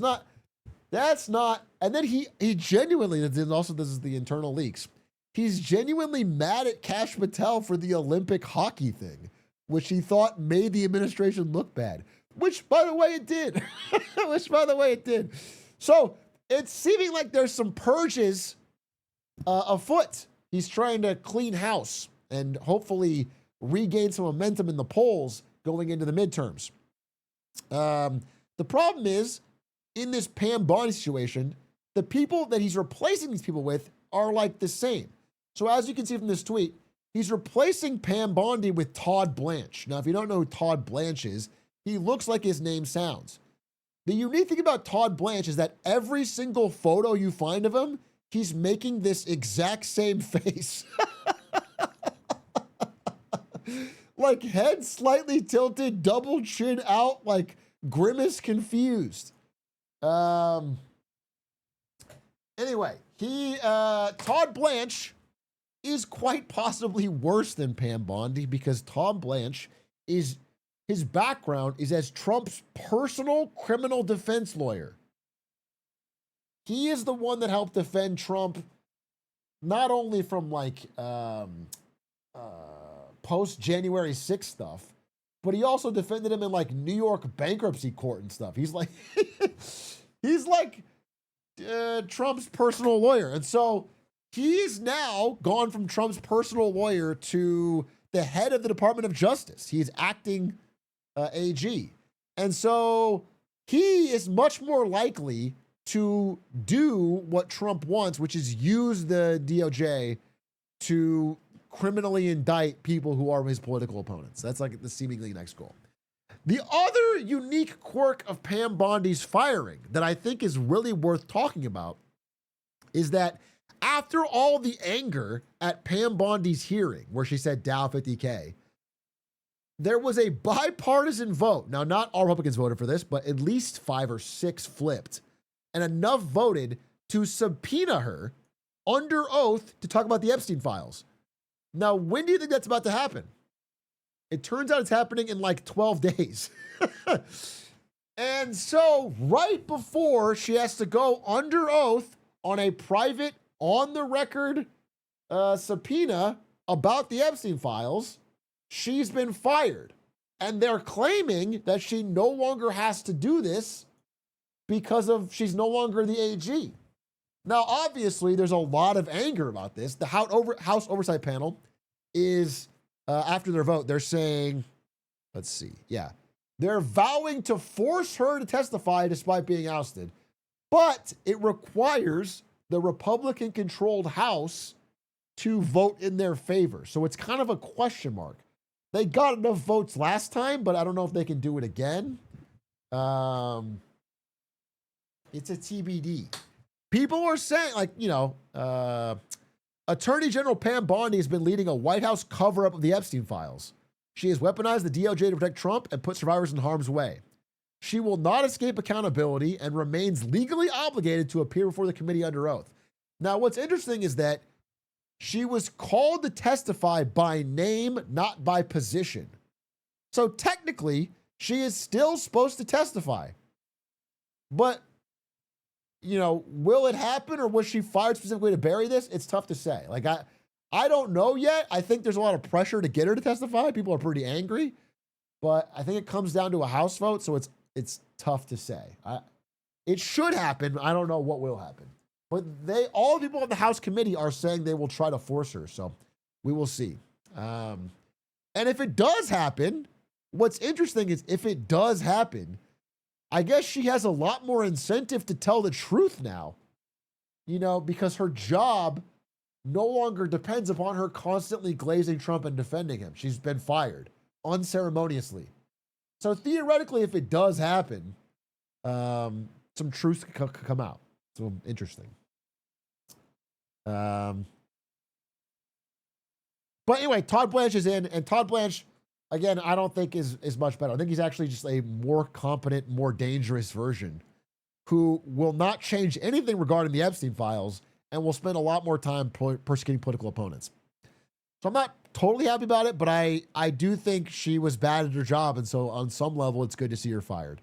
And I am, you know, on a pure, like, Schadenfreude level, looking forward to seeing some of these people get fired.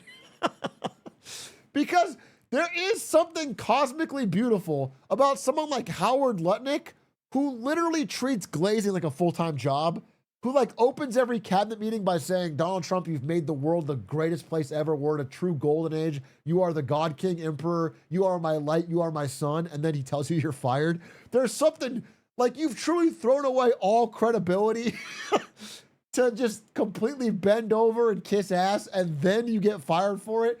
It's like a true comeuppance. So there's something to that. But that is the takeaway from this Pam Bondi thing. Now, what's interesting is there's a broader context here, which is that Trump's approval rating continues to tumble. I'm not going to per Atrioc here on this specifically. You can go back and watch my Gavin Newsom interview where I say, you may not be aware of it, but this will happen, and it is happening, and it's going to happen. But yeah, Gen Z's cratering on Trump. And Republicans, while again, some of them are diehard, the percent that is 100% behind him is slipping pretty precipitously. And so, you know, he's kind of floundering to try and keep all this coalition afloat. As these people turn away, he is trying to throw these people under the bus and her to maybe get back some of the goodwill going into the midterms. What's interesting is I took a look at his Truth Social today to try and see, like, how he's trying to manage the messaging. And it was a pretty fucking crazy lineup. He tweeted today, or Truth Social today, with a little more time, we can easily open the Hormuz Strait, take the oil, and make a fortune. It would be a, quote, gusher for the world, question mark? It's like, okay. So he's trying to focus on messaging around the Iran war, I guess. But like in a question. It's like, okay. Okay. He understands, I think, that the Iran war has not been properly sold to the American public. They generally are pulling. They don't understand why we did it, and they're upset about it. So he's trying to sell. I get you on that. And then right before this, so immediately before this post, he goes, our military, the greatest, most powerful in the world, hasn't even started destroying what's left in Iran. Bridges next, then electric power plants. Okay, so it's not really about how we're going to make money on oil. Now it's about how we're going to just destroy the infrastructure of a country. He also had an interview. I don't know if I have this in here. Yeah, he did. Okay, these are two interviews from the same day, one of which he says Regime change was not our goal. We never regime change is not our goal. We never said regime change. said regime change, but regime change Okay. has occurred. Now listen to But this we one. also won regime change. Just pause right there. These are both from the same day. He's just kind of like fucking throwing shit at the wall to see what sticks. A/B testing different ideas to try and make this We have a popular. regime change like nobody thought was possible. So, okay, there's that. But understand, okay, so these are like an hour apart. I took them at different times, but they're an hour apart. So that's the Iran war. But I get that. He's trying to sell the Iran war. But then what do you think he was talking about right before this post? Right before these two posts about the Iran war. You'll never guess it. You'll never guess it. No, none of you are right. He was talking about how Bruce Springsteen's plastic surgery looks bad. He's just live tweeting all day, bro. So in between trying to sell the public on this unpopular foreign war, he's also just shit-talking Bruce Springsteen. Same amount of likes. Okay? And then right before that, 1 hour before this, he's writing fucking paragraphs about his beautiful ballroom, of which there's like 8 posts. He has tweeted more about the ballroom than the Iran war since the Iran war started, by the way. Much more. Like different build photos, and he looks genuinely happy. It is clearly the only part of the job he enjoys anymore is this ballroom. He's deeply involved in the construction. It's crazy how much he talks about it. So, okay. All this combined is not really selling people. And again, people, even those who were die-hard MAGA, which again, Republicans and Gen Z, are smart enough to know the difference between this, these two posts, and this. We should have never gone into the Middle East. We should have never gone into the Middle East. Under my leadership, we will turn the page forever on those foolish, stupid days of never-ending wars. We're rebuilding our military stronger than ever before, and we are not going to deplete it again on stupid, senseless, endless wars. People are noticing, dude. The enthusiasm gap is so massive right now.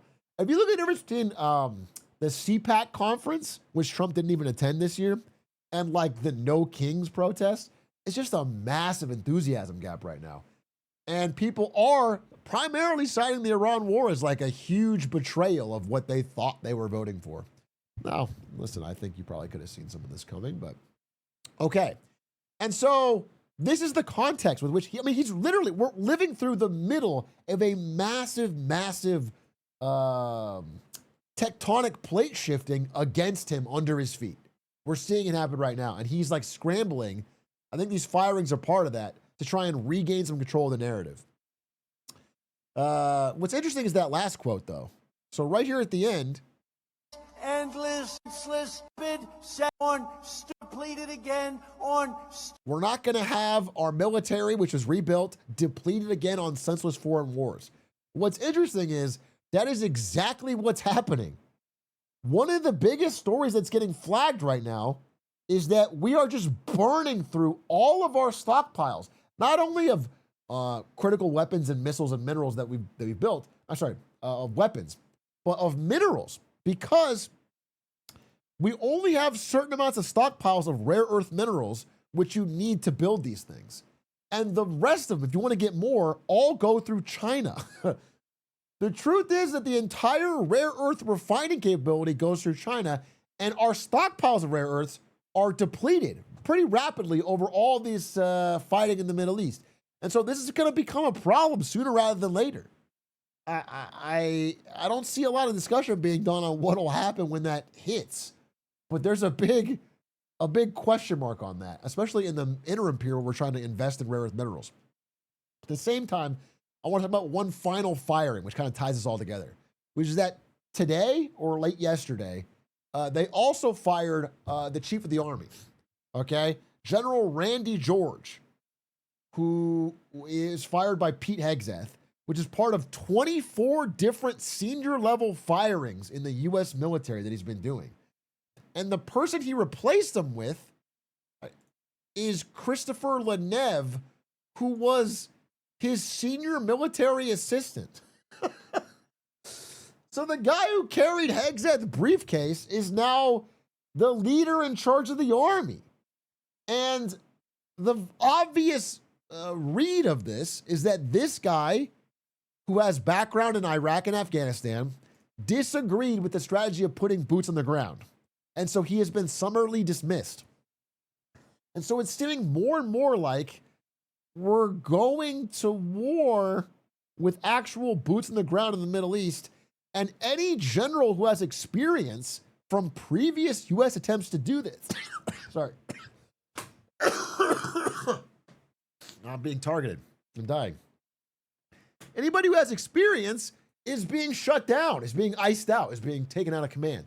And so it's seeming like it's set up for a bit of disaster. Again, this guy is the guy you would want in this situation if you had to do it, because he has experience in these areas. He learned to pull troops from remote valleys where they were engaged in bloody and often pointless battles. He was pushing to experiment with drones, new tactics, and targeting systems. Okay? He cut expensive vanity projects like the M10 Booker that can be easily destroyed by kamikaze drones and tried to focus on new, more mobile vehicle. Like, this is the right guy for that type of job, who probably thinks it's a stupid idea and he's getting fired for it. So, look, while I think a lot of these people are bad, I'm not super motivated by these fire. I don't think it's like it's enough or the right direction. I think it's sort of like political floundering rather than a true change of heart in any way. But that's the update. At the very least, it is kind of cosmically funny to see Pam Bondi go from, the Dow is 50K. Why are you talking about the Epstein files? To the Dow is plummeted and I'm fired about 6 months later, 4 months later, actually. I think that's like, there's a cosmic humor to that, and maybe the beginning of an unraveling, but not enough just yet. That's my update on Pam Bondi. Thanks for watching.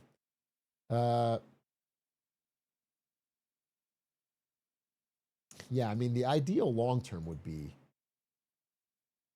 prison time. Guys, I have been rambling about China for a few hours. It's been 4.5 hours talking about China, plus Pam Bondi updates. I am feeling a little bit unwell, honestly. So I'm actually, I'll do a Slay the Spire run. Let's do a Slay the Spire. Because I played Slay the Spire on the plane, the 13-hour plane flight. And it's such a fun fucking game. And I gotta fucking tell you, I am the greatest Regent player in the world. I'm a Regent master. I just found my calling with the Regent. Post your ascension, bud? Oh, don't mind if I do. You mean my A10 complete? Let's fucking go. I'm a Regent god, dude. I went a fucking maniac on the flight. It was a 13-hour flight, but I just kept grinding Regent. However, I'm stuck on 9 with Ironclad, and I don't even play these. I suck with the Defect. I didn't really try these two, but I tried Defect, and I'm stuck. I'm not very good at them, to be honest. But I'm pretty good with Regent, and I like Ironclad a lot. So what I want to try to do is see if I can beat A9 with Ironclad today. My goal is to beat A10 with all characters. I've done it with this, so I'm going to try this one. Are you playing Beta Branch? I'm not a Beta, so I wouldn't do that. I only play Sigma Branch, which is where everything is the same as regular. Okay, we have 3 options. We got random rare card. We got lead paperweight, 1 of 2 colorless cards. We got precarious shears. I love taking the shears with Ironclad because you end up with a 9-card deck right off the rip. And it's like, you got a thin-ass tight deck. It's svelte. It's sexy, I almost might say. Okay? But I'm a little bit concerned about the 13 HP. I kind of like rare card too, because then you just sort of, you get direction. So, fuck it. What does that say? Deal 8 damage to all enemies. Deals 2 additional damage for each other attack you play this turn. Okay. So if I did like attack, conflagration, that's 12 damage to all enemies. Okay. We can make that work. All right, routes. First thing we want to do is we want to corner the market on the left side, then sort of push forward north. Then after scouting around, we want to head back to the home base so that we can tell our home base what we've seen, and then rebuild our walls on the outer rim. Okay? And then we'll complete the loop and have a complete full knowledge of what's going on. And then come. I'll go this way. Okay. Let's see what we got here. Boom, boom, boom. Oh, conflagration. How does that help me here? Boom, boom, boom. Okay. Bash, conflagration. And I should be able to kill right here. Bong, bing, bong. Okay. First card. Thunderclap into conflagration sounds kind of fucking beast. Sounds like it does a fucking bazillion damage. Could be fucking good. Could be fucking good. I need to blow my nose, bro. I'm feeling kind of stuffy. Thunderclap looks hype. I can also skip if I wanted to. I don't need to take a card right now.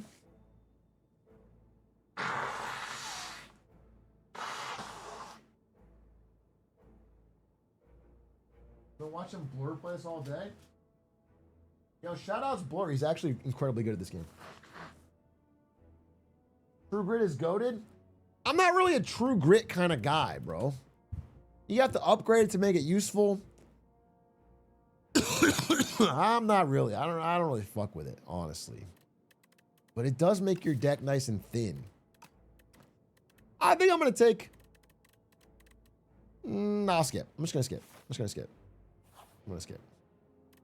6 max HP. Enchanted card with steady. Okay. Steady conflagration? Wait a minute. What if I get like anger, the 0 cost attack card, and I stack a bunch of angers, then I retain this and do a pavilion fucking damage? Holy, wait a minute. This might be fucking devious and dubious.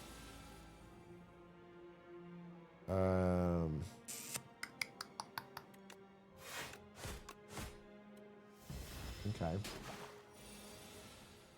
Can you swap Steam games to the right? Yeah, I can change the Spire. Slay the Spire 2.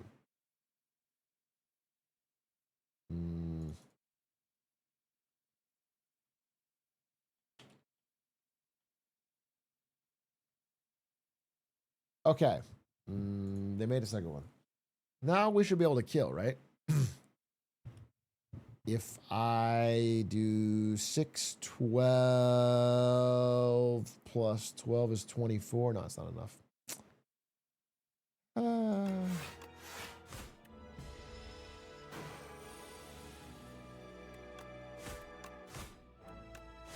we go. Stone armor, armaments tremble. These all suck ass. Plating is so ass. It's so bad. I don't want it. I skip. Oh, I need a card. I need a card soon. I need a good card. Give Peepaw a card. Right, we just fucking go all in.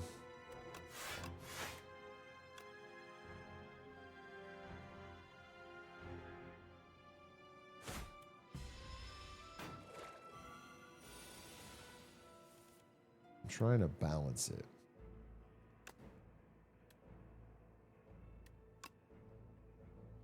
Hmm, 24? Boom! Let's fucking go! Okay, Bully. Bully is a vulnerable stacking card. Not really vulnerable stacking. I don't know what I want to do, honestly, bro. I don't really want this card. I guess if I took Thunderclap, this would have been fucking better. And I could have done a vulnerable stacking conflagration thing. I need to start taking some fucking cards, I'll tell you that. Bro hates adding cards. I like a thin deck. I'll take this just because it fucking stacks. I can get a bigger... Oh, perfect. Perfect! Okay, wait. I think I just... I think I do that. And then we cycle through and do it again. I should have drank the potion, bro. Fuck it.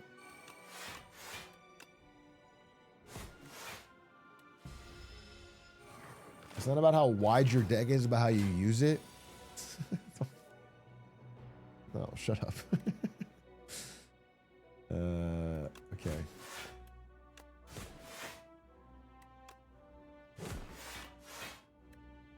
Yeah, we're getting kind of fucking beat down, bro. Oh my goodness.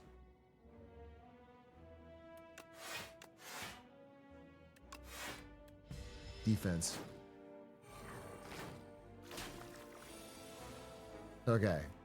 Okay, okay. Ultimate God turn. Ultimate God turn. Wait, okay. This should work. This should work, right? No, it's not going to work. I think it's just not going to kill any of them. Wait. Okay, it's going to do 14. I think you guys are 0-7ing. No, wait. What if I can win?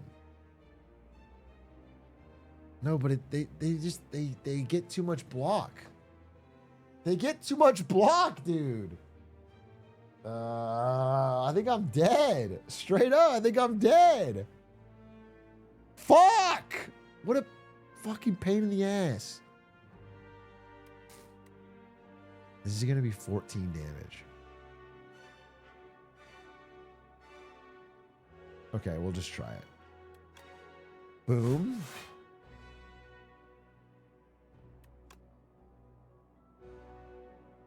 Boom.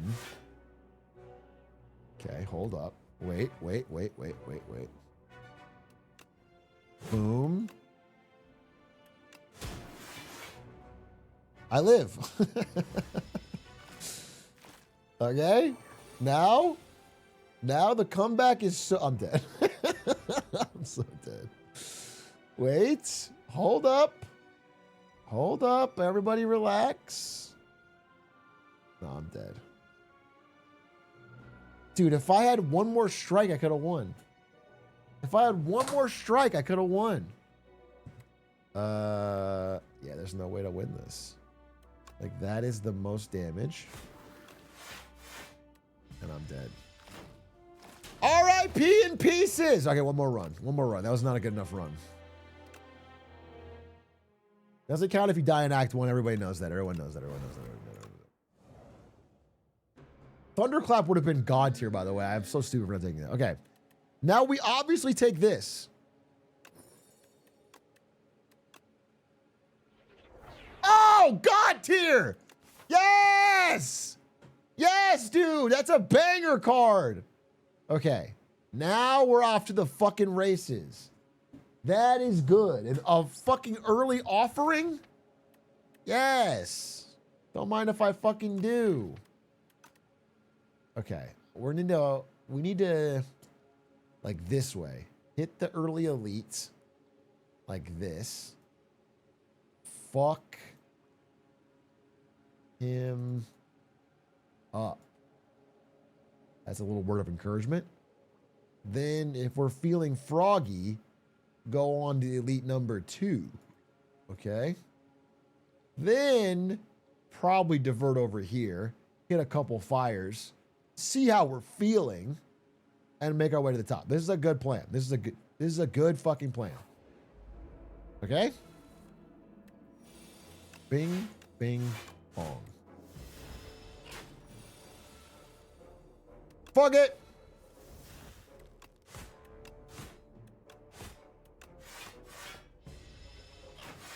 Really wanted to get something better there, but it's fine. Okay.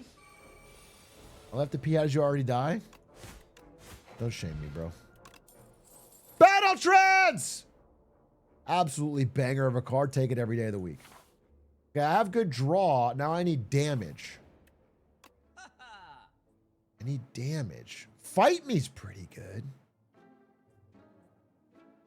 Wait, I kind of fuck with this card, and it's cheap. Also, Shockwave's pretty good. We're gonna fuck around and take Fight Me. Oh, I can't get a removal.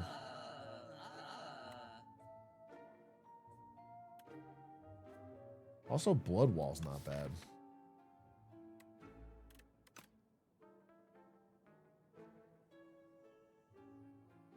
Fuck it, I think.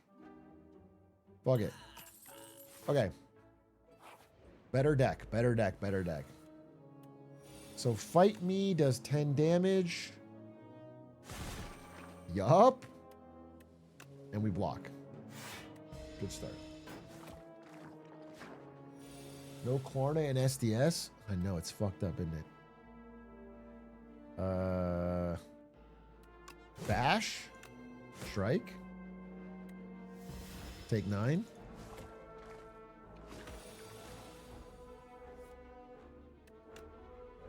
$12. Fuck yeah. Fuck yeah. Thunderclap, Anger. I think these cards actually suck, and I won't take them, and you can't make me. I don't want these shit cards, and you guys can't make me put them in my fucking deck. I don't want them. I skip.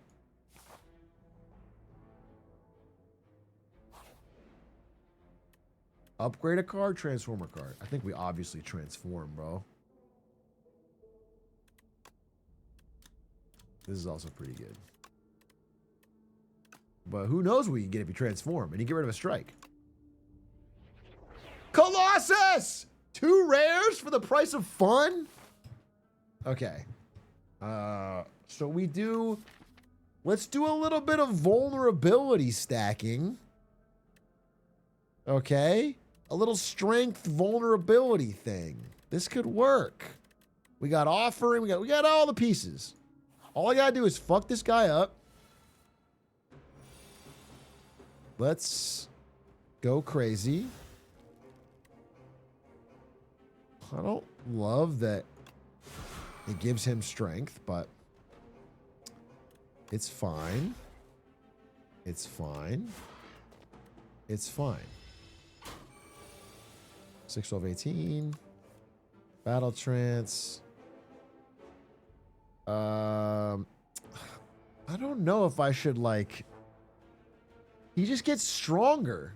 So you kind of want to rush him down more than you want to...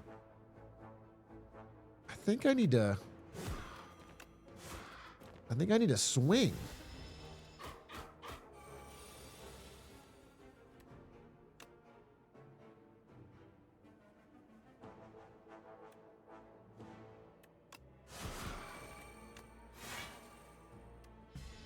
That's a huge life save, though. Okay. I need to start killing this fucker.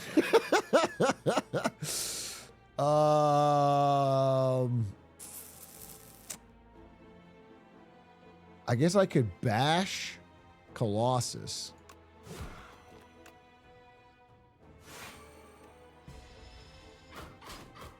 And then, bro, I'm fucking cooked. 10, 10, 10. I win, thank God. Okay. Okay, good. Good, good. Twin Strike? Twin Strike with strength is not so crazy. It's not so crazy. It's not so weird.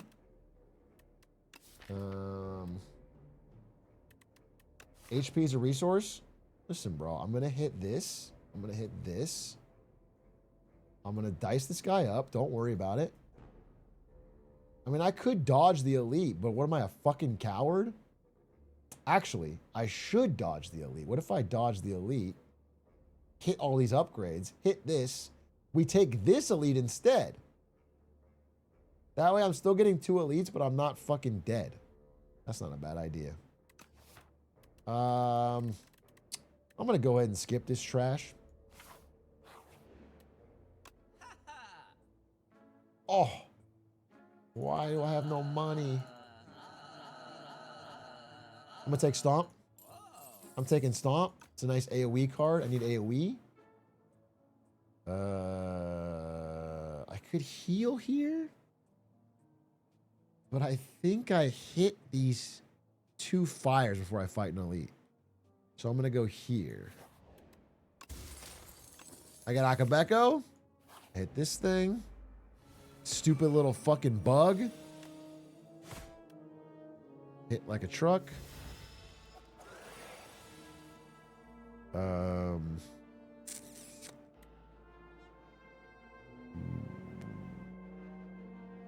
How about we just do Bash, Colossus, and then we kill him next turn.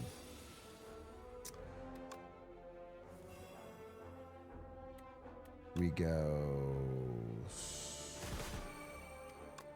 There. Done. Okay. Howl from Beyond, Forgotten Ritual, Unrelenting. Unrelenting. Unrelenting is interesting because it makes Fight Me free. It makes Stomp free. It makes Bash free.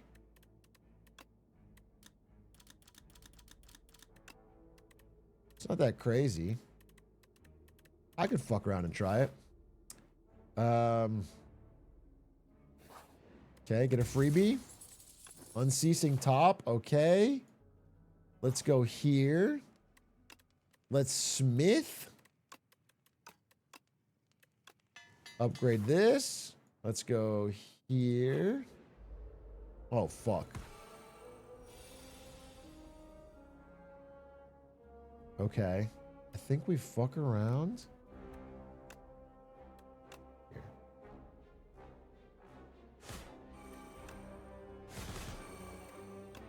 Oh, get fucked. We don't even have to use this.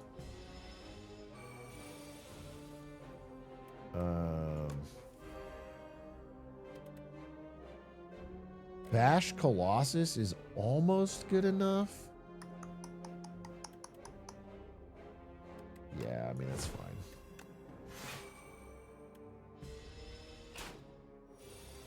Dude, Bash Colossus is a fire combo.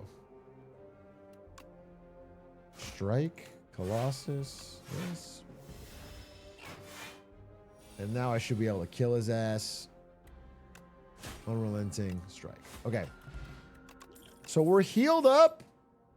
Pommel Strike. I've never met a Pommel Strike I didn't take.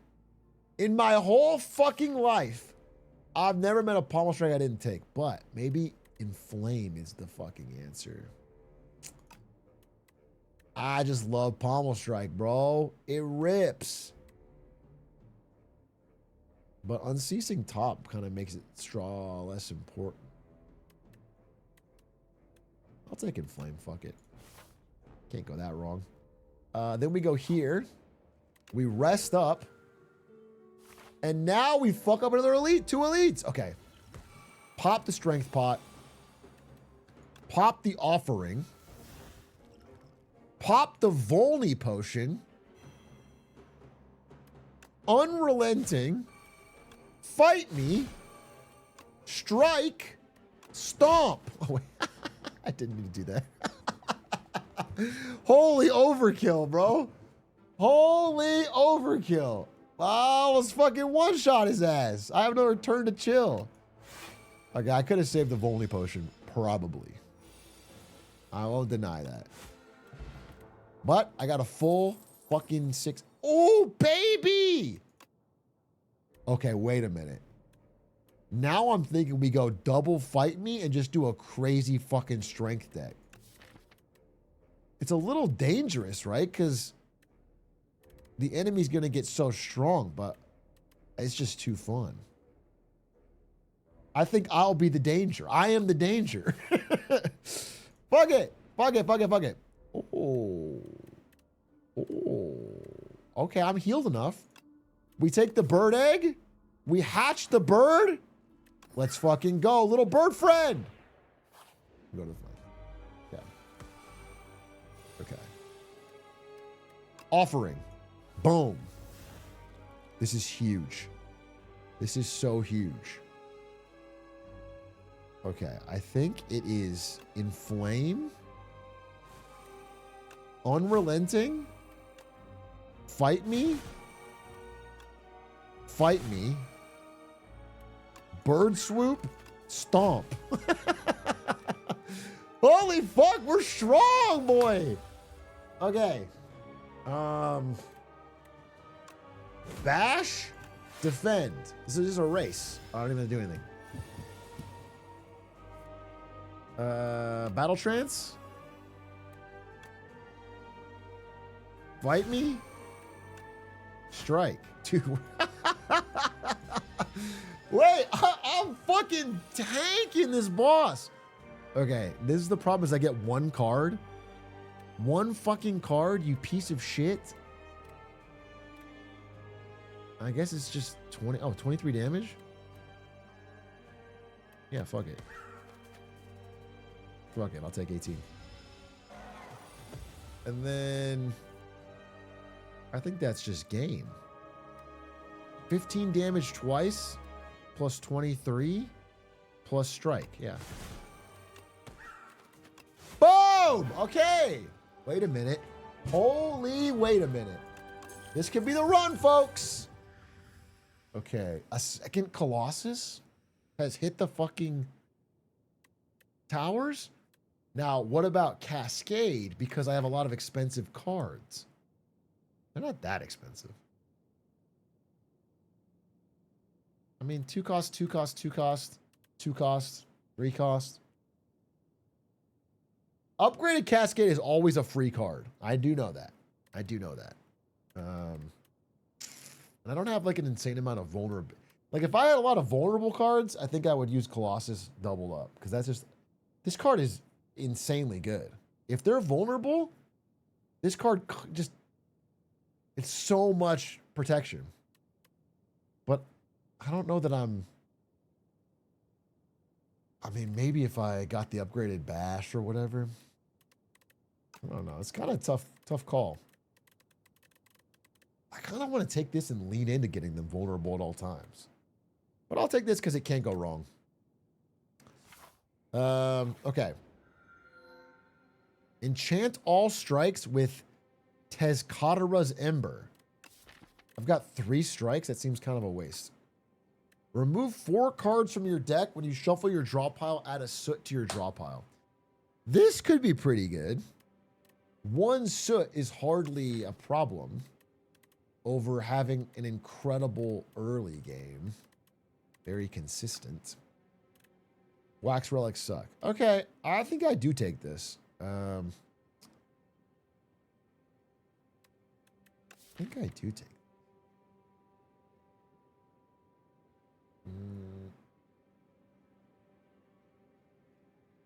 Wax relics are so good. No, wax relics. You lose them by the time you get to the next guy, so it's not.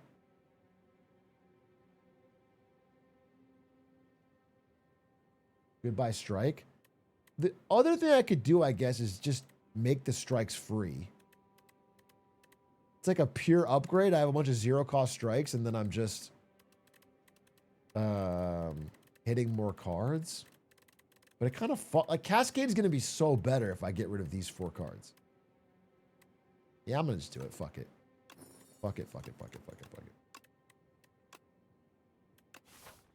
Fuck it. Fuck it, we ball, dude. Let the boy ball. Okay, I go this way. I stop by the shop, pick up something for me, something for my chat. Chat, what do you want? Something for me, something for you, okay? I'm gonna buy you guys a Slurpee and a Crunch Wrap at the shop. Then we fuck up our first elite and sort of play it by ear. If we feel fucking froggy, we keep going. If we feel bad, we dodge. That sounds good. Okay, run it.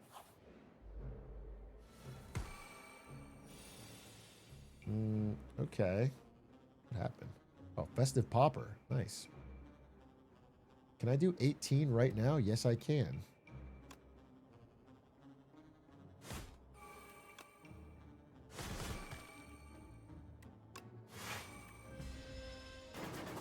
PogChamp. Okay. When in doubt, cascade it out. Right? When in doubt, don't think about it. Just cascade. I mean, I could Blood Wall cascade, and that's 16 block. But that's lame. I think I play 1 defend, cascade. Kind of the worst of all worlds there, honestly. Kind of sucked. Kind of sucked, honestly. But it's fine. We win now.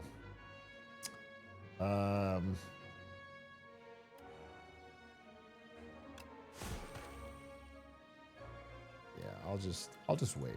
I'll just wait. I already got a soot? This might have been a bad idea, bro. I need a way to get rid of this shit. My first run through is gonna be fire, but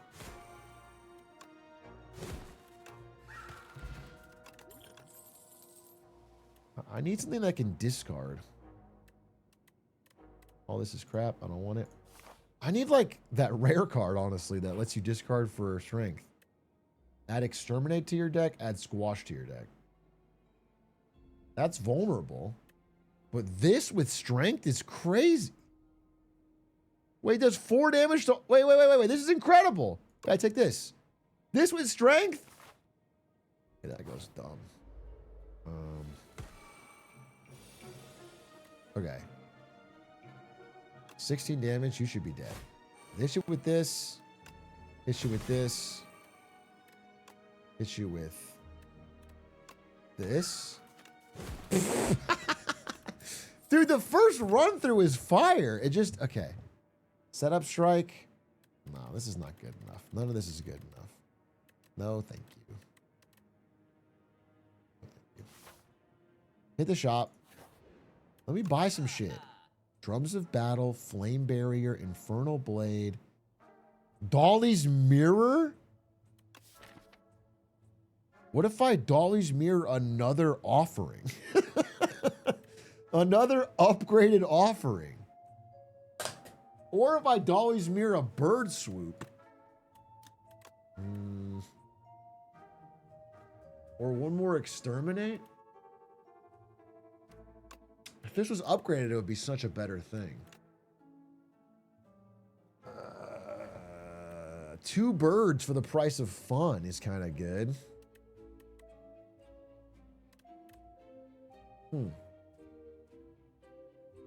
I feel like upgraded offering is kind of the wave. But, well, let's think what else I can get. 10 gold, kind of lame. Dramatic Entrance, not really. Flame Barrier's good. I could also remove a defend. Ow. If it doesn't show 2 birds, I Steam refund.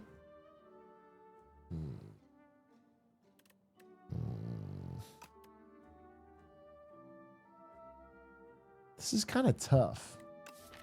I think the GOAT strategy is to say, fuck it, and give me a second offering. Fuck it, bro. You know what I'm saying? Sometimes you gotta hit them where it fucking hurts. Okay. What an ugly start.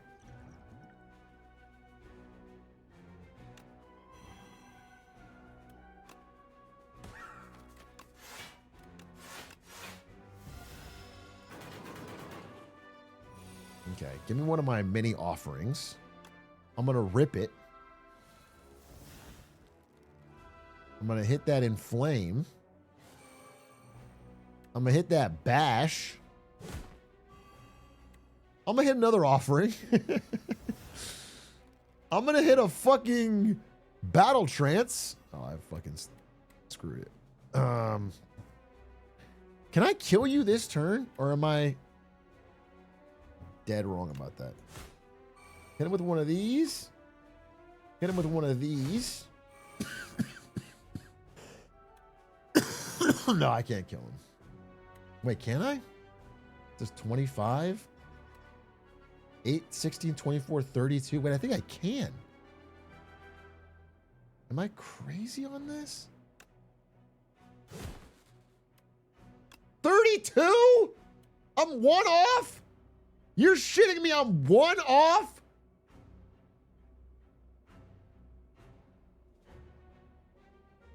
$48?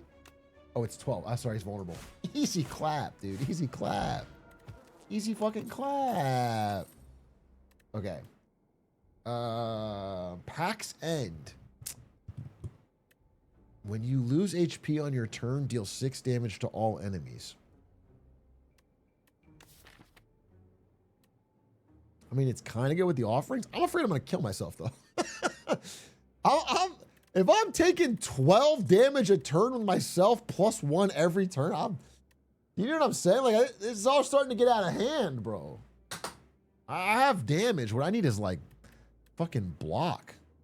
This card is incredible. Truly incredible. But how do I get 3 cards in my exhaust pile? I'll have 1 on first run through. You know what would have been fucking good? Which you guys never suggested?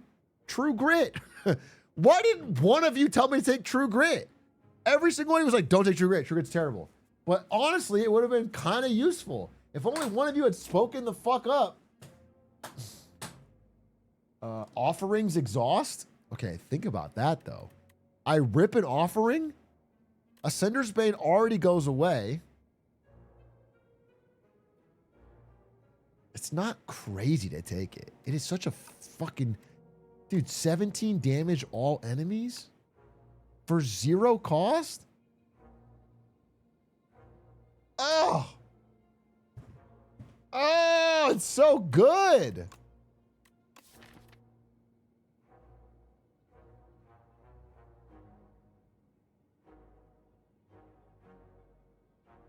You can't use it? I mean, I can use it on my second run through. Once this card is gone, this card is played, and this card is played, I will have the ability to use it. And that's right when I go through my whole deck.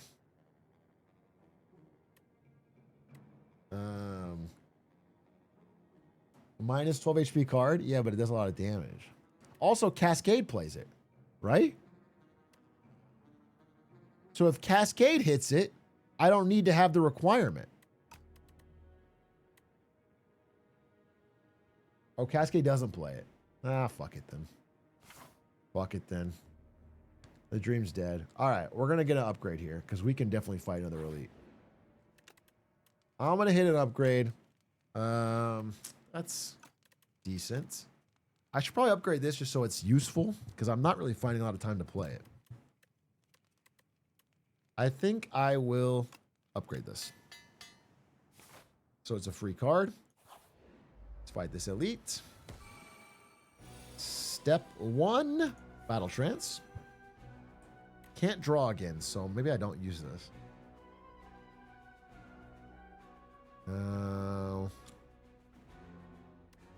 Kind of a pain in the ass, honestly. All right, we do this. We do this.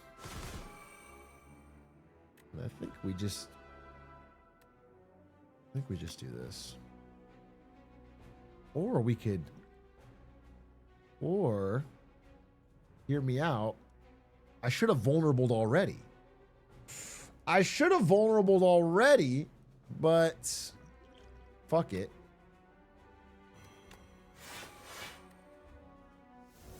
I think that's better. That's better. Okay. Step 1. Hit this. I think I just rip 5 cards off Cascade, and then hopefully Stomp is free. Fuck it!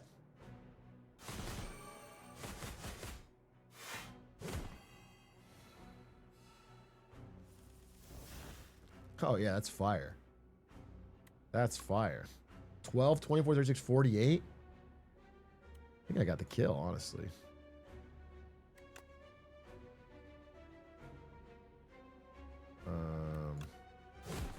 Yeah, I do. Nice, dude. Nice. Nunchucks. That's great. Bludgeon. Bludgeon, bludgeon, bludgeon. Okay.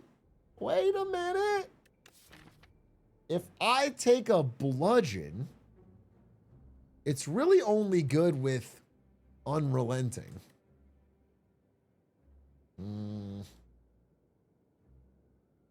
But it's also good with Cascade. It kind of is a double shawammy. Pardon my French. Fuck it. Fuck it. We always take a big old fucking bludge. Bronze scales. Never hurt nobody. 3 foul potions. Deals 12 damage to everyone. Can be thrown at the merchant for 100 gold. I mean, I can't fit them. I'm not going to get rid of the skill potion because I might need it in a fight. I'm not even near a merchant. Nah, fuck that. Take this. Fish oil? Yeah, all right. Okay. Lose 14 HP, get the chosen cheese? I have to pick 2 cards? What would I want that's a common card? I would want... Dude, there's no common cards that I would want. My deck has already got all the commoners out of the deck. My deck hates the poors. My deck is all wealthy. Cheese is not good, bro. I'm not even... I don't have enough combats left to make its HP back.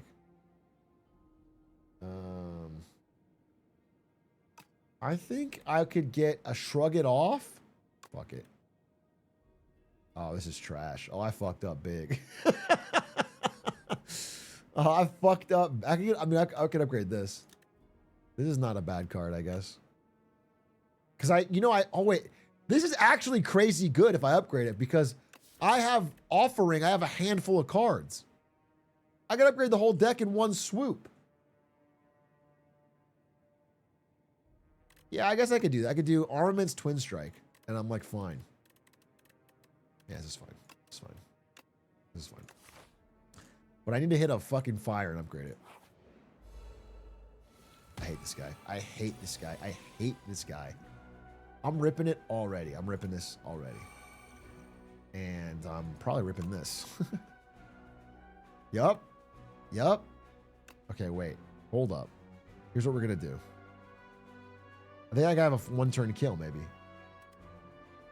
Wait, 21? I think I can just win it right now. Wait, 21 times 2. 42. Doesn't hit this guy.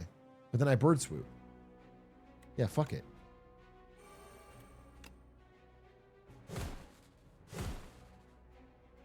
Why am I so wrong? Wait, what happened? Why am I so wrong? What did I miss? Oh, the Akabeko was only the first time. Oh, fuck me, dude. Fuck me. All right, well, it's fine. I mean, it's not so bad. I take 7. I take 7. Nothing else I can do about that. Yeah, okay.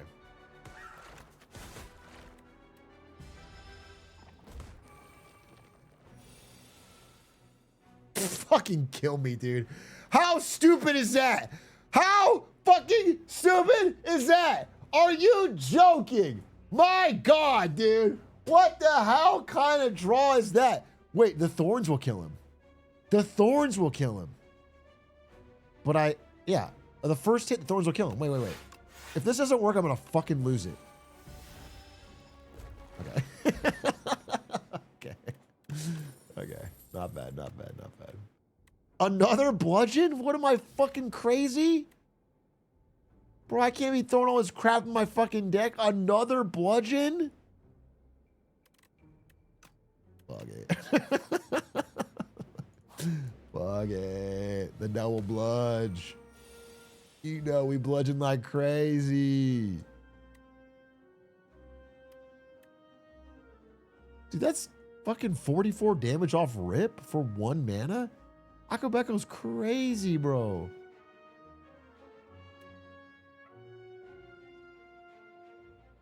$44 damage off rip?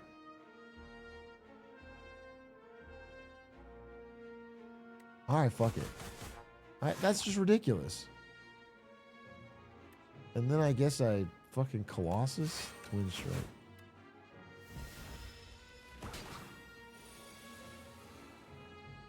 Okay.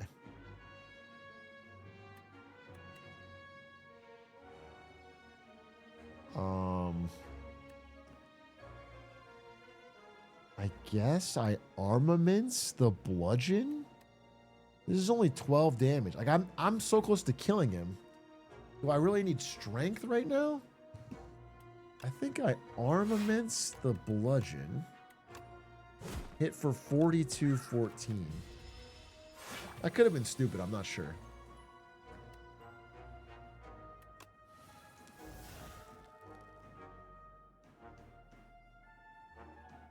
I think I just rip a Cascade, bro. What do I got in here? I think I just rip a Cascade.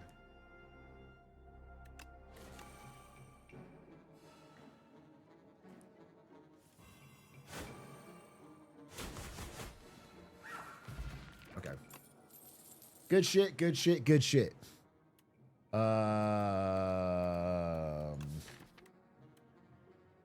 I don't want none of this. Thunderclap plus? How can I argue with it? It's upgraded.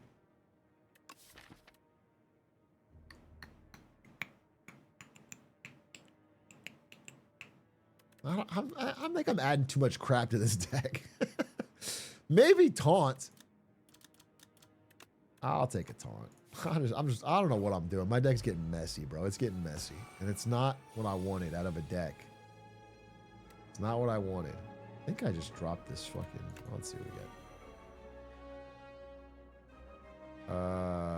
Yeah, fuck it.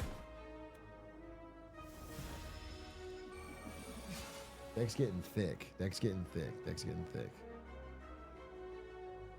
Okay, this is bad. Wait, this is horrible. This is horrible.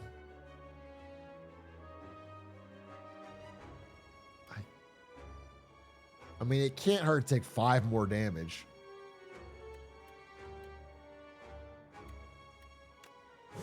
Fuck it. Oh, I had one. I had one? I would have taken not 5 more. Wait, how did that cost less? Oh, I'm so stupid. Okay. I think this is a kill. 12 plus 10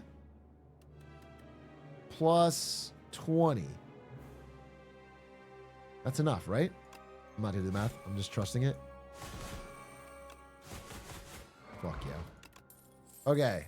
All this is crap. I skip it. I want to upgrade, but I can't. I think this boss is gonna kill me, bro. I think I goofed.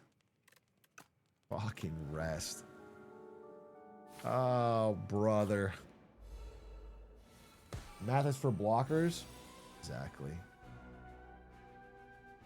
Okay. Dude, battle trancing into an offering is actually really frustrating. It's actually really frustrating.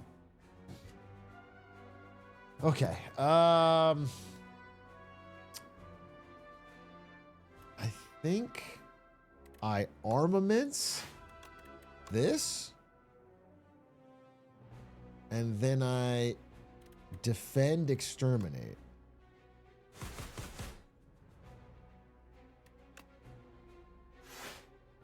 Maybe I should have done this to bash that first. That would have been smart, but it's fine. Okay. Now we rip an offering right off the rip. And we do a 7-card cascade and we don't care what happens. You know, math is for blockers. 7-card cascade. We're getting double oh, it's just all bangers. It's oops all bangers party.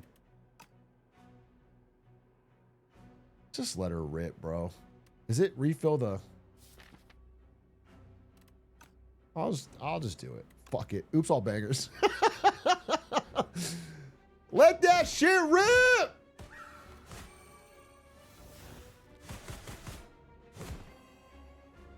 Okay. All things considered, pretty good. Pretty good. Pretty good. What if I inflame? I can kill, right? If I inflame, fight me, stomp, I think this thing's dead. So let's go inflame.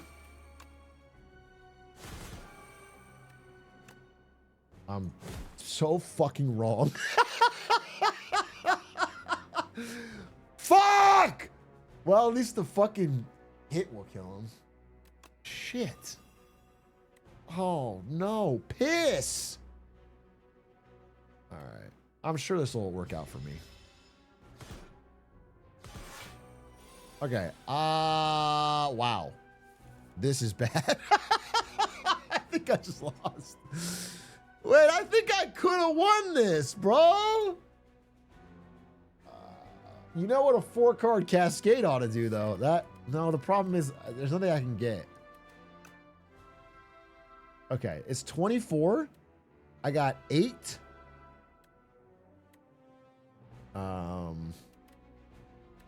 No, this is not looking good. 8? If I upgraded this, it's like what? What is taunt upgraded? 8. 8, 16 plus 5 is 21. I'll live. I will live. I'll live.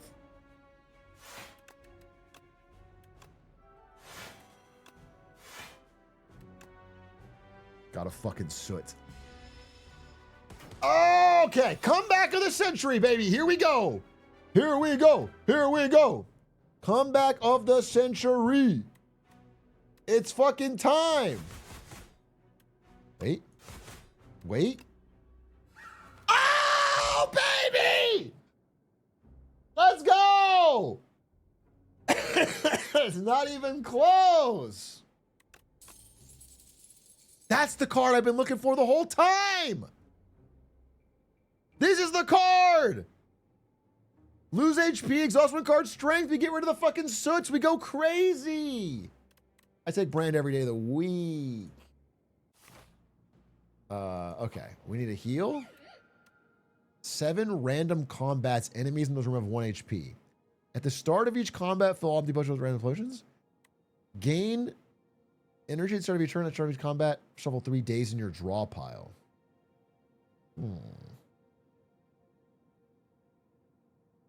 3 days in the whole deck?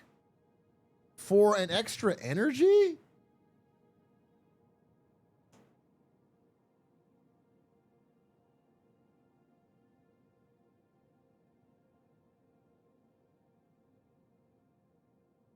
That doesn't sound too bad.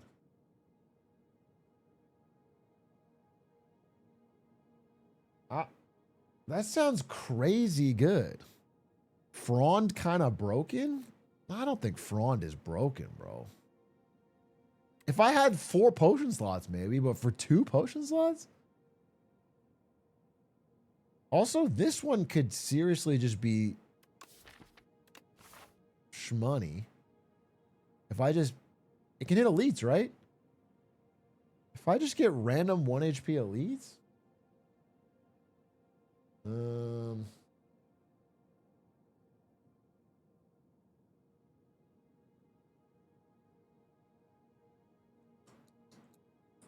I've gotten 3 free elites from I've never taken Furka. I've never taken this one. I've never clicked this once, but it could be fun. I think these are all good options, honestly. But I think Blessed Antlers probably the play, especially having Brand. Like, I just hit any card draw, and if I'm pulling that card out, I just Brand. I already have more cards than I know what to do with. I'm going with it. This is just, I think this is too good. I'd be hard pressed to say, all right, we're trying to dodge combats right now. The deck is already pretty ready. I just go here, I hit the shop, hit another, this one thing, possibly pop up here. Yeah, that's a fucking route. That's a route, baby. All right, let's go. All right, 3 days in my draw pile. Don't draw any card draw. Fucking kill me. What an awful opening hand. All right, well, at least I have Akabeko. This thing will kill whoever I want. We're actually fine. I had to have 5 energy. Wait, why I got 5 energy? Oh, Happy Flower. All right, we go in Flame.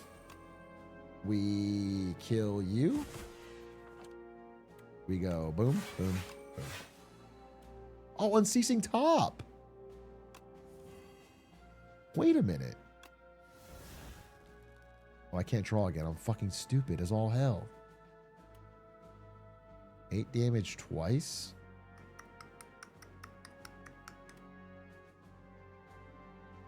Eight damage twice.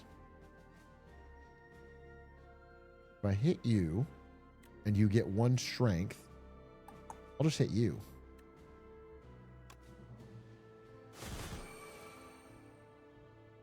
And then... Okay. Okay. 20 damage. 11 damage twice. Fuck yeah, baby! Another Unrelenting? Whenever a card is exhausted, gain 3 block. That's also interesting.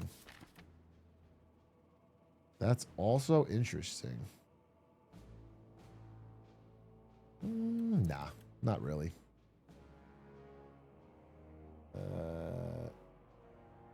Is the Dazed? The only thing that would make this build better is Chosen Cheese. No. No, in fact, the cards I got from not taking Chosen Cheese have helped me out.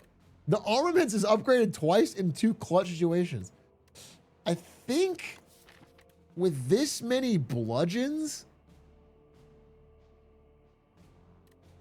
this card is good. I think this card is good. I think it saves me much energy. Frost in chat. No disrespect. Frost Prime. Are you a content creator for this game? What up? I looked at your chat history and you said you want to talk about Pacific Rim in 2025. Oh, you're the best at it? Well, have you met me? No disrespect, Frost Prime, but like, have you met? Because it's like maybe two ships in the night, 2 goats.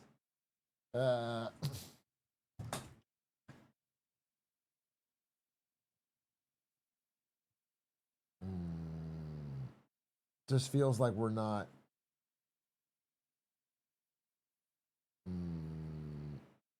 Frost Prime X Atrioc collab. We have collabed. Is what he's telling me. I don't really remember what we did it for. In what game? I have dementia. That you're not being very. Was it Hollow Knight? Is that crazy? Were you one of the people in Hollow Knight?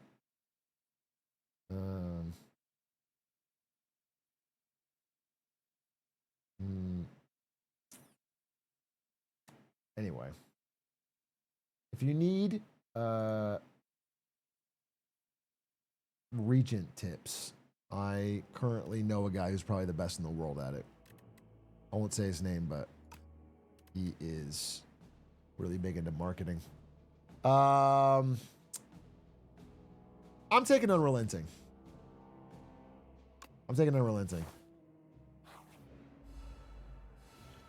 And if it's bad, it's bad. But I think it's good. Oh, shit. Can I just kill the guy on the right? Right now? Wait, I think I just do exterminate again. It's just such a goat move. And then I bash.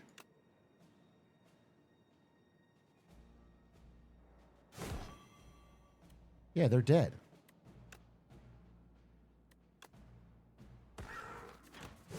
Holy fuck. Holy fuck, dude. That's awesome. Add decay to your deck. Enchant a card that exhausts with Soul's Power. It doesn't exhaust anymore? I guess I could make my offering no longer exhaust, but honestly, I'm not going to try and do 18 damage to myself over the course of a fucking...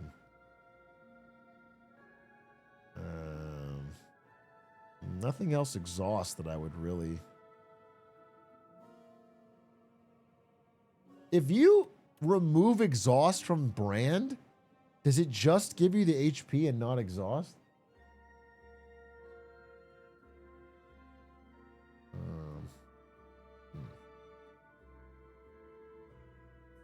The card doesn't exhaust? Interesting. Yeah, I want the exhaust on brand. I'm just wondering if you could do that. I don't think I need this. And I don't want to curse, so I'm going to take Forgotten Soul. Okay.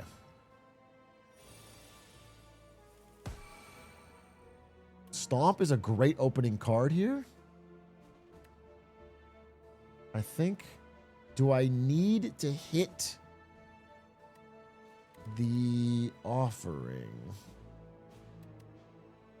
It's just 6 HP. I think we run it and get a kill.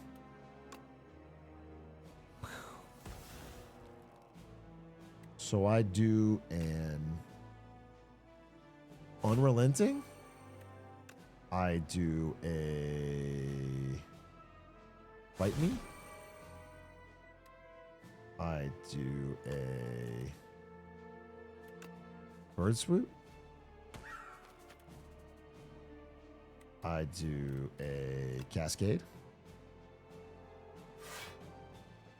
Upgrade Stomp.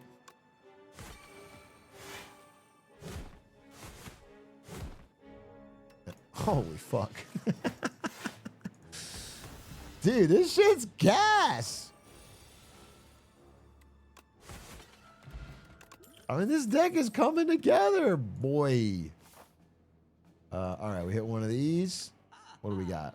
Start each elite combat with 2 strength. Kind of a beast mode card. When you apply vulnerable, draw a card. I think Whirlwind is okay. This card is, I mean, this thing's not bad just to get a full heal. Hey, I got a question for Frost Prime, the GOAT. Frost Prime, if I have this, does the boss count as an elite? Or as a boss separate than an elite and you don't get the 2 strength?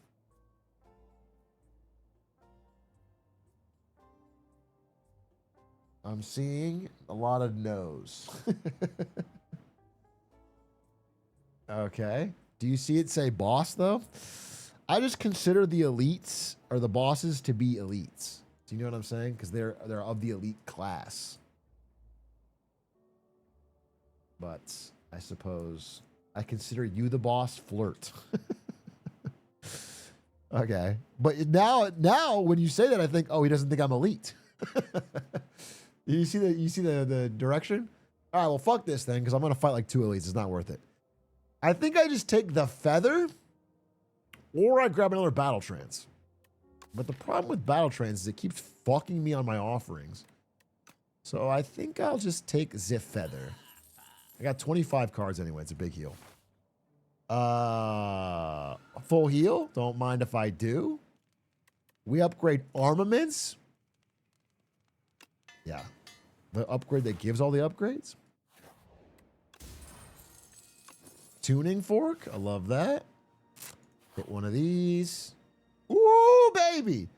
Okay, wait a minute. Wait a minute.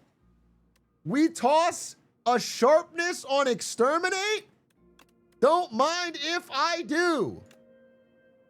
Yeah. Yeah. Yup. Yes. That is damage. Hitting a lead. Oh, give it to me. Give it to me. Give it to me. Exterminate. Exterminate. Exterminate. Fucking shit, dude. I don't even have a fucking card to use this with.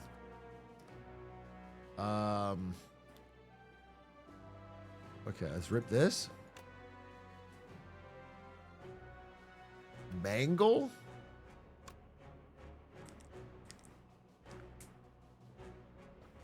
Okay.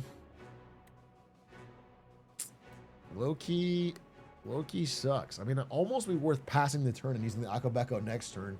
Hopefully I get it. But I will not do that because I have this Mangle. I will use Brand on the Dazed. I'll gain a Strength. I want to kill this guy first because he's such a pain in the fucking ass. But damn, what a son of a bitch. I think I have to use it on this. Yeah, I'll use it on this. I will hit this guy. Oh, wait a minute. Holy. Oh my God, free bash?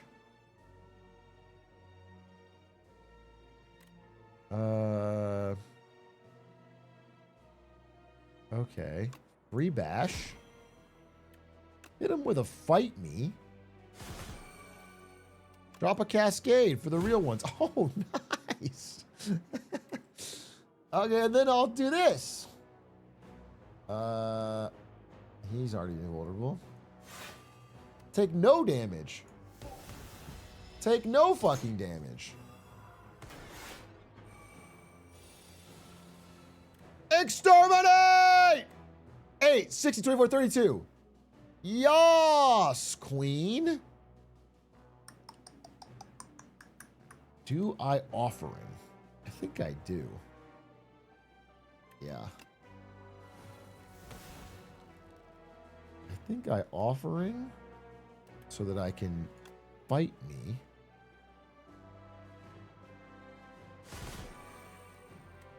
Exterminate. Fuck yeah, dude.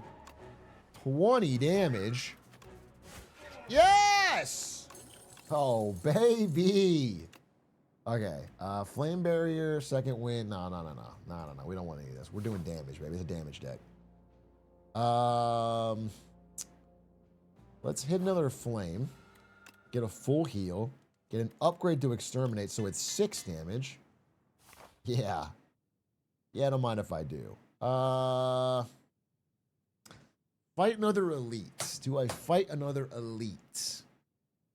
I don't even know what I would... I mean, what would I get? It's not like it's hard, but what am I going to get? Ah.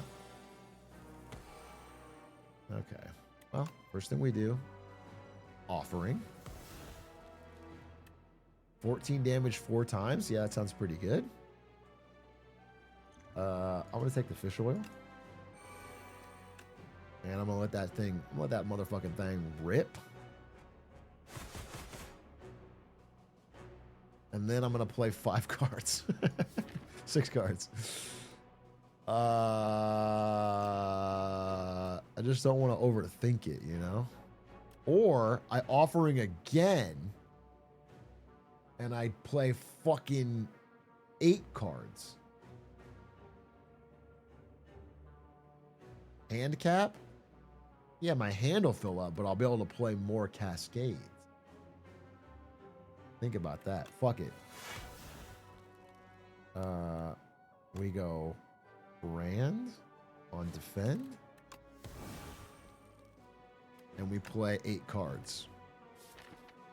Fuck it. I mean, both my bludgeons are in my hand, which is kind of whack, but Fuck it. I played fucking 4 days.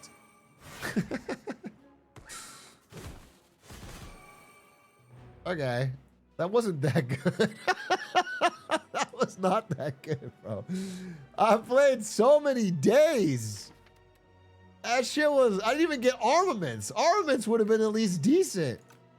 Damn, that was about as bad as a hit as you can get.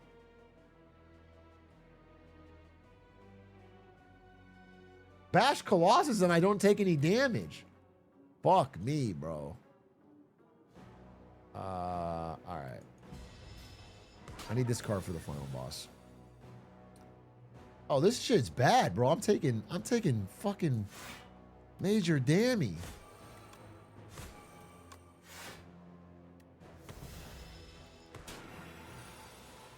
Oh, I gotta kill him this turn. I got to kill him this turn. All right, free bludgeon. Oh, we taunt first. Free bludgeon. Great sweep. All right, we're fine. All that for a strike dummy? Ooh, bloodletting? Hold up. Wait, bloodletting? Could go dumb hard. I have all this card draw? Century, I think, with the 40 months. Yeah, I think I take this. We take a lot of damage, but we play 1,000,000 cards. All right, we hit one of these. Little mini shop. 10% heal. I don't think I need it. Start each combat confused. Don't want that. I guess I will take the tea set. And theoretically, if I take this and get the feather, I'm healing. I'm healing 15. So I think I'll be fine. 2 HP per combat. This is 1 HP per combat, and I have 1 combat left. Yeah, this will be fine. I'll do this. And then I can upgrade 1 more card. That 1 HP. If I lose by 1 HP... if I lose by 1 HP, bro... I think I just get a triple energy bloodletting. Oh, inflame for 3 strength.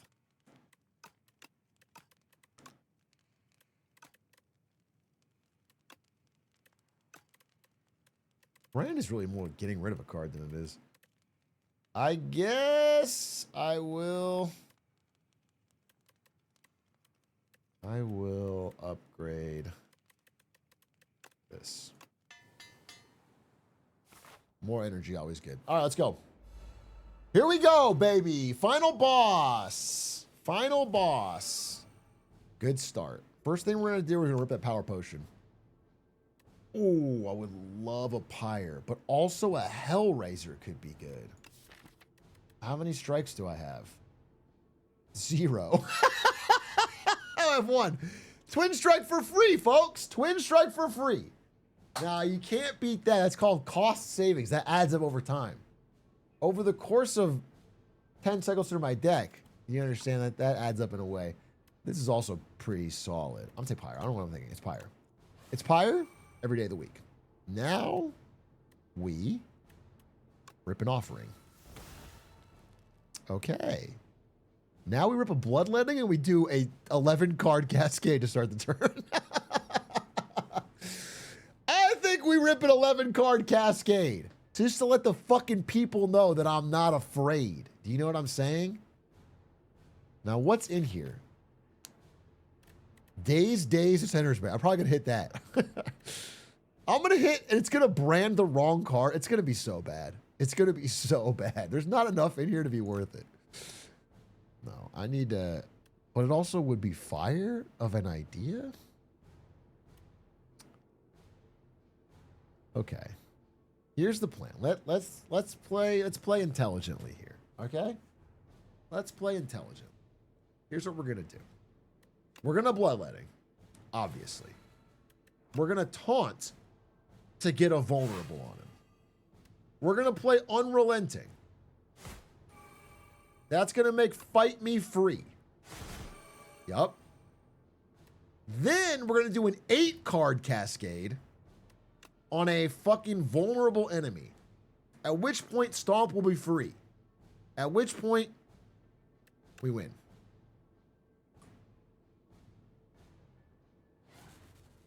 Choose a card to exhaust.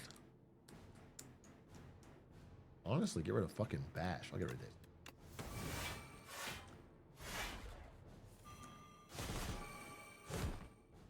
Holy fuck. Okay. Great. Good start. Inflame.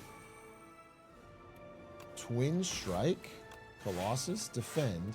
This daze is preventing my fucking top. Oh, I can't use the top because of the... Stupid son of a bitch. Should have used this. Uh-oh. Okay. Wait a minute. Wait a fucking minute. Offering.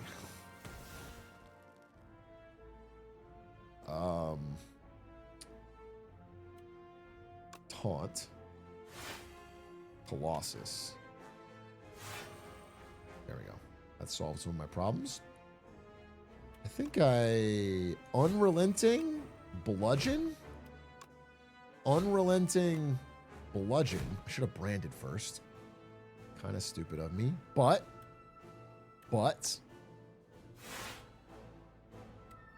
I can do this. Okay, not bad. Not bad, not bad. 6-card Cascade. Fuck it, we ball.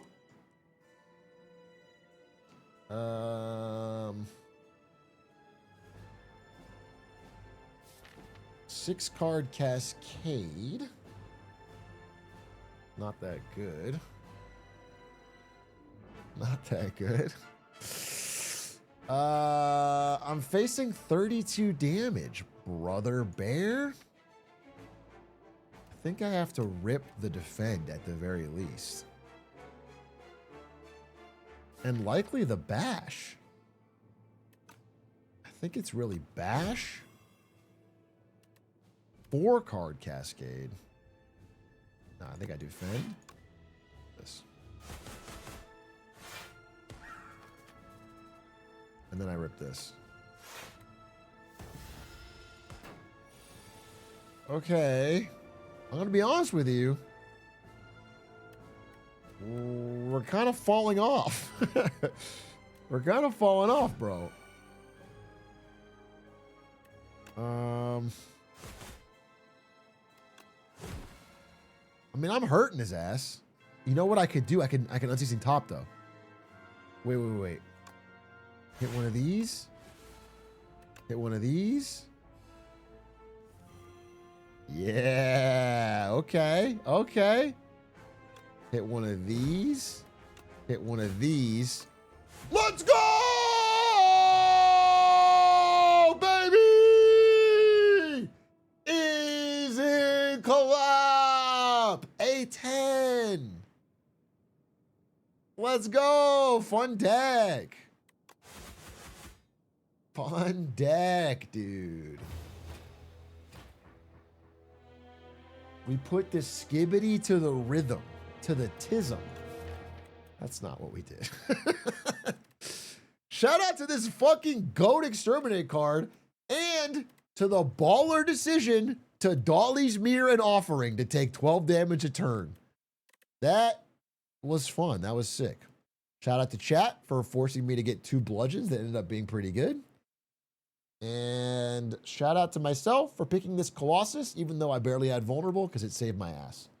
Pretty fucking good. Pretty fucking good.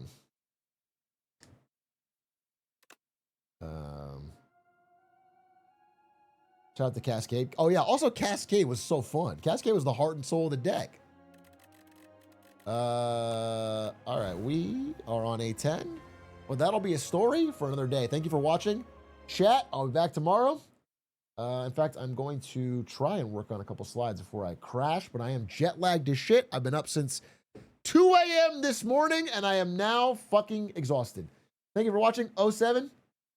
We are doing daily clips all in April, starting today, and we'll be back on the grind.